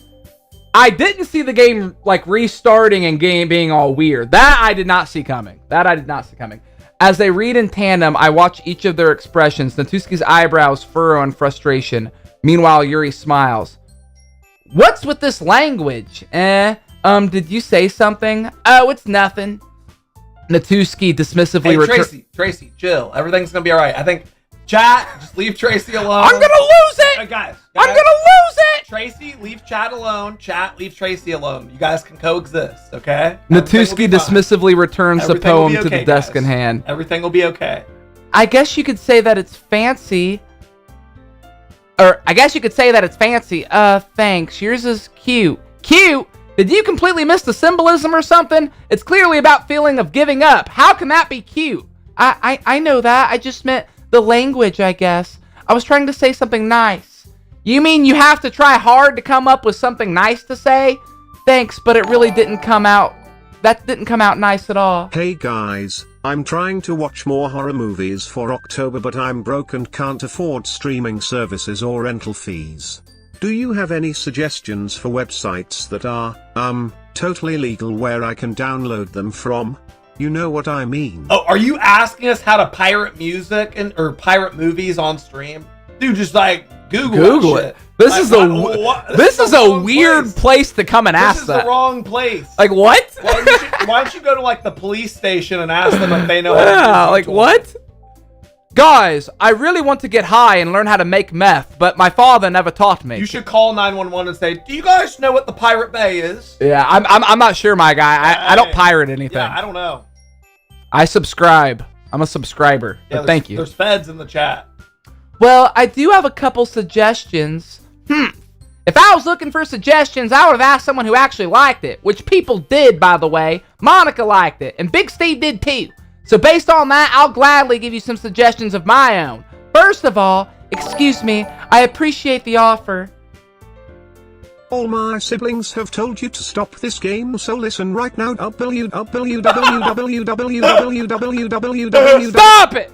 And by the way, guys, there hasn't been a million. Let me. I just want to get something straight. There has not been a million people telling us to stop playing this. It's one guy and Saucy Boy. From E-Man to C-Man. Yeah, it's E-Man and Saucy Boy. No, E-Man, C-Man, PP Man, LOL Man, and now he's W Man.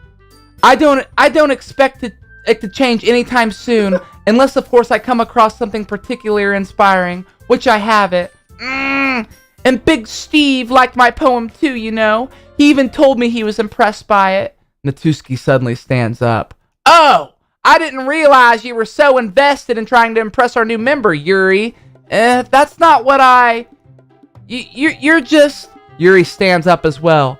Maybe you're just jealous that Big Steve appreciates my advice more than he appreciated yours. Huh? And how do you know he didn't appreciate my advice more? Are you that full of yourself?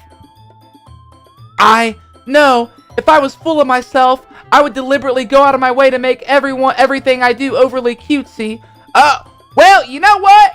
I wasn't the one whose boobs magically grew a size bigger as Big Steve started showing up. Natuski, that's a little... This doesn't involve you. Taking out your own...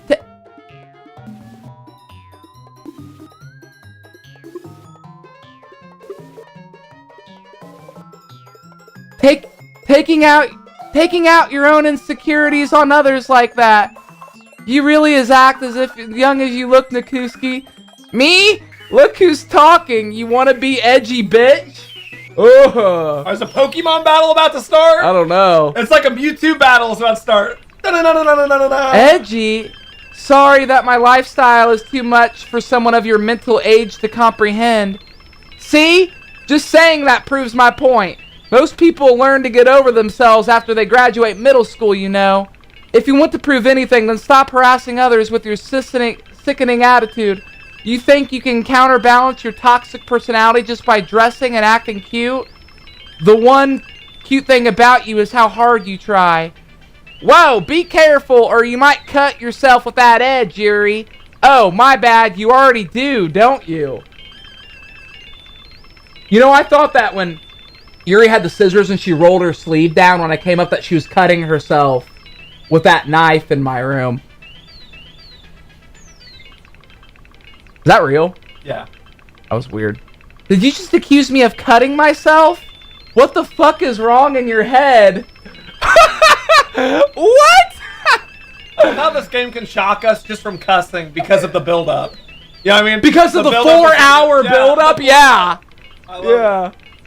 What the fuck is wrong in your head? Yeah, go on. Let Big Steve hear everything you really think. I'm sure he'll be head over heels for you after this. Suddenly Yuri turns towards me as if she noticed I was standing here. Big Steve, she's just trying to make me look bad. That's not true. She started it. How?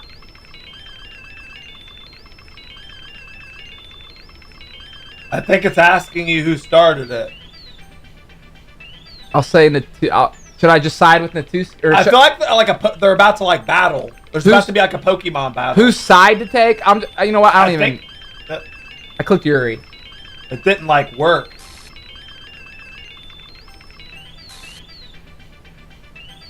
Did I click Natuski this time? All right, I'm getting like deep like head chills.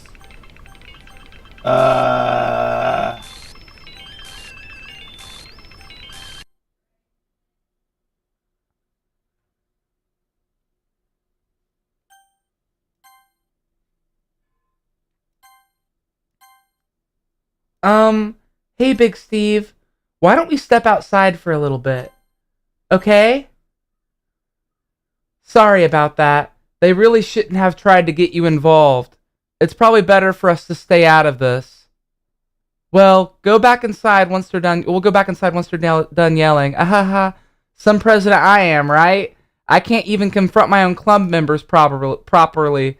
I just wish I was able to be a little bit more assertive sometimes. But I never have it in me to put my foot down against others. You understand, right? Anyway, if this makes you want to spend less time with others, then that's fine. I'd be happy to spend time with you instead. So that was the most freaked out I felt so far in the game. The game keeps topping itself. I seen many playthroughs of this game. You're the only ones to take the time and effort and focus on the poems. Really? Wow. Are you kidding? That's what this game is. What do you mean? So even if someone's doing like a YouTube playthrough, they just skip through everything? They don't like interpret the poems? Wow. Maybe it's just because I really loved like college literature and poetry. Like I took poetry classes. I love poems. Yeah. And Steven likes poetry too. I mean, he likes freestyling and rap. Yeah. We both love poetry. Thank you for the 5, Dark and Death, and thank you for the compliment. Yeah, thank you for the 5, man. Steven played with girls' dolls when he was a little boy. No, I did not. No, I did not, Lawrence. And even if I did, who cares? But no, I did not. Thank you, JD Land, for the media share. To the people, like Queen of Awesome said, might as well enjoy the story. Why skip everything? This game is the story. To skip over the dialogue makes no sense. To skip anything in this game is missing the point of the game. Yeah, makes no sense. Yeah. I mean, there are games where I have skipped over the dialogue. Steven, your girl voice reminds me of the time you decided to role play as a girl when we made love. You playing this is still hilarious though. Keep it going. Love, Ricardo. Well, thank you, Ricardo. I'm enjoying it, man. I'm enjoying this game, and we never made love. I just want to put that out there. Me and Ricardo never made love. I don't know him. I've never made love to a man. But, yeah. Thank you. Yeah, skipping the poems is like skipping the chapter in a book. Yeah. Steven regularly played with girls' dolls when he was a little boy. No, I didn't. Thank you, Lawrence. Didn't. Even if he did, he turned out fine. Yeah. What are you so? Who cares? Thank you. Natuski appeared out of nowhere. She quickly runs away. I had never seen that look on Natuski's face. That deeply upset, crying. Yeah, that was kind of weird. Oh dear. Well, it looks like they're done. I didn't mean it. I didn't mean it. I didn't mean it. I didn't mean it. Yuri is rocking back and forth in her desk with her palms on her forehead. Yuri, I didn't mean it. I believe you. I have no idea what Yuri might have said to Natuski, or did. Big Steve, please don't hate me. Please. I'm not like this. There's something wrong with me today. It's fine, Yuri. We all know you didn't mean it. Besides, I'm sure Natuski will forget all about it by tomorrow. Completely. Anyway, the meeting is over, so you can go home now if you want. Yuri looks at me like she wants to say something, but she keeps glancing at Monica. You can go first, Monica. I'd like to stay a little bit longer. I'm the president, so I should be the last one out. I'll wait for you to be done. Oh, man. Well, I'm the vice president, so please let me take that responsibility today. It kind of sounds like you don't want me to be around for something, Yuri. It's not that. It's not that. I didn't get much of a chance to discuss my book with Big Steve. It would just be embarrassing with you listening. Queen of Awesome said, turns out that all these women are just on their periods. That's the twist. That's the big twist. I guess I really don't have a choice, do I? I'm sorry for causing trouble. Okay, we're just... But this... I'll just... Okay. You went full Natuski on this one. It looked like Natuski. That was Natuski favored. Another day passes, and it's time for the club meeting already. I've gotten a little more comfortable here over the past couple days. Really? I haven't. Entering the club room, the usual scene greets me. Welcome back, Big Steve. Hi, Yuri. I'm not sure if it's me or if Yuri's expression, but the weight of yesterday's quarrel still hangs in the air a little. Yuri glances over her shoulder, looking around the room. Natuski is reading manga at her desk, and surprisingly, Monica isn't here yet. Suddenly, Yuri takes my arm and pulls me into the corner of the room. About yesterday, I really need to apologize. Nothing like that has ever happened before, and something just came over me, I guess. I wasn't acting mentally sound. Please don't think that we usually act like this. Not just me, but Natuski as well. Yuri, I'm happy that you were considerate and apologized. You don't have to worry too much. Even though I've only been here a couple days, I could tell something was off yesterday. Maybe we were just a little extra sensitive because it was our first time sharing poems. But whatever it was, it didn't make me think any less of you. I had already decided that there is no way you could be a bad person. And now that you're apologizing, I know you really didn't mean it. Big Steve, don't say those kinds of things so frankly. They make me a little too happy. I'm really glad that you're such an understanding person, and I'm really glad that you joined this club. Everything is a little bit brighter with you around, and, sorry, what am I saying right now? Hey, have you guys seen Monica? No, I haven't. I was also kind of wondering where she was. Man, Yuri, I'm guessing you haven't either. Yuri is clearly taken aback by how calmly Natuski is dressing her. Well, Monica said, I have a feeling Natuski is going to completely forget about this. And then she emphasized completely. Like she was emphasizing that Natuski is not going to remember any of this the next day. No, I haven't. Geez, this isn't like her at all. I know it's stupid, but I can't help worry a little bit. What? Why are you looking at me like that? Natuski, about yesterday, I just wanted to apologize. I promise I didn't mean any of the things I said, and I'll do my best to stay under control from now on. So, Yuri, what the heck are you talking about? Hell yeah. Paradigm Prophecy said he's been listening to this at work, and it's making his work day go by so fast. Heck yeah! Hell yeah, man. Heck yeah, my guy. Thank you, Paradigm. Did you do something yesterday? Jeez. Whatever's on your mind, I'm sure it was nothing. I don't even remember anything bad happening. You're the kind of person who worries too much about the little things, aren't you? But, I'll accept your apology anyway, if it helps you feel better about it. Besides, it's kind of nice to hear, since I was always afraid you secretly hated me or something like that. No, not at all. I don't hate you. Well, you're kind of weird, but I don't hate you either. Natuski turns to me. You're still on trial, though. Hey. Suddenly, the door swings open. Sorry, I'm super sorry. Ah, there you are. I didn't mean to be late. I hope you guys weren't worried or anything. Nah, well, Natuski was. I was not. What took you so long anyway? Well, my last period today was study hall. To be honest, I kind of just lost track of time. That makes no sense, though. You would have heard the bell ring at least. I must not have heard it since I was practicing piano. Piano? I wasn't aware that you played music as well, Monica. Well, don't give me more credit than I deserve. I guess I've been practicing for a while, but I'm still not very good yet. Still, that must require a lot of dedication, so I'm still impressed. Well, thanks. You should play something for us sometime. Monica looks at me. Well, I'm working on writing a song, but it's not quite done yet. Maybe once I get a little bit better, I will. That sounds cool. I look forward to it. Is that so? In that case, I won't let you down, Big Steve.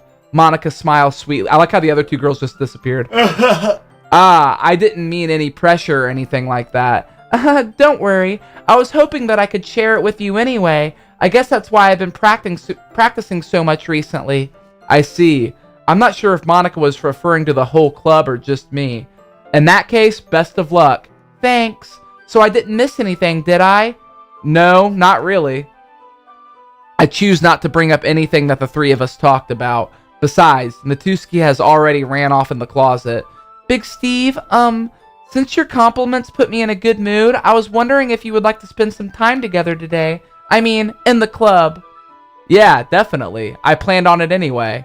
Okay, can we start now? Let's find a place to sit. I'm not being a little too forward, am I? I'm sorry. My heart just won't stop pounding for some reason. Don't worry about it. If anything, it's nice to see you have so much energy. Yeah, but I need to try to calm down. I won't be able to focus on reading like this. Take your time.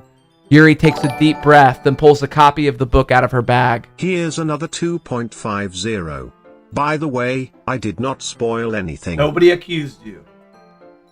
At least I didn't. Maybe somebody in the chat, but thank you. Everybody's accusing everybody of everything, my guy. Wait, Gorilla Kid, are you okay now? Have you realized this game isn't so bad after all? And even if you think it still is, it's almost over. He said lame, So I think he's still not He said into the way it. Steven does the girls giggle. Lame. Sorry, I'm letting you down, Gorilla Kid. Gorilla Kid was very mad yesterday. He was very mad. Yuri takes a deep breath, then pulls a copy of the book out of her bag. Actually, I have a request. Do you mind if I make some tea first? Not at all. Thanks very much. If there's one thing that can make reading time here any better, it's a nice cup of tea. Not to mention for yourself as well. Yuri stands up and makes her way to the closet. I follow and watch as she retrieves a small pitcher from the shelf, the kind with the filter inside.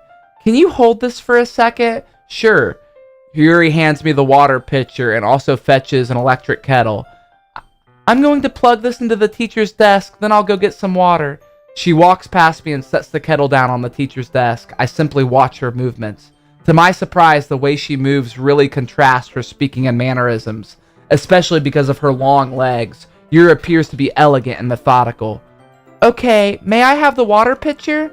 Thanks, I'll be right back. I might as well take a walk with you. That's okay. You stay here. It won't take long. Pitcher in hand, Yuri hurries out of the classroom.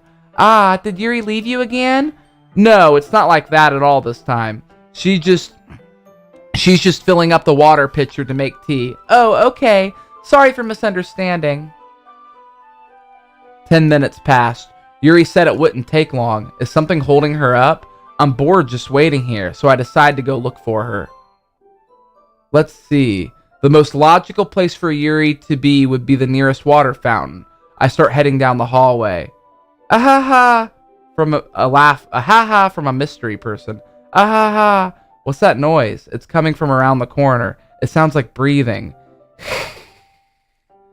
A sharp inhale, like someone is sucking the air through their teeth. Are they in pain? I reach the corner and peer around it. Yuri? Ooh. That's... Cat!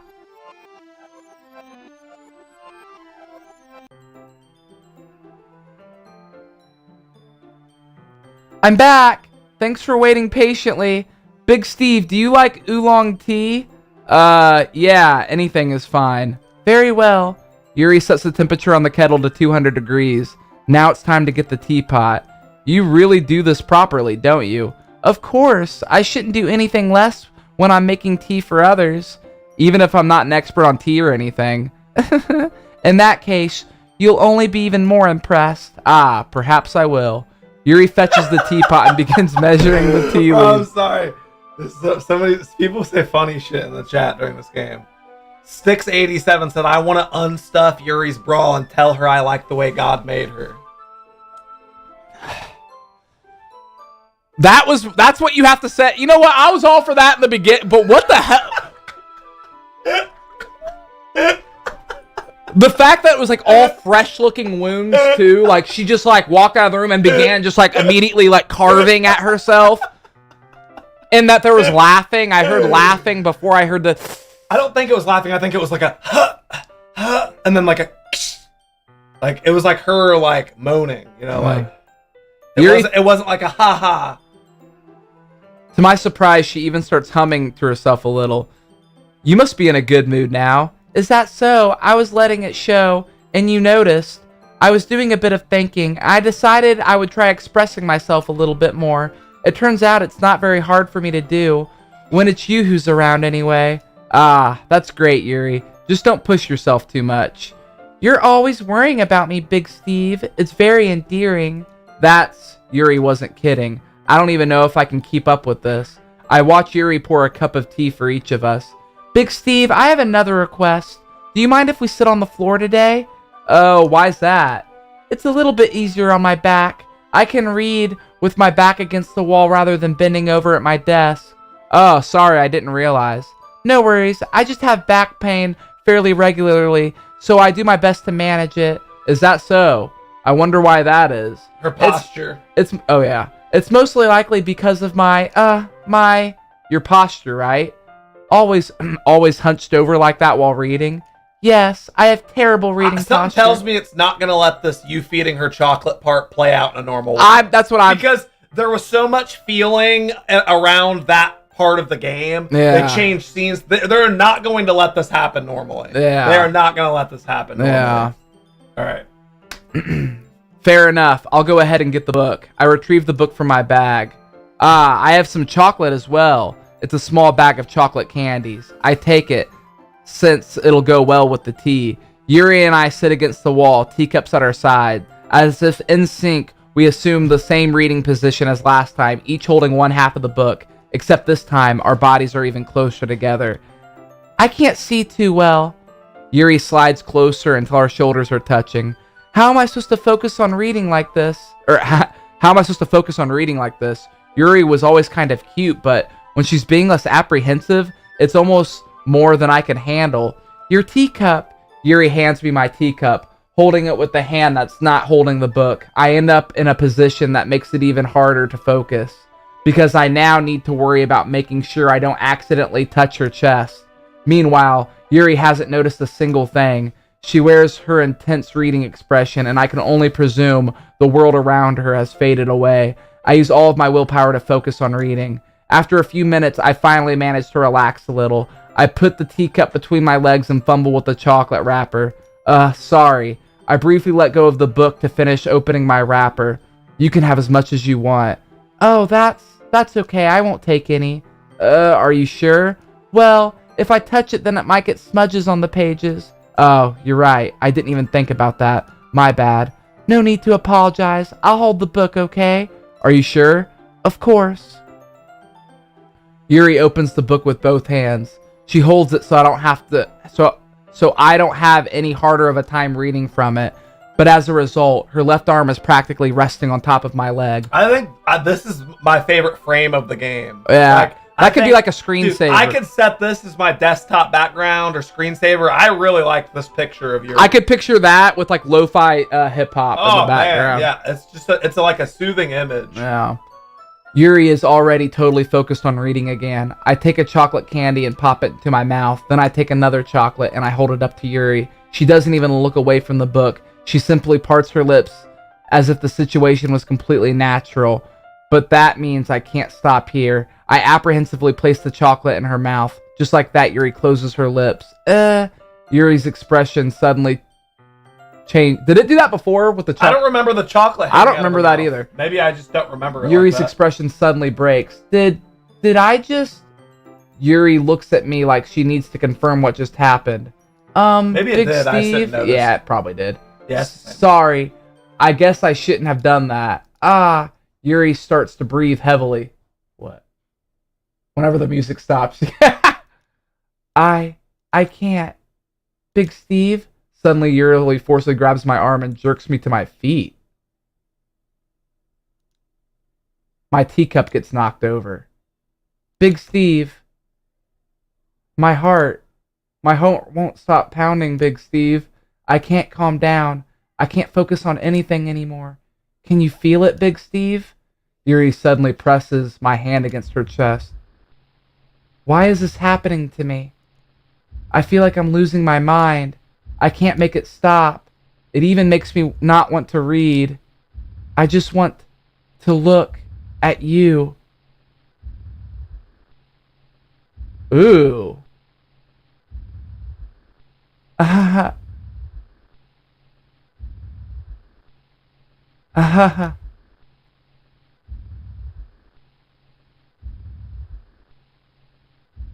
Is that?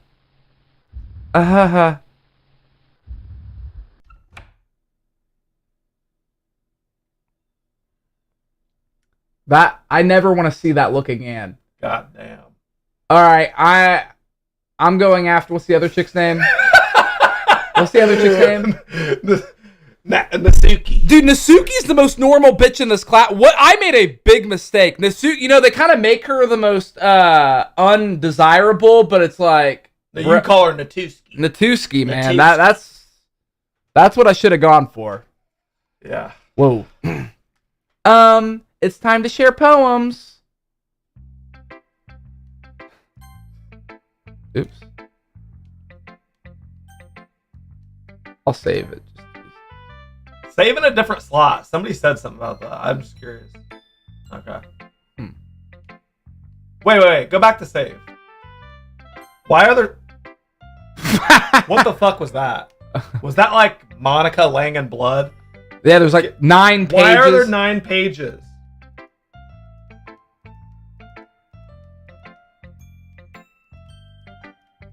Okay. I'm just making sure there's nothing weird on these pages. People kept saying something about it. Okay, let's continue.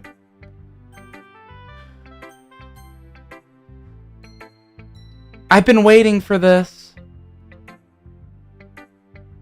Let's see what you've been writing. Let's see what you've written for today. Yuri smiles and takes a deep breath. I like just holding it. I mean, the poem turned out good. It's, well, there are some things that you could work on, but that doesn't really matter. It feels like anything written by you is a treasure. That came out a little awkward. Let's move on. Here's a poem I wrote. You don't have to like it or anything. Wheel. I don't think we've heard Wheel. No, never heard this one. So this is Yuri's poem? Wheel. Yes. Look, there's a stain. There's stains on it.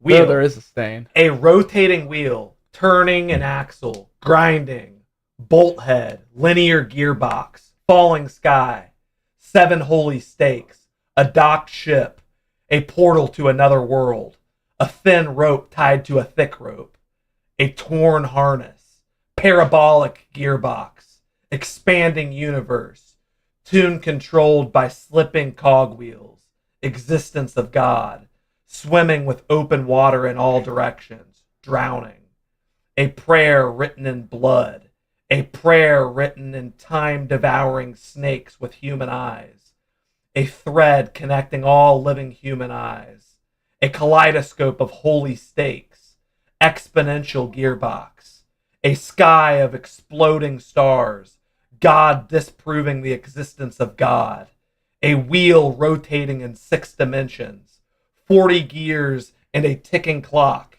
a clock that ticks 1 second for every rotation of the planet, a clock that ticks 40 times for 40 times every time it ticks every second time, a bolt head of holy stakes tied to the existence of a dockhead ship to another world, a kaleidoscope of blood written in clocks, a time-devouring prayer connecting a sky of 40 gears and open human eyes in all directions, breathing gearbox, breathing bolt head, breathing ship, breathing portal, breathing snakes, breathing God, breathing blood, breathing holy stakes, breathing human eyes, breathing time, breathing prayer, breathing sky, breathing wheel.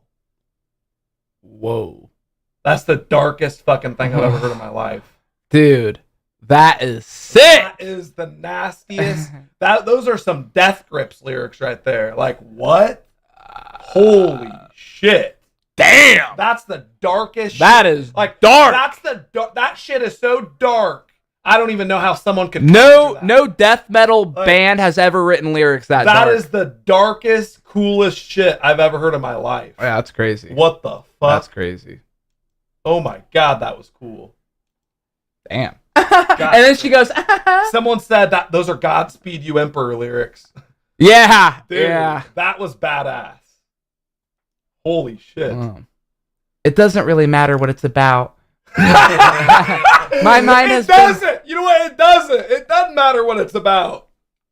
My mind has been a little hyperactive lately, so I had to take it out on your pen. Oh my god, bro. That is a pen that fell out of your backpack yesterday, so I took it home for safekeeping. And I just really like the way that it writes, so I wrote this poem with it. And now you're touching it.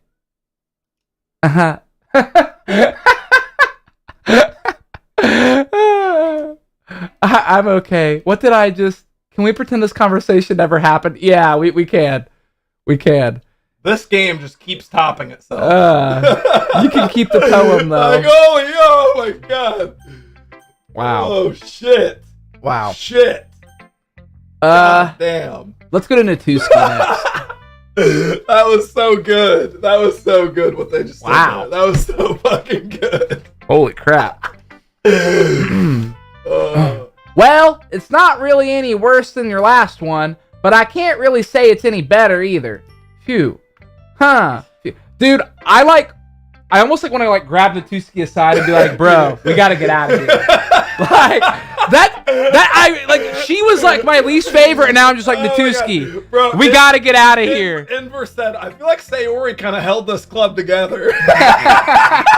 Dude, no kid. They would say that, no kidding. Bro, that was the first thought that I had when Sayori was gone, and then I'm like, oh shit, like this is even more fucked than I could have imagined.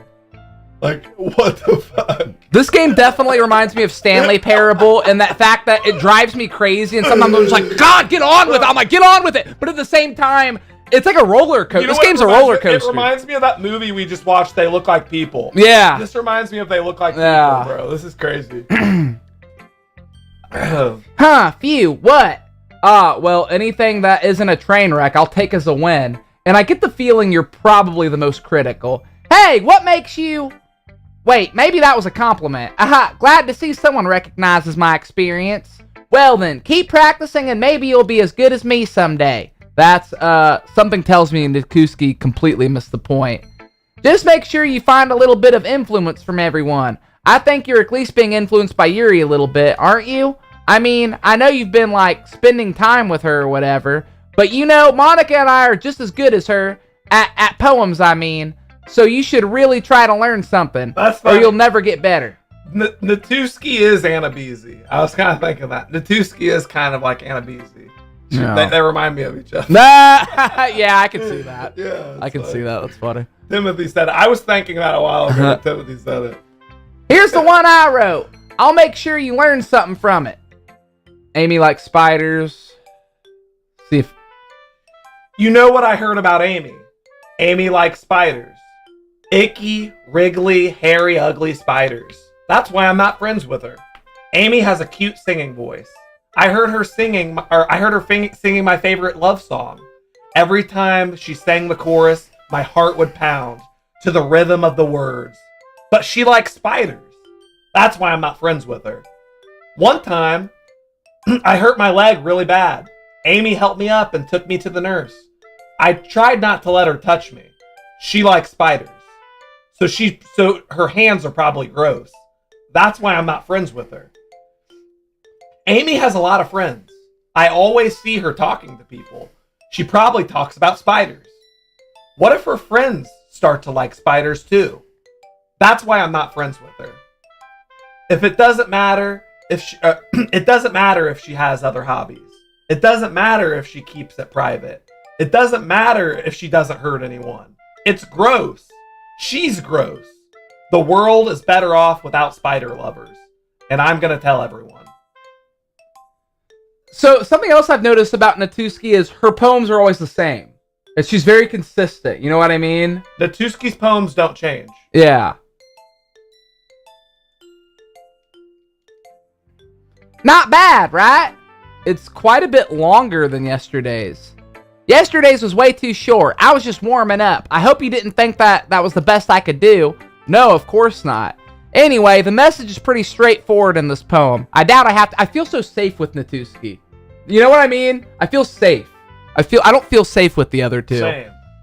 Like, anyone who would agree on the subject of this poem is an ignorant jerk. Everyone has some kind of weird hobby or guilty pleasure. Something that you're afraid if people find out they'll make fun of you or think less of you. But that just makes people stupid. Who cares what someone likes, as long as they're not hurting anyone and it makes them happy? I think people really need to learn to respect others for liking weird things, such as two of the girls in this very club, whom I respectfully won't name. Kind of ironic that even in my one place of comfort, I can't even have people respect me. Geez, now you're making me complain too much. Natuski's a real one. Natuski's genuine, man. For what it's worth, I respect you. Well, I guess, thanks. But it's kind of obvious that you respect Yuri more, so whatever. We're done sharing, so you can leave now. Who should I show my poem to now? Ooh, that scared me. What up, Steven? Alternative universe question. If you weren't dating Brianna or Hadrogi and you saw these girls at the Blue Cactus and they were like 10 years older, would you take one of them out? At the Blue Cactus, if so, which one would you, Natuski? So, Yuri, Monica, or Sayori. so within the first within the first like 2-3 hours of the game, I would have said Yuri, and now I would say none of them, and I would completely leave the state that these girls are in. I don't want to be in the same universe as these women. Whatever universe this is, I want no part of it. So none. I would jump off a bridge. But thank you, Timothy. Big Steve, I think you saw something earlier that you weren't supposed to see. Oh, you think? You think? I didn't want to have to tell you this, but I don't think I have a choice. It's getting kind of dangerous for you to spend this much time with Yuri. I don't know why, but she seems pretty easily excited when she's around you, which shouldn't be a problem in itself, but when Yuri gets too excited, she finds a place to hide and starts cutting herself with a pocket knife. Isn't that kind of messed up? She even brings a different one to school every day, like she has a collection or something. I mean, it's definitely not something it's definitely not because she's depressed or anything like that.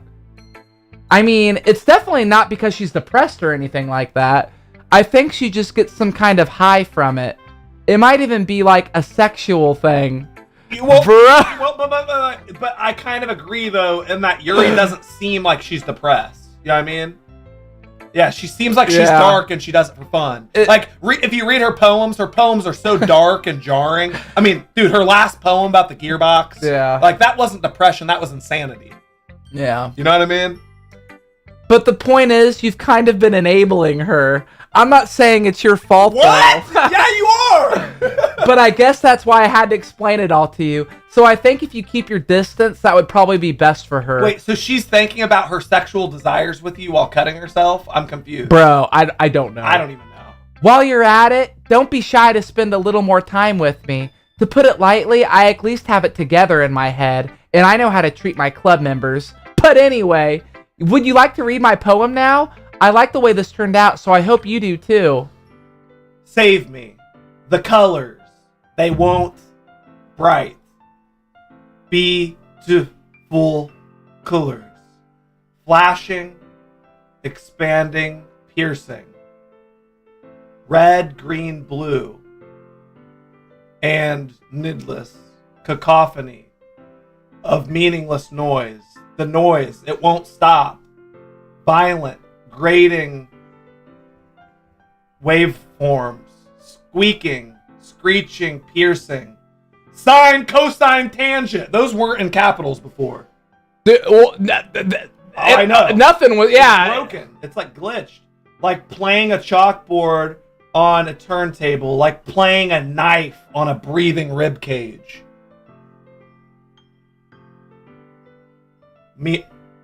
An endless poem of meaningless. Delete her. Ugh. Wow. This game is fucking insane. This game is insane. Stickspell said, I had no idea this game was so dark. Like, what? This is so good. Whoa. Whoa. Sorry, I know it's kind of abstract. I'm just trying to, it was, you know what? The first version of it was abstract. That was, I don't even know what that was. Well, never mind. There's no point to explaining. Anyway, here's Monica's writing tip of the day. Sometimes you'll find yourself facing a difficult decision. When that happens, don't forget to save your game. You never know when, who am I talking to? Can you hear me? Tell me you can hear me. Anything. Please help me. That's my advice for today. Thanks for listening. You have unlocked a special poem. Would you like to read it? Fuck. I'm going to reluctantly say yes. Happy thoughts. Happy thoughts. Happy thoughts. Oh my God. Sayori hanging from a rope. Oh, that is... All right. So, when I originally thought the game ended, I was like, oh, so this is like a... This game is like, about... This game is about, like, being a friend. Suicide awareness. Yeah. And, like, no, this is like a very deep psychological thriller. Oh. Okay. Okay, everyone. We're all done reading each other's poems, right? We have something we need to get over today. So if everyone could come sit at the front of the room. Is this about the festival? Well, sort of. Do we...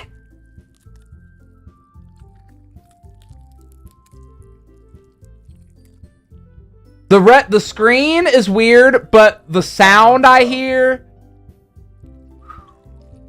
Alright.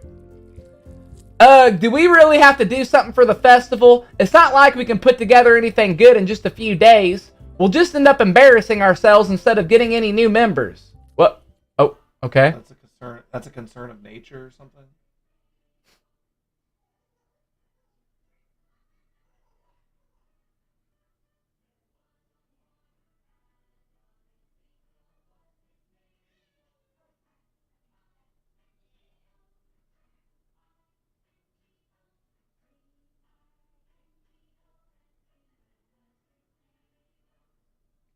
What's happening?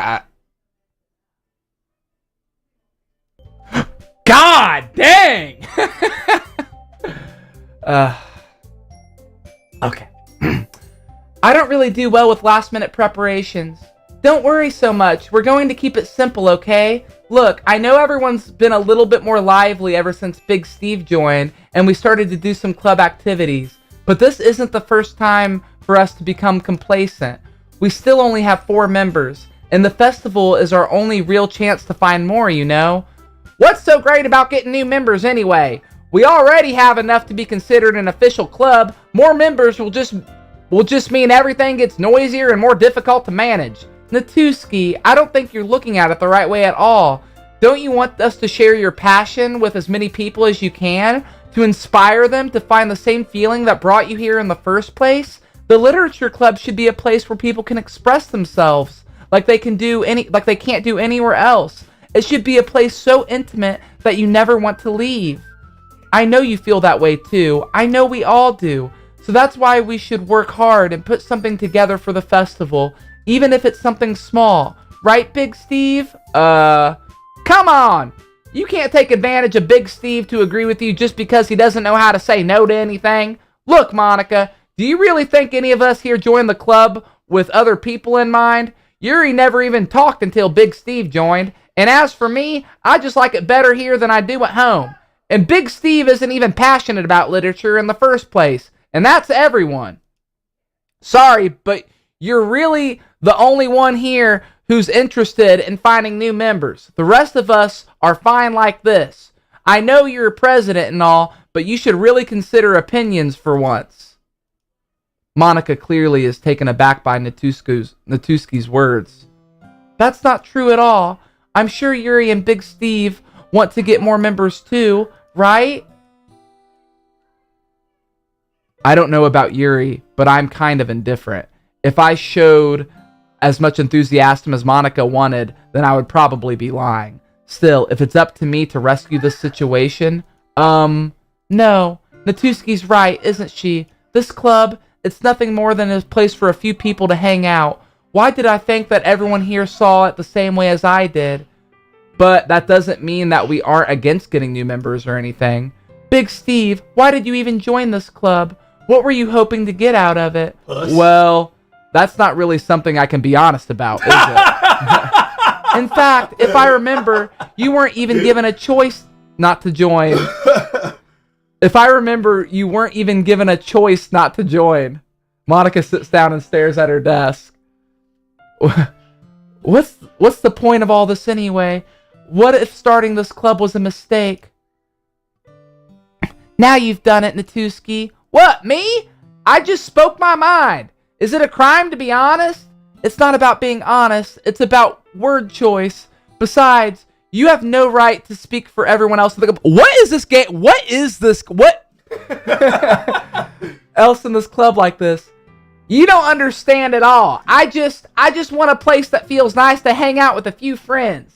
Is there a problem with the club being that for me? There aren't many other places like that for me. And now Monica wants to take it away from me.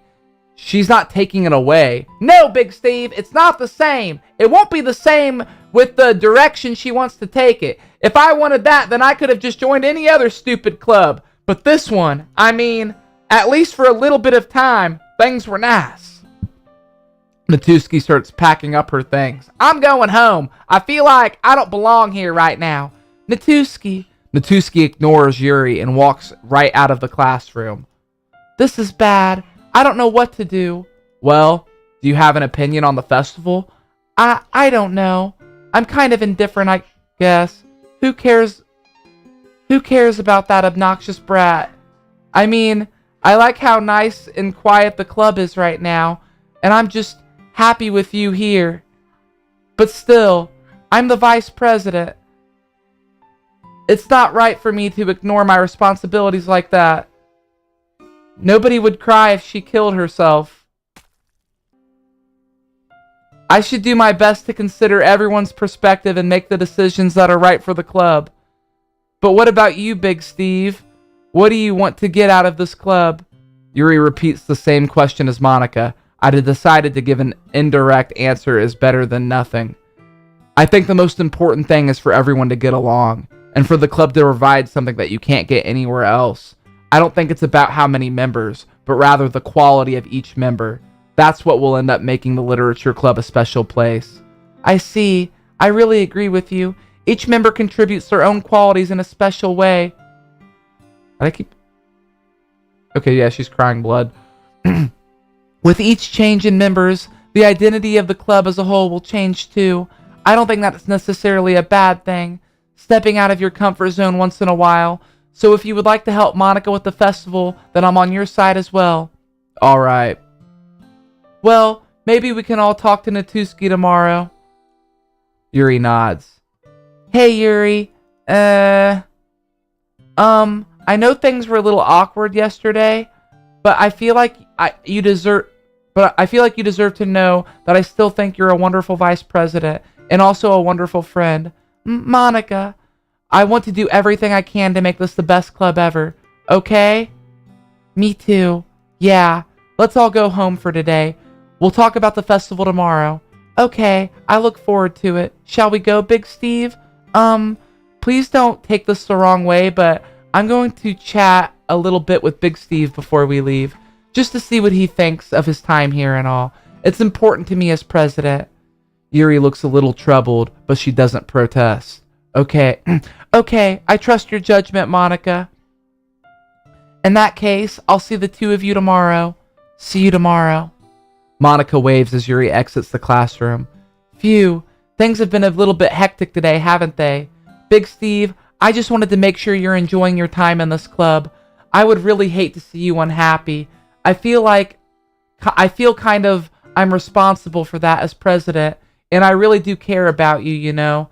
I don't like seeing the other girls give you a hard time with how mean Natuski is and everything, and Yuri being a little bit, you know.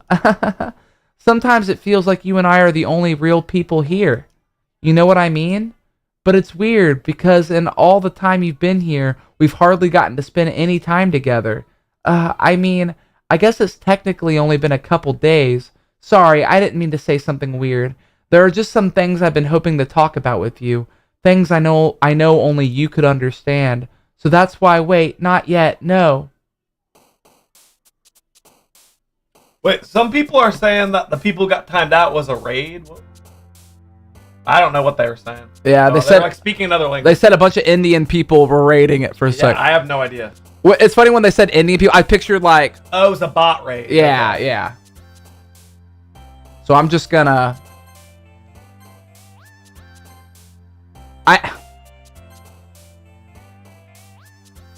Look at one of the options on the poem book.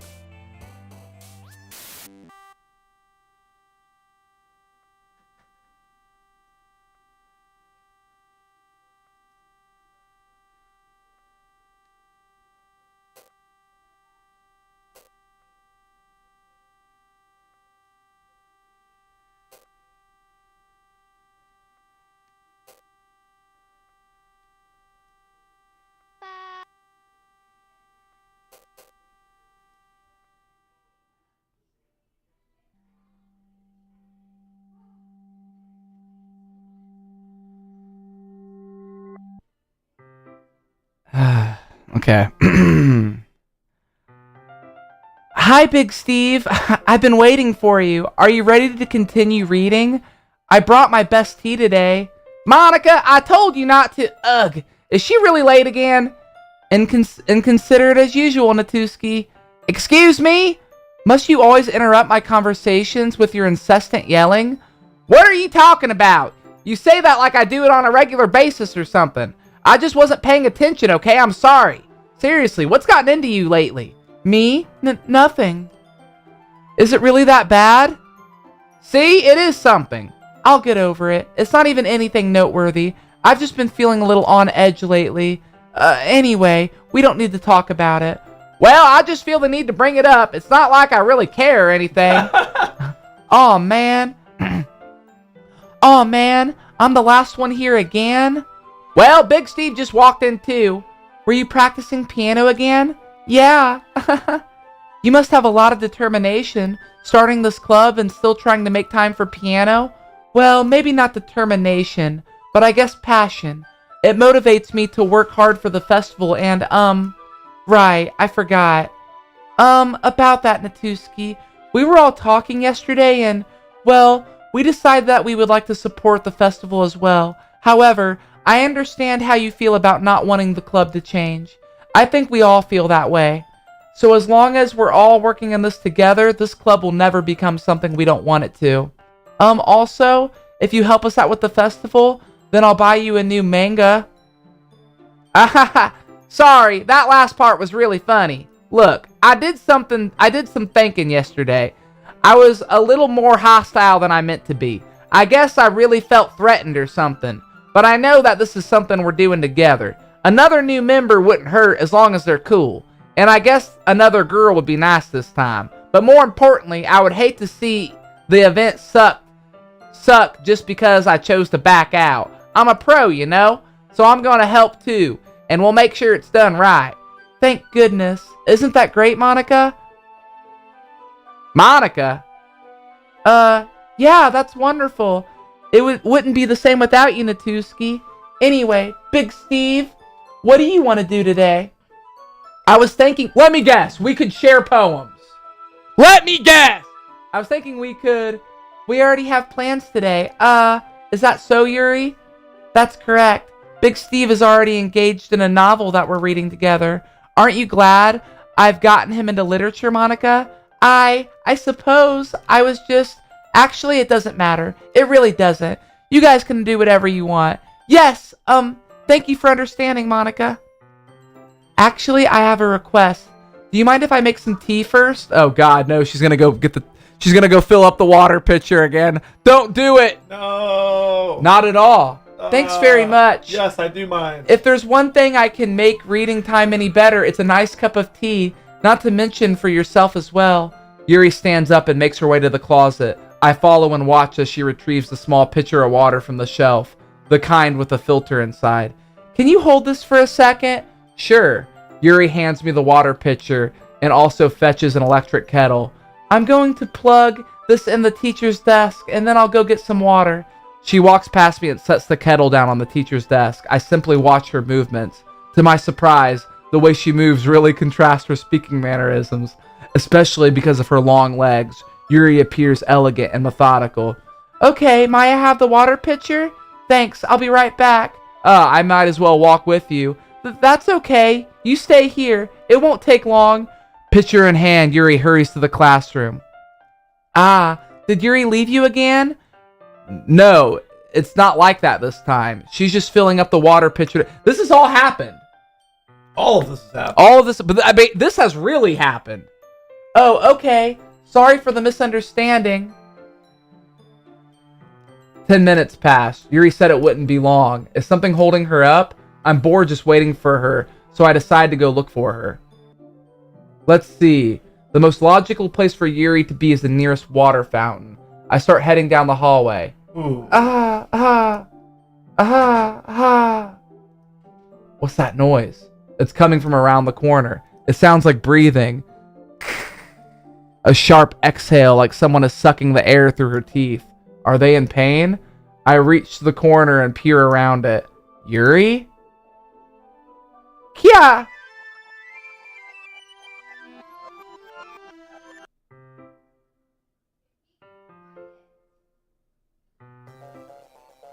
Ugh.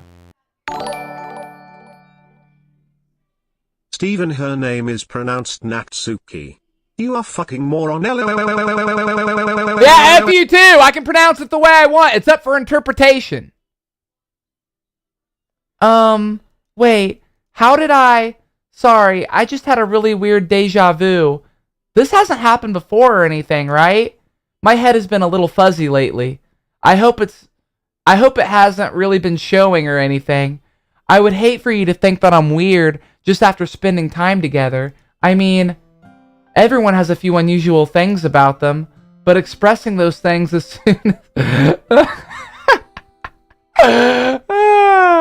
Good Jesus. But expressing those things so soon after meeting someone is usually seen as inappropriate or unlikable. At least that's what I've discovered. When I was a bit younger, I think I would come on really strongly and get a little too intense. It made people not want to be around me, so I started hating those things about myself. My obsession with certain hobbies and the way I can't control myself when I get too excited about something. So I eventually stopped trying to talk to people. If nobody could ever like me for things that matter most to me, then it's just easier if I close myself off. But recently, something has been wrong. I don't know what it is, but every time we come to the club, my heart starts going crazy, like it's going to rip out of my chest. It overwhelms me with energy and emotions that I can't let out. It's been making me do weird things. I don't know why it's happening. Big Steve, is it just me, or has Monica been acting a little off today? She's always been a sweetheart ever since I joined the club, but recently I've been feeling something sharp whenever she's around. I'm not crazy, right? Please tell me I'm not. I couldn't say anything before because she's always listening, but finally we're alone. Can we just stay out here for a while? Oh my God, did you see her eyes? No, I didn't. She was going, she got this really like nervous, creepy, her eyes opened like really wide and she went, she's like, can we just stay out here? Ugh. Yeah. I just want to stay here. Just the two of us. We can stay here until the club ends. And then we'll have the club room all to ourselves. Nobody to interfere with our reading time. Nobody to make me feel like stabbing myself in the throat.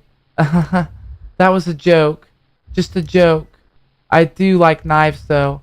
It sounds so strange, but you wouldn't understand if you've never seen how beautiful they can be. I have an idea. Whoa. See that? Yeah, Monica. Why don't you come to my house sometime? I can show you my collection. I've gotten them. Yeah, I want to go to her house. I've gotten them all from various artisans. I make sure to give them all their fair share of use. I don't want them to get lonely or anything. Nobody deserves to be lonely.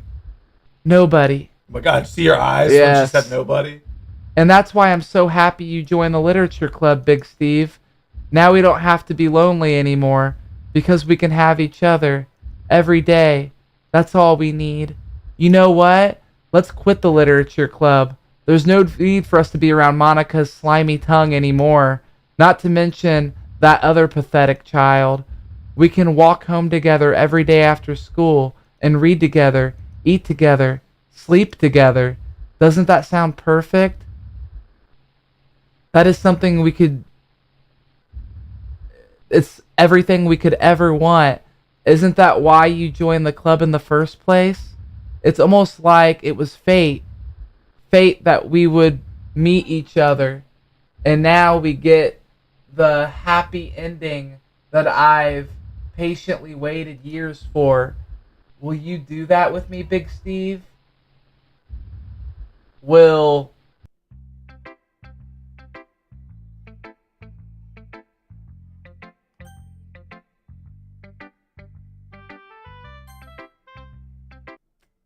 Anyway, let's read each other's poems. Don't say I didn't warn you, Big Steve. That was all she had to say. Yuri. Finally.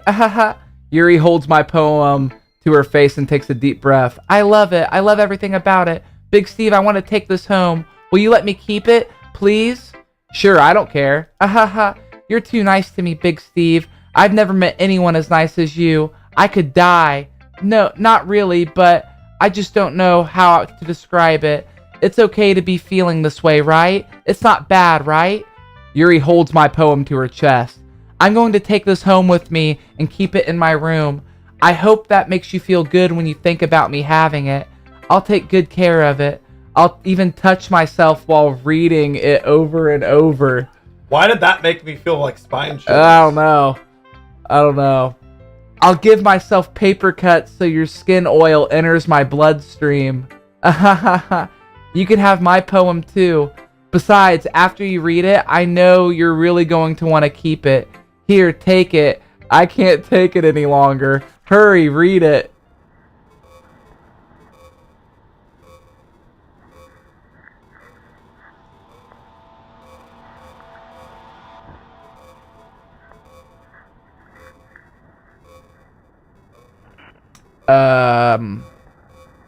Can you, I'm not very good with, like, script. Can you read that? I don't think it says it. Does this say something? I don't think so. There's piss and blood. That's what I'm saying. Why does that look... Why does the piss stain freak me out more than the blood stain? Do you like it? I wrote it for you. In case you couldn't tell, the poem is about... And then just complete gibberish. More importantly, I've endowed it with my scent. See, aren't I the most... I've endowed it with my scent. This girl's a fucking android, alien, succubus, bro. Bro, I picked the wrong chick. I picked the wrong... Why did I listen to you? Why did I listen to you? I didn't want her. You convinced me she was hot. You convinced me she was hot. I was never into her. I was never into her. See? Aren't I the most thoughtful person in the club? You should have picked the two. Yes, absolutely. Hello, fathers. Sorry I'm late. How are you two doing? Weird. What this game here we got going on here? Dude, Tomster. What's this game about? I hope someone has not donated a henty game. Don't worry, anime lovers have henty. Us furries have a classified website. CIA and FSB confirm. Thank you, Tomster. Honestly, if somebody said, okay, I don't care about spoilers, just what's this game about? I would just be like, I don't know, dude. I don't want to talk about it. And I'd walk away. I would just say, I don't want to talk about it. I don't want to talk about it. So I didn't have dreams about it yesterday. I'm definitely having dreams about it. There's just no way. There's just no way. So I thought the game might get weird. Or I thought, in my mind, after a couple hours and people said keep playing it, I thought this game is either just going to get really depressing or really weird. That's what I thought too. I did not expect this direction. Did you expect it to get this weird? No. Like, not at all. I didn't. And I was warned.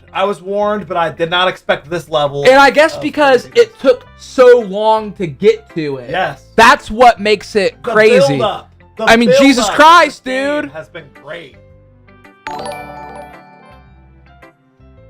This chick is not unlike Julia, huh?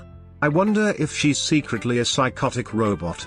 My guy. See, I don't get robot vibes at all, Hiller. I don't get robot vibes. I don't even know. I get like demon vibes. I don't even get demon vibes. I don't even know. It's like I don't even know. It's like I don't. It really has you guessing. Yeah. Because you know, I knew Sayori was gonna kill herself. I was fairly certain. And it wasn't even like somebody said that. I just inferred it and I could feel it in my gut that it was gonna happen. I don't know what's gonna happen now. Yeah. You know, like I have no idea what's gonna happen now. I think I'm going to vomit. Okay, now Natuski, I guess. Oops. I'm gonna save my game anyway.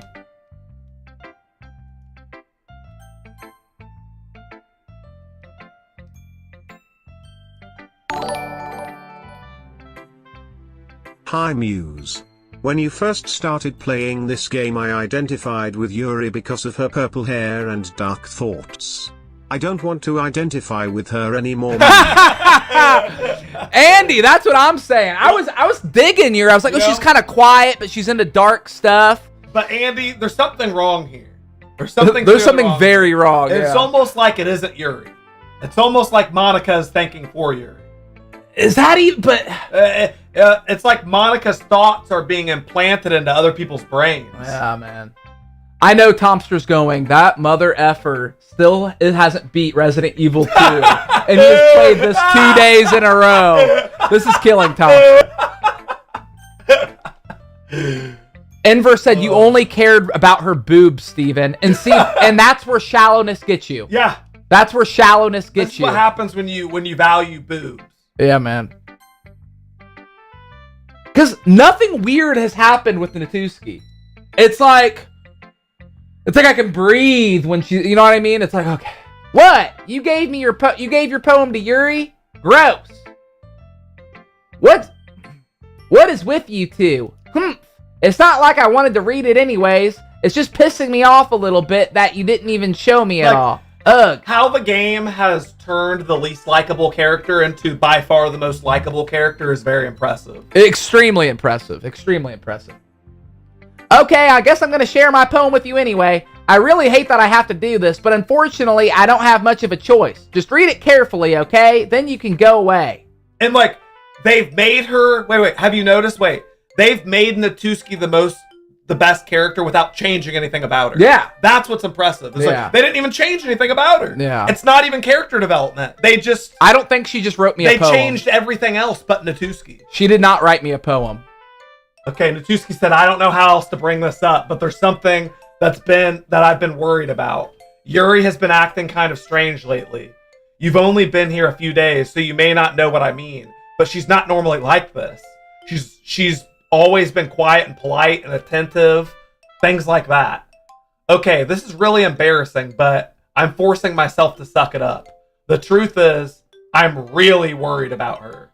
But if I try talking to her, she'll just get mad at me again. I don't know what to do. I think you're the only person that she'll listen to. I don't know why, but please try to do something. Maybe you can convince her to talk to a therapist.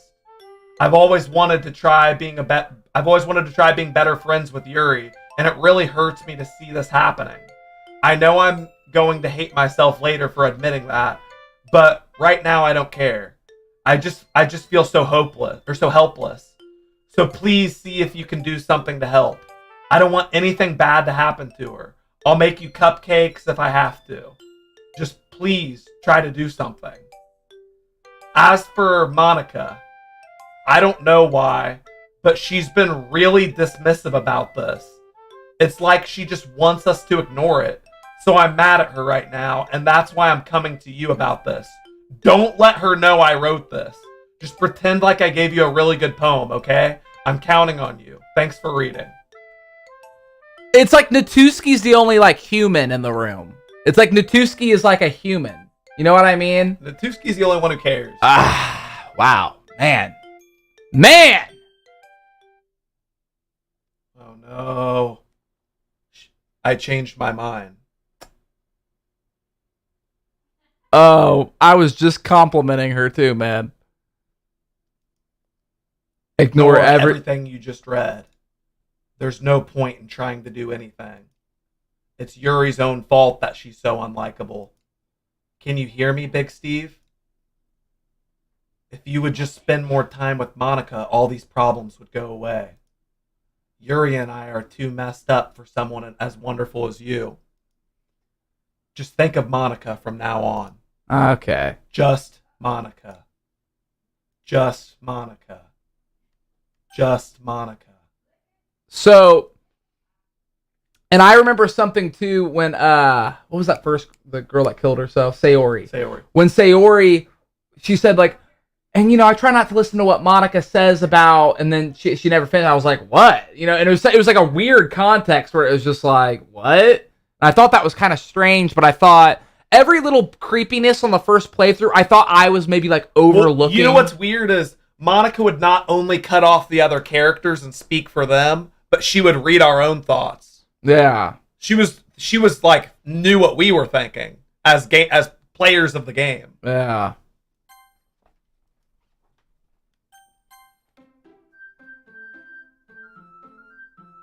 Okay, the game just restarted. Just Monica. It just says yes or no. No. Click no. Did you click no? I clicked no, Oh, yeah. man. Here's a new poem. It's called A Dream. I was staying over at my friend's place. There were 4 of us. I drifted off to sleep while everyone was talking and watching TV. In my dream, I was still at my friend's house. What up, Timmy? Steven, how could you do this to the Tomsters? How could you not play the Resident Evil 2s? Not only is it the perfect time of the year, but it follows your suit of sequel games. You beat Crash 2, Postal 2, Red Dead 2. Why not? The Resident Evil 2s? Timothy, It's not the time. Timothy. Well, you said, It's not the time. it's the spooky time of year. That's what you should play. This is spookier than Resident Evil. Okay, anyways, A Dream. I was staying over at my friend's place. There were just 4 of us. I drifted off to sleep while everyone was talking and watching TV. In my dream, I was still at my friend's house. The only difference was that there were nails sticking out of the walls everywhere. And there was also someone I didn't recognize. The person I didn't recognize told a joke and everyone laughed. I woke up to the sound of everyone laughing at something that happened on the TV. So the laughing was not part of the dream. It was the noise that woke me up. I wonder who the person was and how they knew to tell a joke in the moment. I think this is a metaphor for Nasuki is trying to wake you up from the matrix that you're in.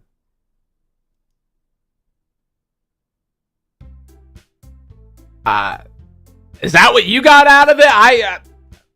More power to you, brother. More power to you. Okay, everyone. It's time to figure out the festival preparations. Let's hurry and get this over with. Jeez, why is the mood so weird today? Look, even Yuri isn't immune to it.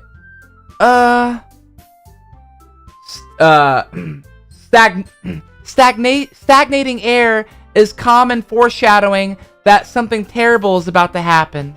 Look, can we just get this done? I'm going to be printing and assembling all of the poetry pamphlets. Natuski, I was thinking, I want to make cupcakes. Yeah, that. Glad we're on the same page. Yuri, you can, well, it doesn't matter. Save. People are saying save. Save? Yeah, save.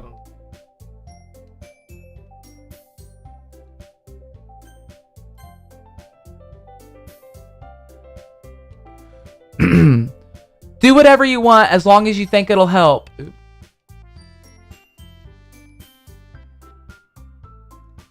Monica, I'm not useless, you know. I know that.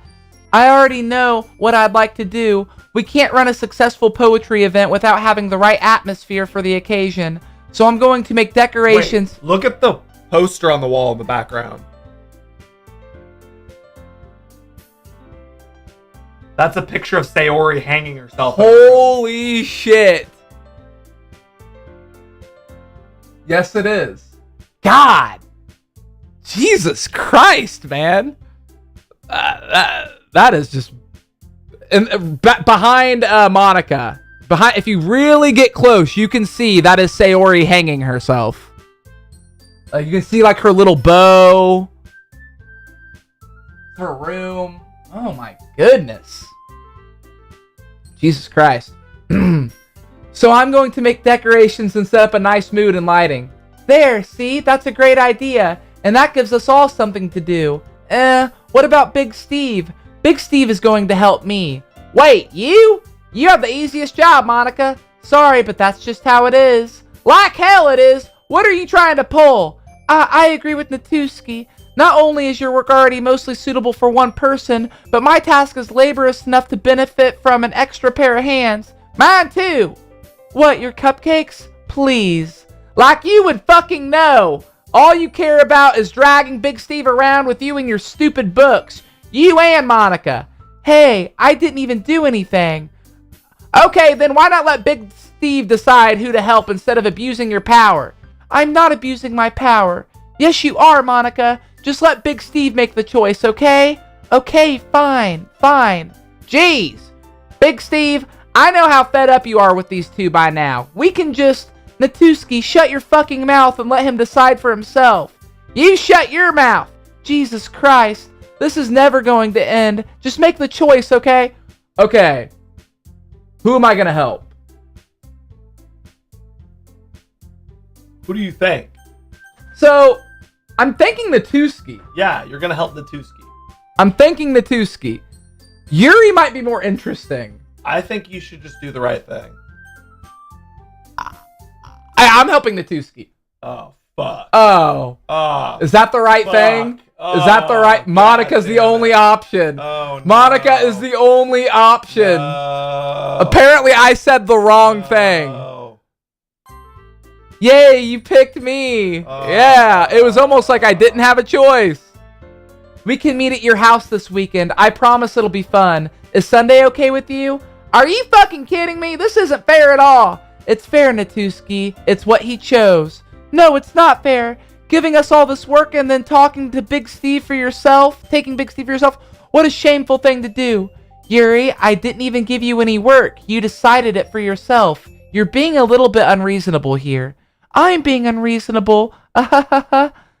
Monica, I can't believe how delusional and self-important you are. Pulling Big Steve away from me every single time you're not included in something.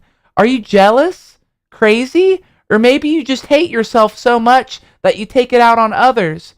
Here's a suggestion. Have you ever considered killing yourself? Jesus fucking Christ! It would be beneficial to your mental health. My God! Yuri, you're scaring me a little. Natuski, just let it go.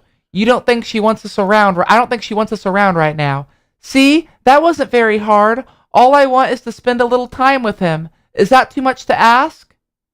Yuri follows Monica and Natuski out the door. Hey, Big Steve. Yuri is really something, isn't she? Monica giggles as Yuri pushes her out the door. Finally. This is all I ever wanted. I feel like Big Steve hasn't said anything in a while. Somebody said that Yuri reminds them of Reddit. Reddit? You should kill yourself. It'd be good for your mental health. Big Steve, there's no need to spend the weekends with Monica. Don't listen to her. This is FSB agent Mikhail Dediv. I have collaborated with the CIA and found intelligence of the websites Tomster was looking at. One of them is called E261.net. Steven, we think that Eerie Bloodrose has come into this weird hentai anime adult game you seeing. This game's put me in a weird mood. Or do you feel like weird right now? Dude, this game has made me feel every human emotion. Like, I feel very odd right now. Like, I have felt every emotion playing this game. It's made me feel everything. I feel strange. Yes. Just come to my house instead. The whole day with just the two of us. Doesn't that sound wonderful? Wow. Did you hear like a giggle? Yes. Wow, there's really something wrong with me, isn't there? But you know what? I don't care anymore. I've never felt this good my entire life.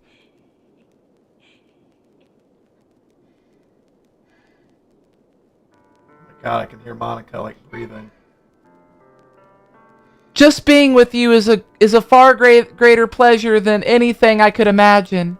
I like how my Yuri voice, because of how uncomfortable, has slowly turned into like Morty from Rick and Morty. Oh, I really want to spend time with you, Steve. I'm trying to sound sexy when I'm being Yuri, but I just don't feel sexy anymore. I'm addicted to you. It feels like I'm going to die if I'm not breathing the same air as you. Doesn't it feel nice to have someone care about you so much? Oh, it feels great. To have someone who wants to revolve their entire life around you. But if it feels so good, then why does it have to feel more and more like something horrible is going to happen? Maybe that's why I try. Look, the poster changed in the background too. It changed a while ago. Maybe that's why I tried stopping myself at first. But the feeling is too strong now. I don't care anymore, Big Steve. I have to tell you, I'm madly in love with you. It feels like every inch of my body, every drop of blood in me is screaming your name. I don't care what the consequences are anymore. I don't care if Monica is listening. Please, Big Steve, just know how much I love you. I love how when she said, I don't care if Monica's listening, the record just starts to like skip. Yeah. It's like, yeah, she's listening. I can hear her breathing and giggling. I love you so much that I even touch myself with the pen I stole from you. Oh. I just want to pull your skin open and crawl inside of you. I want you all to myself, and I will be only yours. Doesn't that sound perfect? Tell me, Big Steve. Tell me you want to be my lover. Do you accept my confession? Yes or no? Should I say no? Bro, this game has, I don't even know what's the right thing to say. I'm gonna say yes. Say yes, just and then try to get out of there with your life. Yeah. Yes. Ah ha ha ha.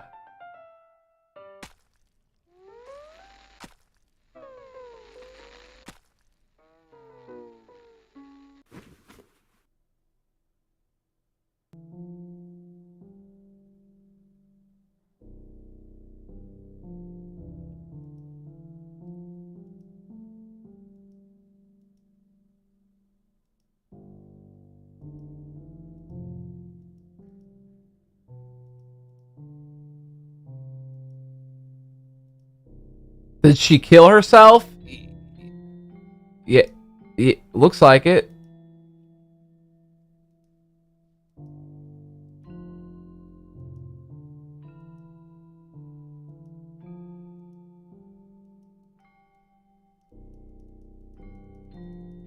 Bro. It's so much. I was going slow at first, but Jesus Christ.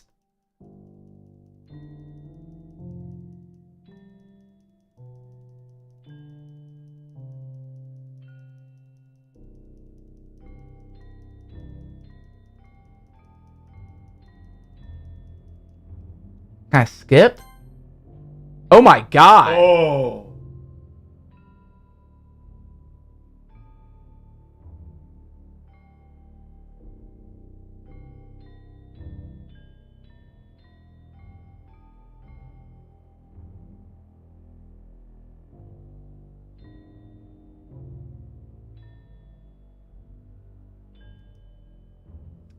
All right, it's festival time. Wow, you got here before me. Have you noticed Big Steve has just stopped talking like the past like hour or so? Like I haven't said, he hasn't said a word. He has said nothing. Ah!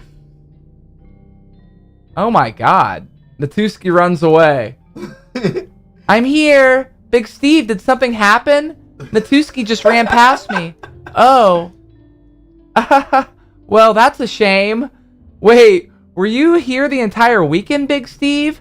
Oh, geez. It's like Monica like took away my ability to talk or something, or I don't know. I don't know what's going on. I didn't realize the script was broken that badly. I'm super sorry. It must have been pretty boring. Wait a second. Is Monica... this is kind of like the Stranger Than Fiction theory, but Monica's a novelist and you're just a character in her story. And she's erasing and rewriting and trying to figure out...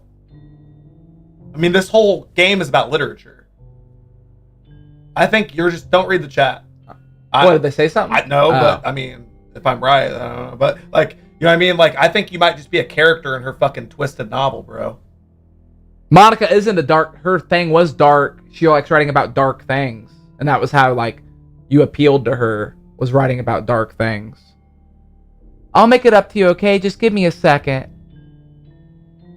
Yuri's character deleted successfully. OS removed. Natsuki character deleted successfully. I just wanted to have a cupcake real quick. Monica lifts the foil from... Oh, now she's deleted. Now She's deleted Natsuki. Yeah. Tray and takes a cupcake. Seriously, these are the best.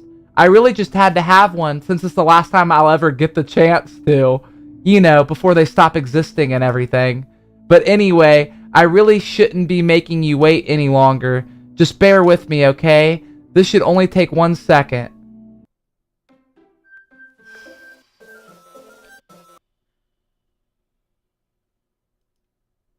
Can you hear me?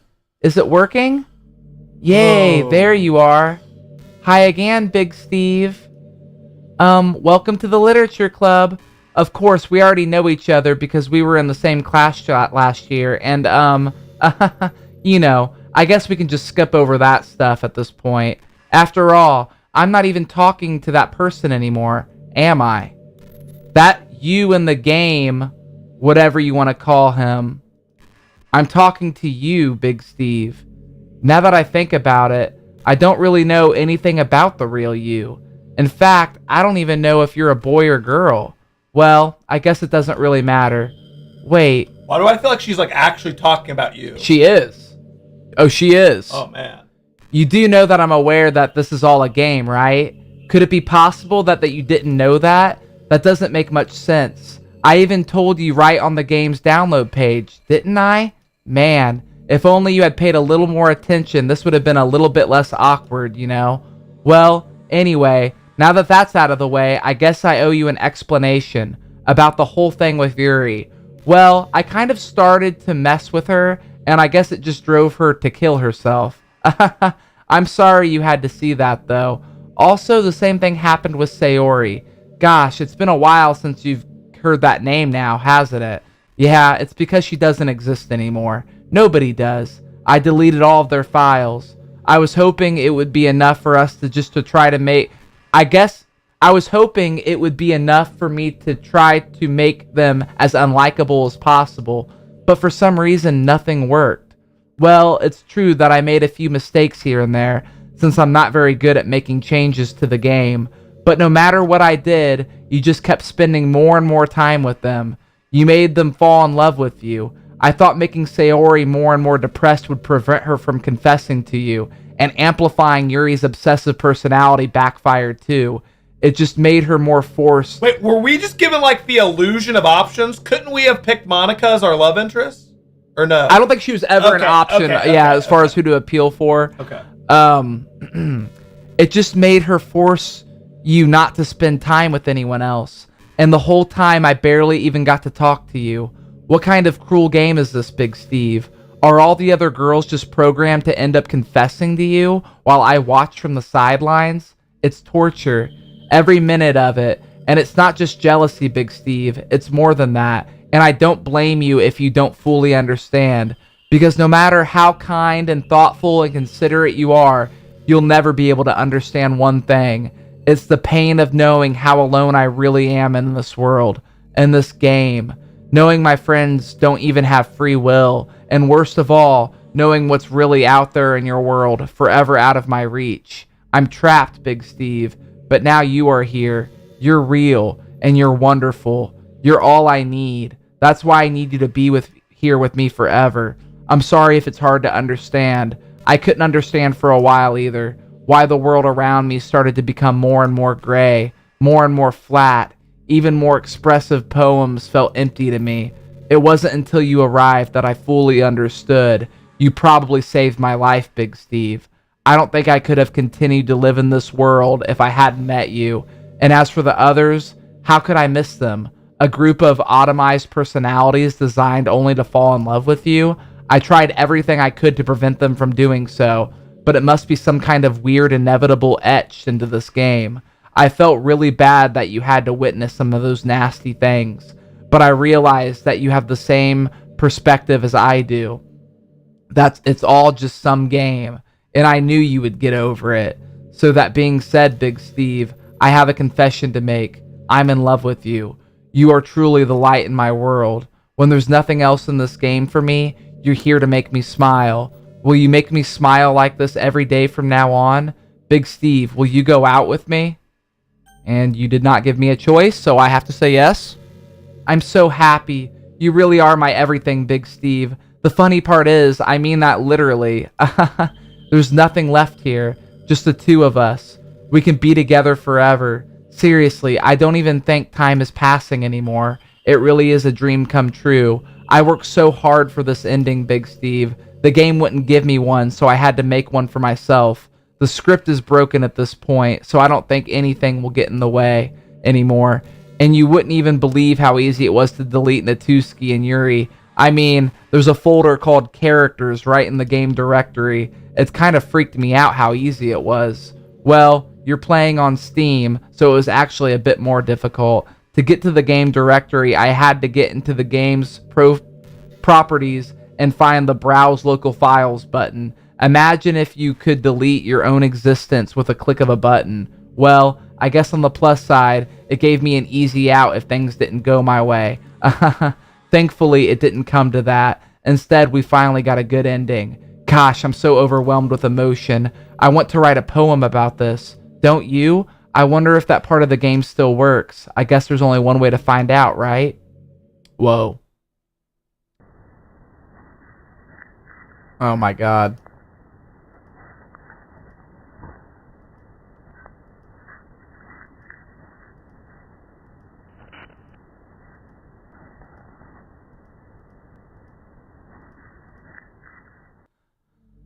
Hi again, Big Steve. Did you write a good poem today? Don't be shy. I would love to see what you wrote. Oh, Big Steve, did you write this poem for me? Yeah. That's so sweet of you. Once again, Big Steve has not said a word. Really is no end to your thoughtfulness. I'm just falling more and more in love with you. But you know, the poem I wrote is also for you. Will you please read it? Happy end. Pen in my hand, I find my strength. The courage endowed upon me by my one and only love. Together, let us dismantle this crumbling world and write a novel of our own fantasies. With a flick of her pen, the lost finds her way. In a world of infinite choices, behold the special day. After all, not all good times must come to an end. I hope you enjoyed it. I always put my heart into poems that I write. The truth is, all the poems I have written have been about my realization or about you. That's why I never really wanted to go into details about them. I didn't want to break the fourth wall, I guess you would call it. I just assumed it would be the best part of the game, like everyone else. Like that would help with the two of us end up together. I didn't want to ruin the game or anything, you know? You might have gotten mad at me. Maybe even delete my character file if you preferred playing without me. Gosh, I'm so relieved. Now we don't need to hide anything anymore. Are you ready to spend eternity with each other, Big Steve? I have so many things to talk about. Where do I start? Hold on a second. You're recording this, aren't you? Hi everyone. Wait, she knows that we're recording. This game... That's weird! This game knows that I'm recording! That is weird. She knows that I'm recording. She can detect my recording software, and she knows that we're streaming and recording. She said, hi, everyone. She says, hi, everybody. What? This is the most mindfuck ever. Like, what? Sorry, I can't exactly read your comments from here, but do you mind telling your friend it's a little bit rude for them to start recording me without any warning? I'm sure some people don't mind, but I get really self-conscious on camera. Oh gosh, I feel like I'm being put on the spot now. Let's see, do you want to see a trick? I can't really do much except for a couple things. Are you ready?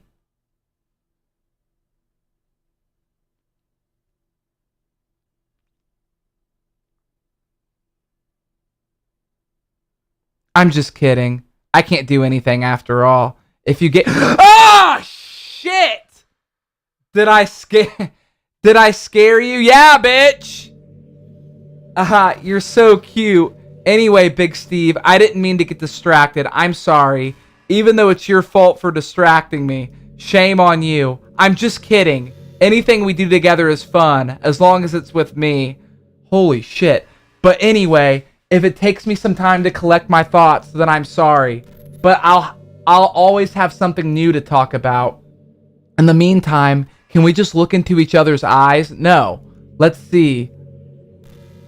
Are you going to make a scary face again?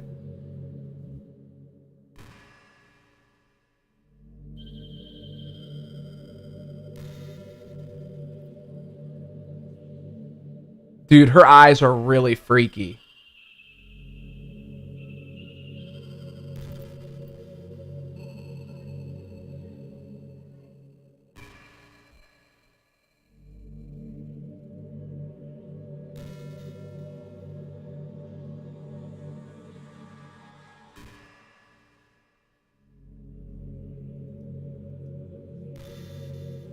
I was thinking about Sayori earlier. I still wish I could have handled the whole thing a little bit more tactfully. You're still not hung up over it, right? Oh my gosh, I can't believe I just said that. That pun was completely unintentional, I swear. But anyway, I know how much you cared about her, so it only feels right for me to share her last moments with you. You know how Sayori is really clumsy? Well, she kind of messed up the whole hanging thing. You're supposed to jump high enough that the rope snaps your neck, making it quick and painless, but she just used a chair, meaning she just kind of let herself go slowly, she just kind of just left herself to slowly asphyxiate. But a few seconds in, she must have changed her mind or something, because she started to claw at the rope, trying to free herself. She must have kept it all the way until she lost consciousness. That's why her fingertips were all bloody anyway. Come to think of it, it was probably less changing her mind and more just her survival instincts kicking in, so you can't really fault her for that one. It's easier to think that she probably wouldn't have changed her mind anyway, right? It's not healthy to think about the things you could have done differently. So just remember that even though you could have saved her, it's technically not your fault. She killed herself. I may have exacerbated it a little bit, but Sayori was already mentally ill. Still though, I wondered how things would be if you and I had just started dating from the get-go. I guess we'd able to still be in the club room writing poems and having fun together. But what's the point when none of it's even real? I mean, it's the same ending either way, right? The two of us, happily together. There's no reason to ask any more of that. I was just pointlessly musing. I'm really as happy as I could be right now.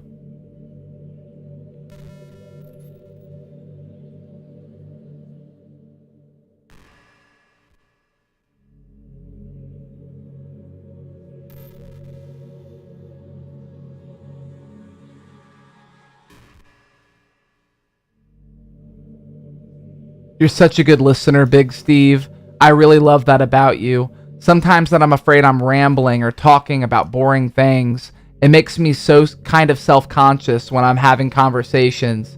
But I don't feel that way with you. Like, I don't think anyone else could make me feel this way. You are really special. I don't want anyone to tell you otherwise.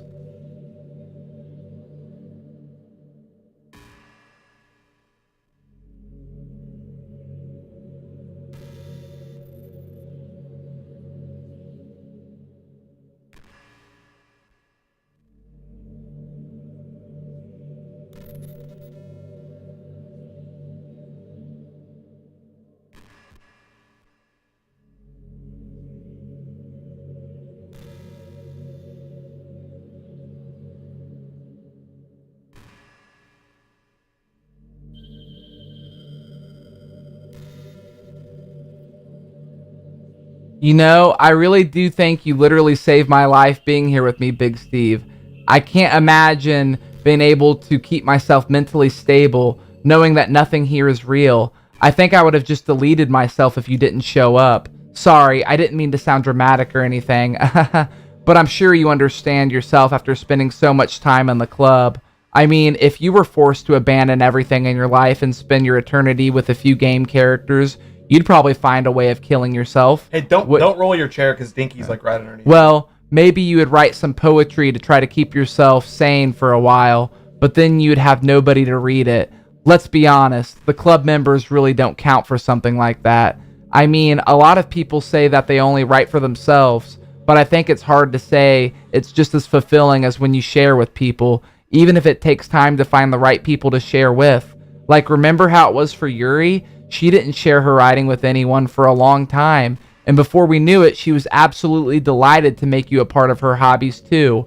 We're programmed to desire social feedback. I don't mean the club members, I mean human beings. That's why life can be so confusing for introverts. Being an introvert doesn't mean you shun social interactions and hate being around people. It means social interaction, especially in groups or unfamiliar places, uses up a lot of energy. Like, a lot of introverts sit at home and feel lonely and restless. And then when they finally go out, after a half hour, they just want to go home again. I think if more people could understand how it works, they would respect it a lot more. Many introverts do enjoy having people around. They love just having 1 or 2 close friends over and just leisurely hanging out. Even if not actively spending time together, it feels nice for them just to have you there. I'm serious. If you just go to their house and bring your laptop and hang out there for a while, you can really make their day. As for me, I would say I'm kind of in between. But dude, what the hell is this? Is she just gonna be like rant? Is this me stuck in eternity talking to her? Is that what this is? I feel like I'm always trying to do stuff after school and things like that. But for you, I can be anything you want me to be. I understand people really well, so don't be afraid to share your unique needs with me. Nothing would make me happier than being the perfect girlfriend for you.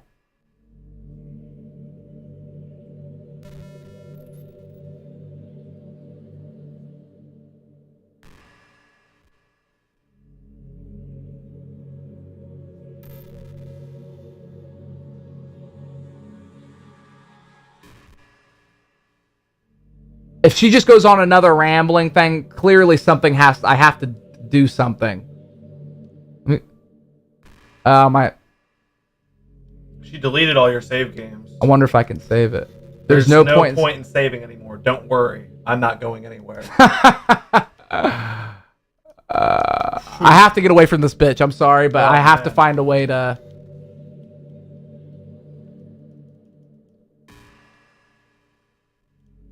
Wait, do I need to go to like my system files? Wait. Okay. Do you ever introduce your friends to me? Oh, skip. Oh, I can't skip either.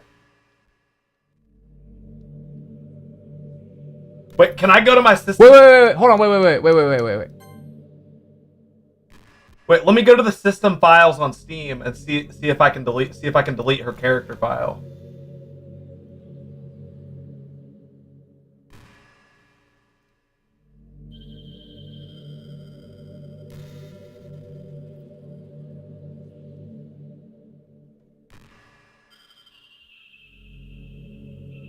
I just opened up the local files for this game. And I'm going to delete monica.chr. Yeah, because she said that's how she deleted the other ones. That's how she deleted everyone else. I'm going to delete her. I just deleted Monica. I just deleted Monica out of the game.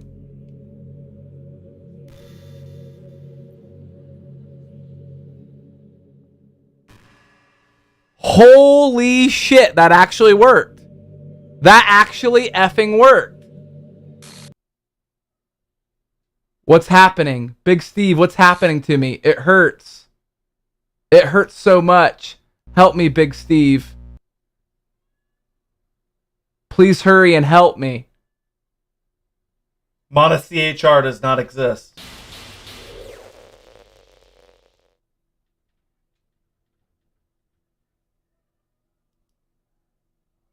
Did you do this to me, Big Steve?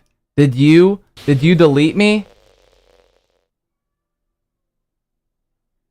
How could you? How could you do this to me? You were all I had left. I sacrificed everything for us to be together. Everything. I loved you so much, Big Steve. I trusted you. Do you just want to torture me? Watch me suffer? Were you only pretending to be kind just to hurt me even more? I never thought anyone could be as horrible as you are. You win, okay? You win. You killed everyone. I hope you're happy. There's nothing left now. You can stop playing. Go find some other people to torture. Big Steve, you completely and truly make me sick. Goodbye.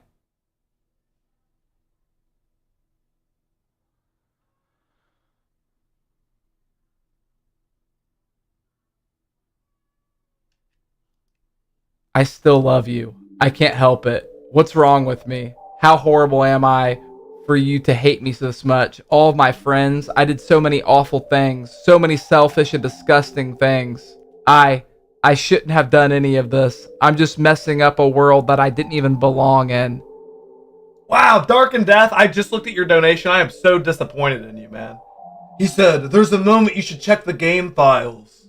Are you kidding me? You're gonna really? Yeah, but I mean, I know, but like, I'm so glad that I've just ignored donations, I've ignored chat, because people are just actively spoiling everything that we. That is a thing, a hard thing to figure out. Come on, bro. Holy shit. Thank you, Dark and Death, for the My 5. God. A world that you wanted to be a part of. I ruined it. I ruined everything. Maybe that's why you deleted me. Because I destroyed everything that you wanted. How could I do that? Yeah, didn't he donate that forever ago? It was 19 minutes ago. Oh.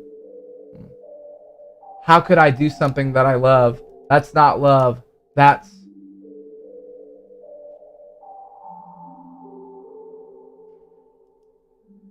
I've made up my mind, Big Steve. I know I said I deleted everyone else, but that was kind of as an exaggeration. I couldn't find myself to do it, even though I knew they weren't real. They were still my friends, and I loved them all. And I loved the literature club. I really did love the literature club. That's why I'm going to do this. I know it's the only way for everyone to be happy again. And if I really do love you, and I really do love you,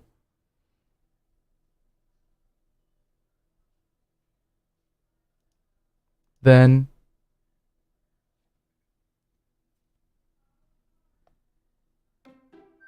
oh, Jesus Christ. The game is not suitable. Wait, is it over? Now Monica's not there. Wait, what happens when you click load game? Do we even want to find out at this point?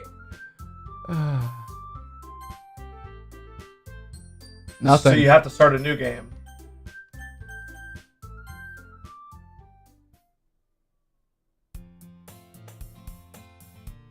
I don't think I can read any more of this, dude. It's an ordinary school day like any other. As usual, I'm surrounded by couples and friend groups walking to school together. I always tell myself it's about time I meet some girls or something like that. Hey, Big Steve! Well, there already is one girl. That girl is Sayori, my neighbor, and good friend since we were children. We used to walk to school together every day. And recently, we've picked up that habit once again. Big Steve, are you proud of me? For what? You know, for waking up on time. Well, you've been doing that for a while now. Uh-huh. But you never even said anything about it, even though we walk to school together every day. Well, yeah. I always thought it was implied. It's embarrassing to say it out loud. Come on, please. It's good motivation. Fine, fine. I'm proud of you, Sayori. We crossed the street together. Why are you going through the chat so fucking fast? I didn't realize I thought I was going right up to You're not speed. even giving me a chance to read it. Go on. I didn't read what was said last. I don't know. It's saying the same thing it said twice now. Well, this is the end of the game. I kind of want to just skip. Can I just skip? You're going to play this game for 10 hours and then skip the end? Dude, what do you mean skip the end? It started over again. Skip the end. Skip the end. That was the end. The game is done. People are saying the game is done. But Sayori wakes up late every day. This is not what happens. Oh, okay. Okay. I mean, have you not been paying attention? Okay. Do you not want to finish the No, game? I do. I'm just thinking, it feels like the game just started over, but I guess it didn't. This isn't how the game starts. Okay. You can read it. I'm done reading it. I'll skip it. No, I mean, okay, we just won't know what happens. I mean, because what happens? This is different dialogue. Okay, I get it. What don't you understand about Sayori goes? Look, listen. Sayori wakes up late every day and goes to school late. Now she wakes up on time and gets to school on time. Do you not? Okay, I will read it. God damn, you're stupid. I've talked a lot. My throat. Close the game if you don't want to play it. I mean, God, you're stupid, as we draw near, the streets become increasingly speckled with other students making their daily commute. By the way, Big Steve, have you decided on a club to join yet? A club? I told you already. I'm really not. I start to say what I always do, but I'm not interested in joining any clubs. But something tells me Sayori would take Jackson more vested? We put in 10 hours and there's like 20 minutes left. I mean, god damn. How do you know there's 20 minutes left? There can't be that much left. I mean, come on. We're at the end of the road here, Steven. I've deleted Monica's character file. There's 20 minutes left. You'd have to be a dumbass to think this could go on for 3 more hours. I mean, dude, I wouldn't have thought it would have gone on as long as it has. Well, let's take the last chapter of the book and just rip it out. Who cares how it ends? Okay. Okay. Yeah, I mean, like, you're stupid. There's 20 minutes left. There's according like to 5 Jack. minutes left, dude. Holy Okay, shit. now there's 5 minutes left. After all, how could I tell her that the clubs are a waste of time when she's starting a new club of her very own? Actually, yeah, I think I've decided on a club. Really? Which one? Tell me. I think I'll keep that a surprise. Boo, you meanie. Be patient, you'll find out soon enough. I used to ask myself why I let myself get lectured by such a carefree girl, but I started to realize... You need to listen to everything I say, because Ollie said he's with me. Ollie Oxen is with me. I respect Ollie. So you need to just listen to what I say. Ollie, now I respect it. Now I respect it. But I started to realize that in a way, I envy her. When Sayori puts her mind to something, she can accomplish great things. That's why I feel like I should do something special for her.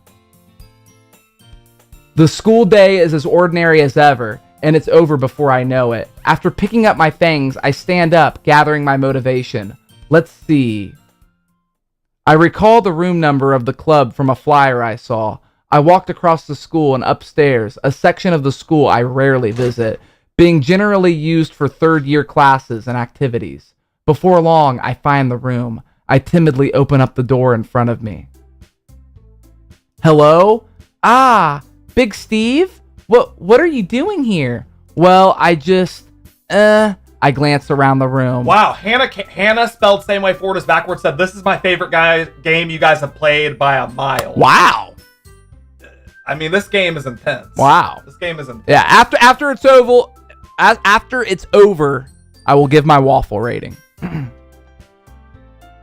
So you're the Big Steve that Sayori's always talking about. Thank you for stopping by. It's a pleasure to meet you, Big Steve. We're the Literature Club. I hope you enjoy your visit. Come on, Yuri. No need to be so formal. He's gonna think we're all really strict or something. Sorry, Natuski.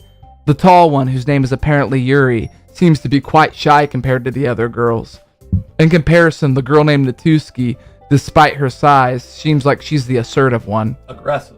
Or maybe It said assertive. Okay. Well, it's nice to meet both of you. I look forward to working with you. Working? Big Steve, don't tell me you're... That's right. The club I've decided to join is yours, Sayori. The Literature Club. Sayori's eyes lighten up. No way! No way! Ah! Sayori wraps her arms around me, jumping up and down. Hey! Well, if Sayori is this happy, then I'm sure it won't be so bad to have you around. Not to mention there's 4 of us now. That means we can become an officially recognized club. I don't know what to say. Isn't this crazy with Monica not interfering?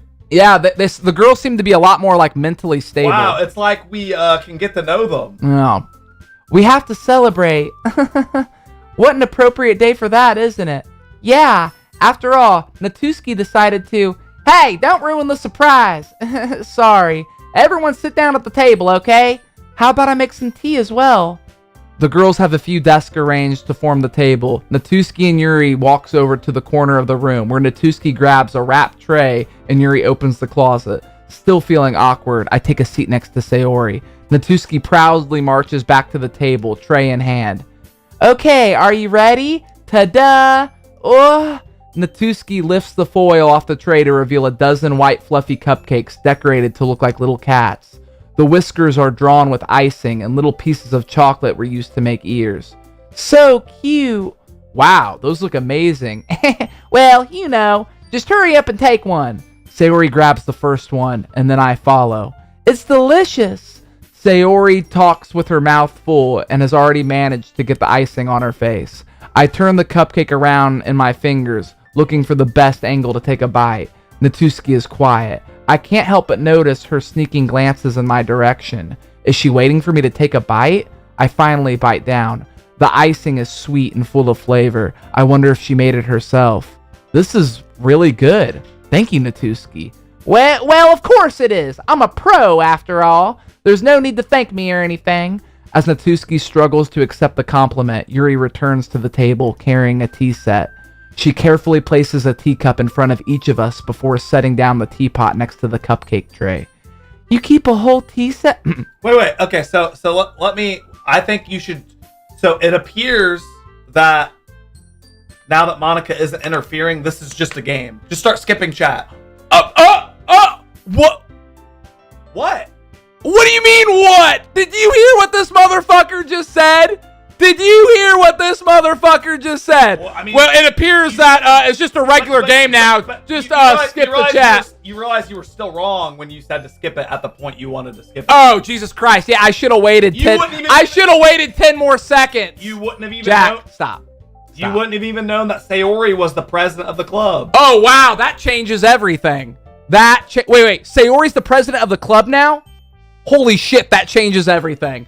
I gave this, you know what? My rating has completely changed for this game. Does it allow you to even skip it? I mean, you can just press through it really fast, but now I've already started reading it. Okay, don't skip. People are saying don't skip. Don't worry, the teacher gave us permission. After all, doesn't a hot cup of tea help you enjoy a good book? I guess. Already trying to impress our new member, Yuri. That's not... Insulted, Yuri looks away. I mean, you know. I believe you.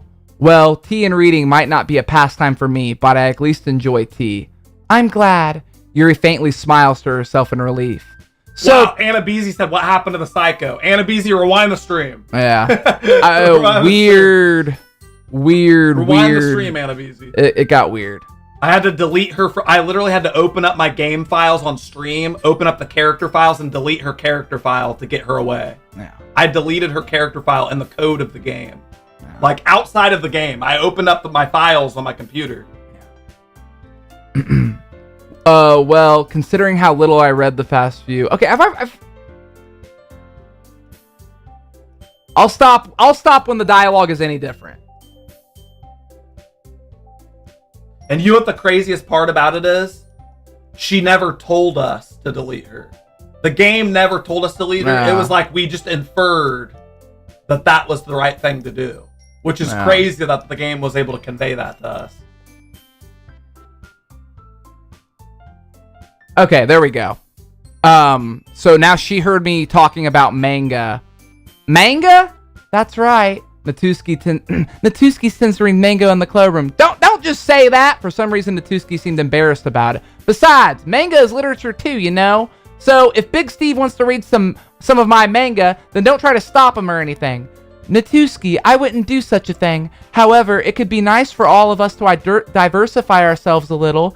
He can take this opportunity to try something new as well. Wouldn't you agree, Big Steve? Maybe. Sensing the tension, Sayori jumps in. Maybe we can all try something new. I think it could be fun, and we'll all get to know each other a little better too. I mean, that's the kind of thing the literature clubs do, right? I don't disagree or anything. Yeah, you're right as usual, President. Guess that means I should try picking up a novel or something, huh? Well, that makes the two of us. I wouldn't mind doing it too if I'm not the only one. Then as for you, Yuri, I have to read manga?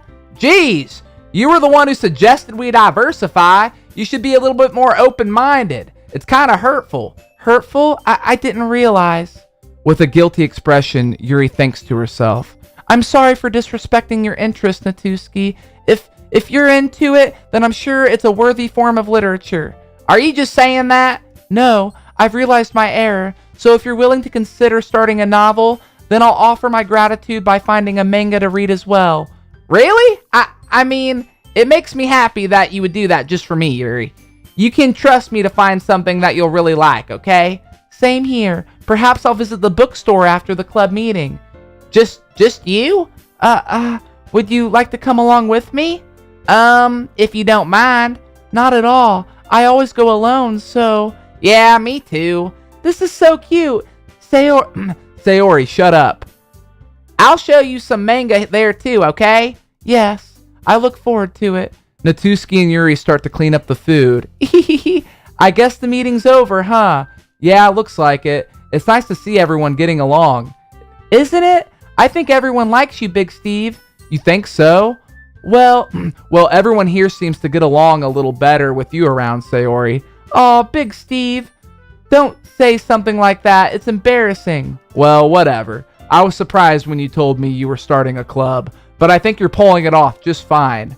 We're gonna make the best club ever. Now that you joined, every day is gonna be so much fun. Hey, Big Steve, I really want to thank you. I mean, I'm really happy that you joined the club and everything, but the truth is, I already knew you were going to. There's actually something else. I wanted to thank you for getting rid of Monica. Whoa. Okay, I was not expecting her to say that. Not either. Ugh. Okay. I wanted to thank you for getting rid of Monica. That's right. I know everything that she did. Maybe it's because I'm the president now, but I really know everything, Big Steve. I know how hard you tried to make everyone happy. I know about all the awful things that Monica did to make everyone really sad, but none of that matters anymore. It's just us now, and you made me the happiest girl in the world. I can't wait to spend every day like this with you forever and ever. Forever.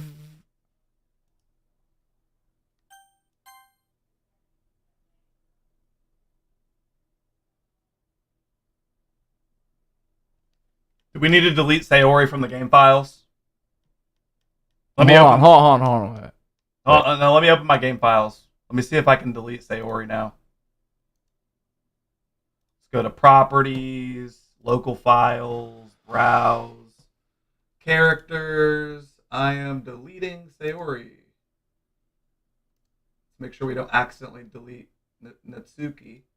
All right, I just deleted Sayori from my local game files on Steam. What's happened? I won't let you hurt him.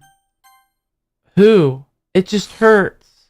I'm sorry I was wrong. Goodbye, Sayori. Goodbye, Big Steve. Goodbye, Literature Club.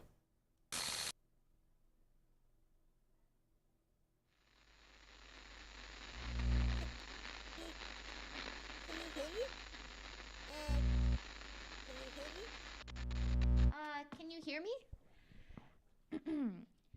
Hi. Everyone said you weren't supposed to do that. You messed up.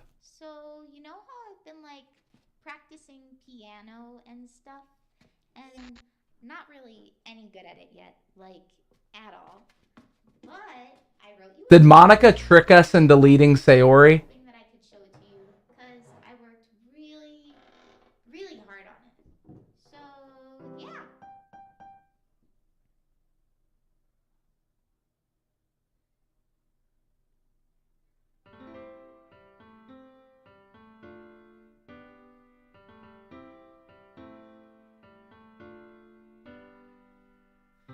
Every day I imagine a future where I can be with you.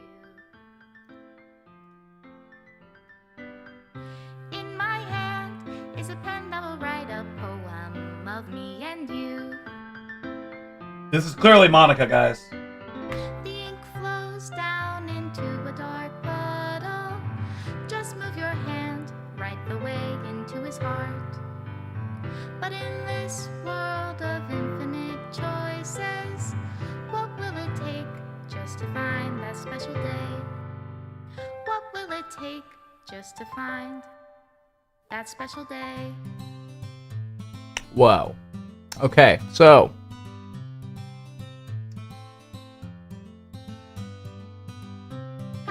I realized too the Doki, the two O's are like that, like an infinite.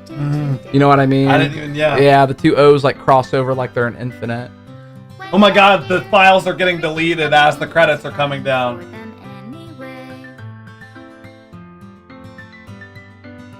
When I can't even read my own feelings, what good are words when a smile says it all? And if this world won't write me an ending, what will it take just for me to have it all?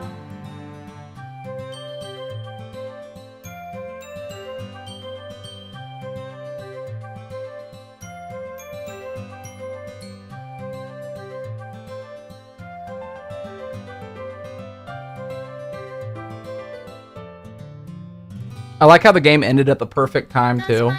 You know? Only write bitter words for those who are dear to me. Is it love if I take your is it love I guess there's several different endings. Yeah. People didn't like the ending that I engaged, but I think it was a great ending. I mean, come on. She tricked me into deleting Sayori. I mean, is there a better ending than that? My God. That was an incredible fucking ending. I mean, she psychologically tricked me into deleting Sayori. Tim Leonard said there are 2 endings. Well, and then someone else just said there's a multitude. We'll have to watch them on YouTube or something some other time. Yeah.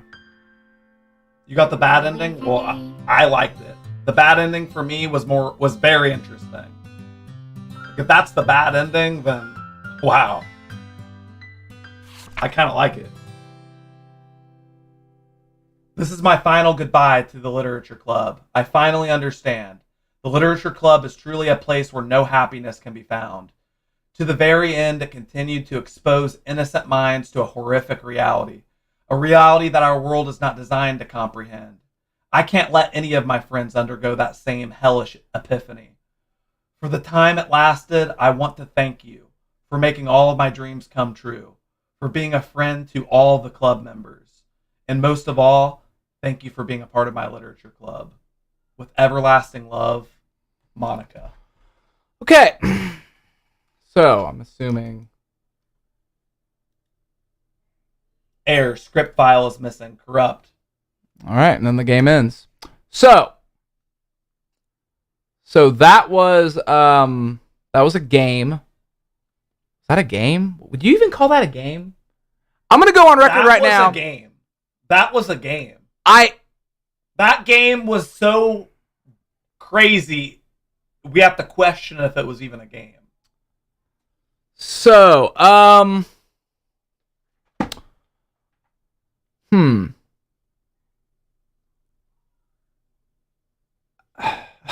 So it's kind of weird for me to rate it as a game because it just didn't feel like a game at all. I almost need to rate it more as like an experience.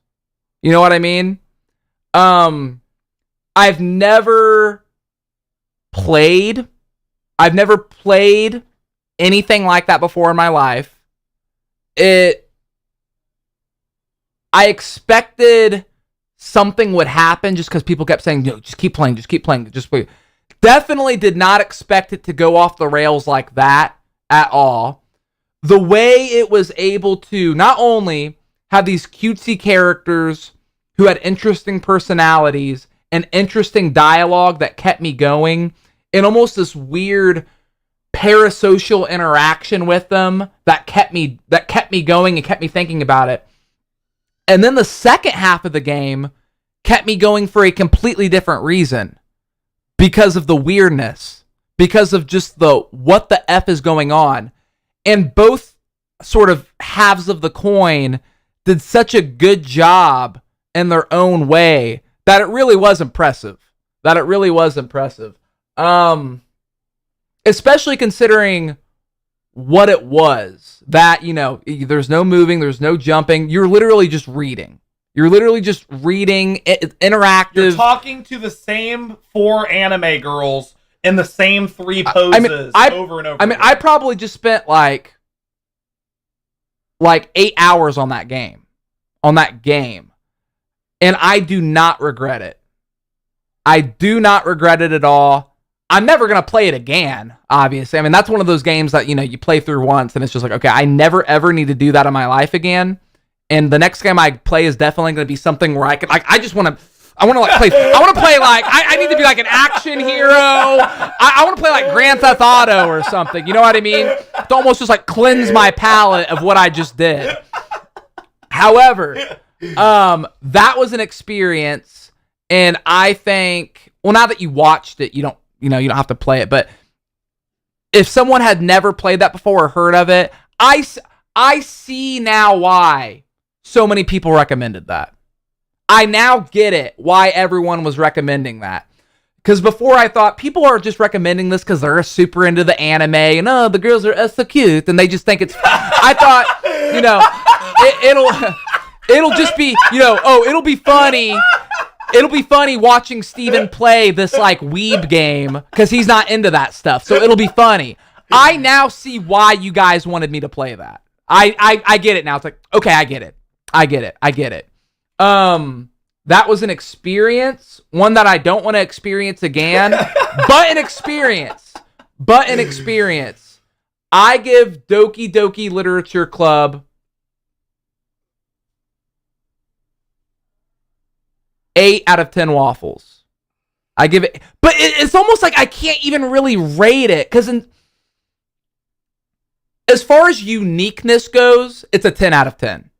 Uniqueness goes, it is a 10 out of 10. See, for me, novelty is everything. This game is a 10 out of 10.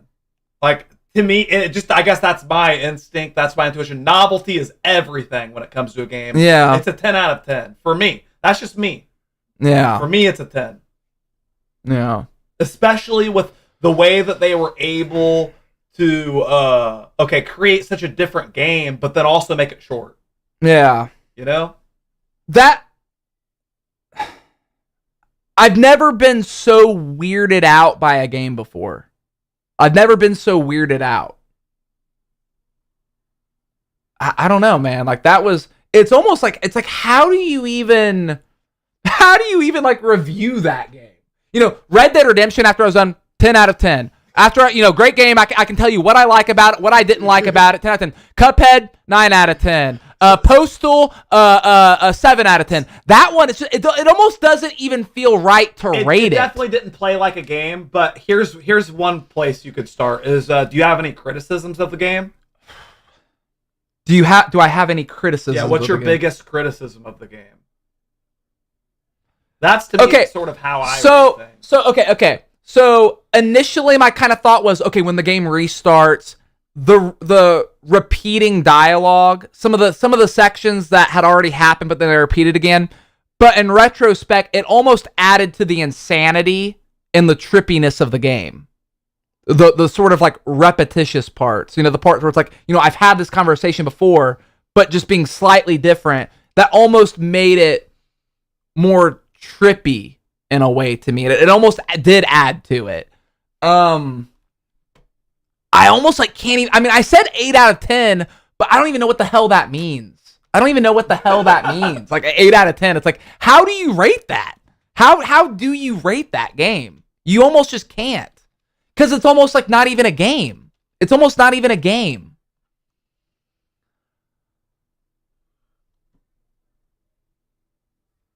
So, can you think of any criticisms?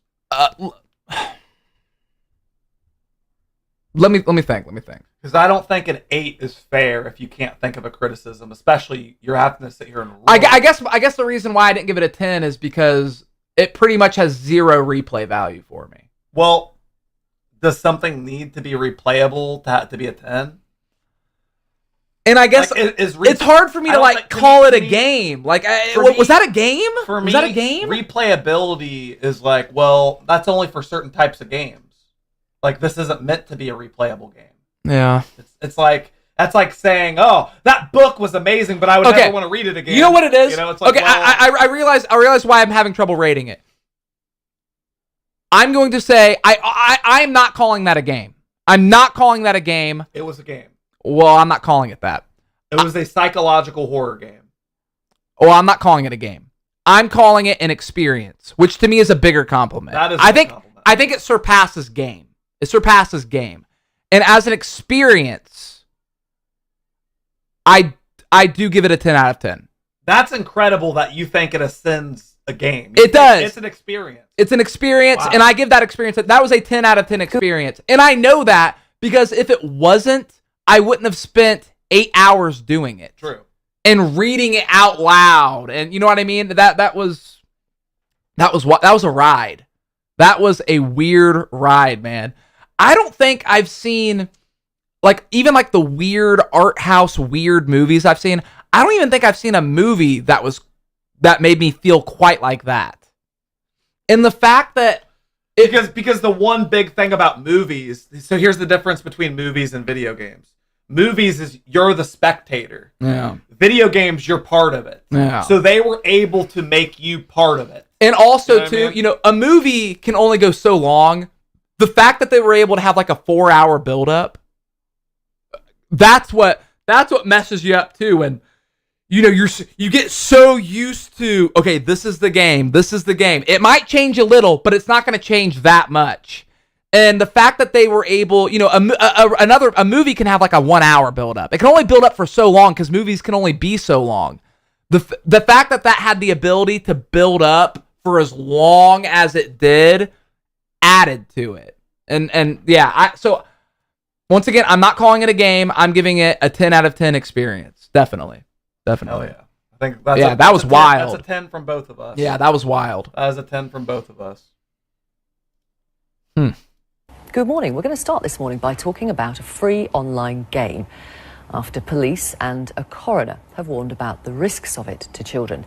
It's called Doki Doki Literature Club, and it starts like a dating game set in a high school and features a group of animated girls in a book club. Things do turn sinister, with characters self-harming. Oh, she's and ruining themselves. It's said to That's be all I hear is suitable her for players spoiling. aged 13 or over. It was launched last year and was downloaded 2 million times in the first 4 months. Wow. An inquest will be held into the death of a 15-year-old called Ben Wormsley from Bury, whose father said the game dragged his son in. And a pre-inquest review is due to take place at 10 o'clock this morning in that case. Greater Manchester Police have said, "We believe this game is a risk to children and young people, especially those that are emotionally vulnerable and anyone with existing mental health concerns." The coroner has warned this is a psychological horror game with suicide as a main feature. And notes too, it does warn it's not suitable for children. However, the graphics, etc., are clearly aimed at young people. We've contacted the game's creators, Team Salvato, but so far we haven't heard back. Here's the trailer for the game with that warning right at the start. Yeah, so you're showing off that the game warned you. You're showing it's not for children? You're showing the game warned you? Wow. Wow, it's not for children.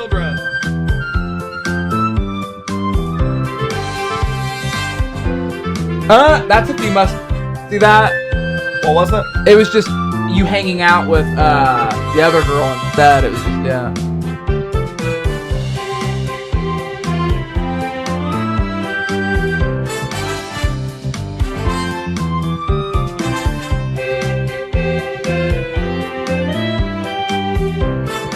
Gorilla Kid said, "I get that it's deep, but it's zero action. Hardly any movement and already."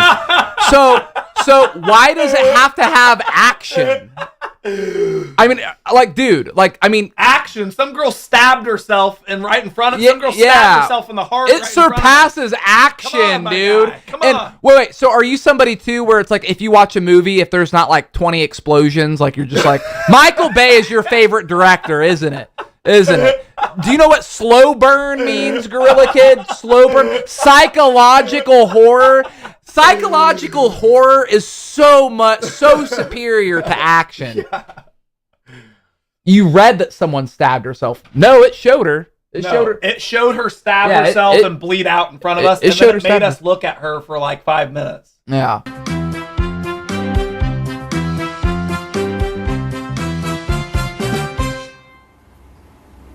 Let's talk about this now with the news editor for the video. Whoa! All right, guys, I got to get off of here. So I can let Bree go to the gym and do her thing, but I'm going to go through the rest of the donations. There's a moment you should check the game files. It will tell you have a nice weekend right before Yuri did that. Oh, wow. Thank you for telling me that, Dark and Death, right before I checked the game files. I don't think that didn't spoil anything. Thank God I did not look at the donations, because that was the biggest spoiler that anybody has. What is that? How does that spoil? Wait, read what he said again. Right before we got to that moment of checking the game files, Darkin was telling me to check the game files. Oh, I don't think that's really a spoil. I mean, he just said it is. It is. I don't look at that. I think you're good. You're good, Dark and Death. You're good. I don't think that's a spoiler. I was like, no, it is. It is. Thank you for the 5, Dark. That was a spoiler. Thank you for the 5, Dark and Death. Appreciate that. That was a spoiler. All right, calm down. It was a spoiler. Okay, calm down. I wonder what's creepier, this chick or the woodline breast. Spoiler. The one that only exists in testosterone-deprived squirrel boy mind. Bye, Hillers! about to get off of here, and I don't have to hear from you for another 2 days. Bye. Mark Timothy Moses has gifted a waffle member. Appreciate that, Mark Timothy Moses. Thank you, my guy. And Jeremy L007, thank Mark Timothy Moses on your way in, my guy. Just do me that one little favor. Do me that one little favor. All right, let's check the media share. Sorry, I'm rushing you guys. I just told Bri I was going to get off at 6 so she could go to the gym. I'm going to watch. God! What is your problem, my guy?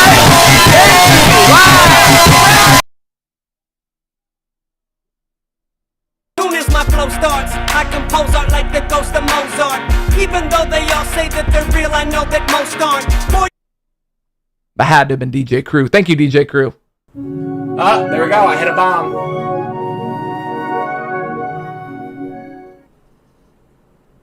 Thank you, JD Land.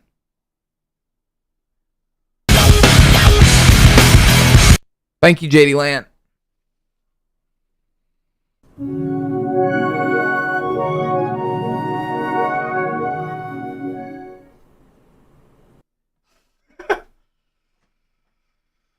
I can break these cuffs. You can't break those cuffs. He might be able to. If anybody could, it would have been that guy. I was actually waiting for them to break. All right, we're done here. Jack, come in. We'll play Cuphead.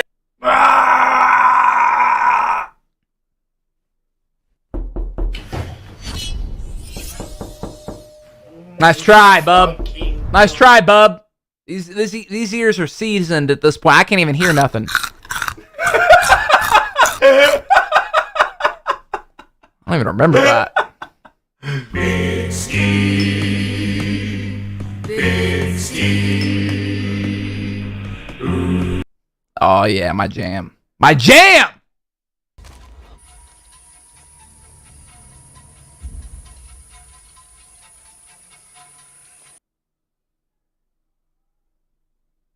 Wait! Yes! I've never. Why was Kiri's voice so loud on that? I don't know. Oh my god. I don't know. What the hell?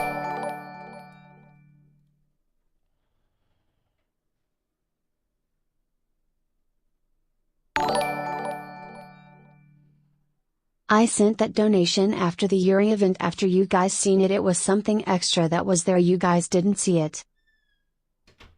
Thank you, Dark and Death. I know you were just trying to help Dark and Death. Yeah, I was thinking that too. We didn't even see what he was talking about, I'm pretty sure. He was talking about something different. But I know he was talking about something different, but it did kind of spoil. Spoiled what? Spoiled Checking what? the game files. Do you not understand that part? But thank you for the $5. Thank you for all the donations today, Dark and Death. Appreciate that, my guy. Thank you. Sorry, guys. I'm going to have to slip on out of here so I can give Bree a break.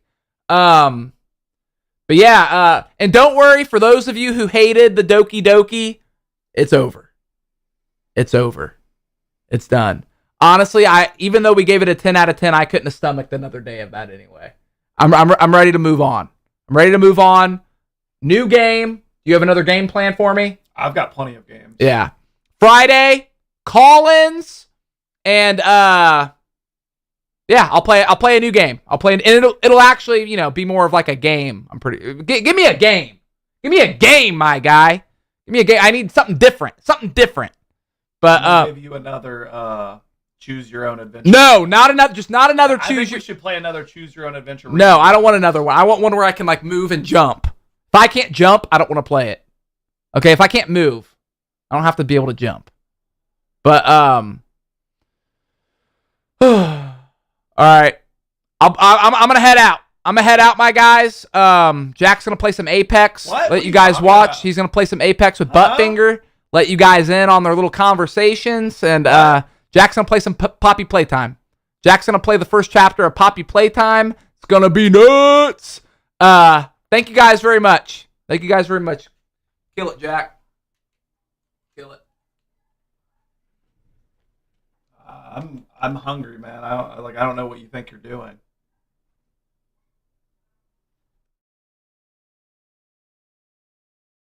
I guess Sabria can work out or whatever.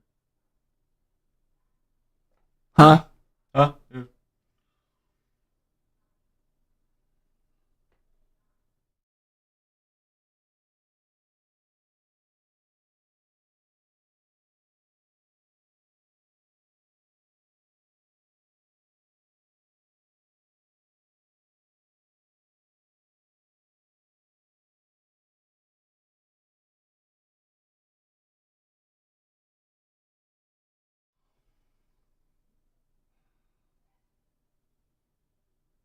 You just really want to get out of here, don't you? I could tell. You didn't even want to finish the game.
Oh, thank you.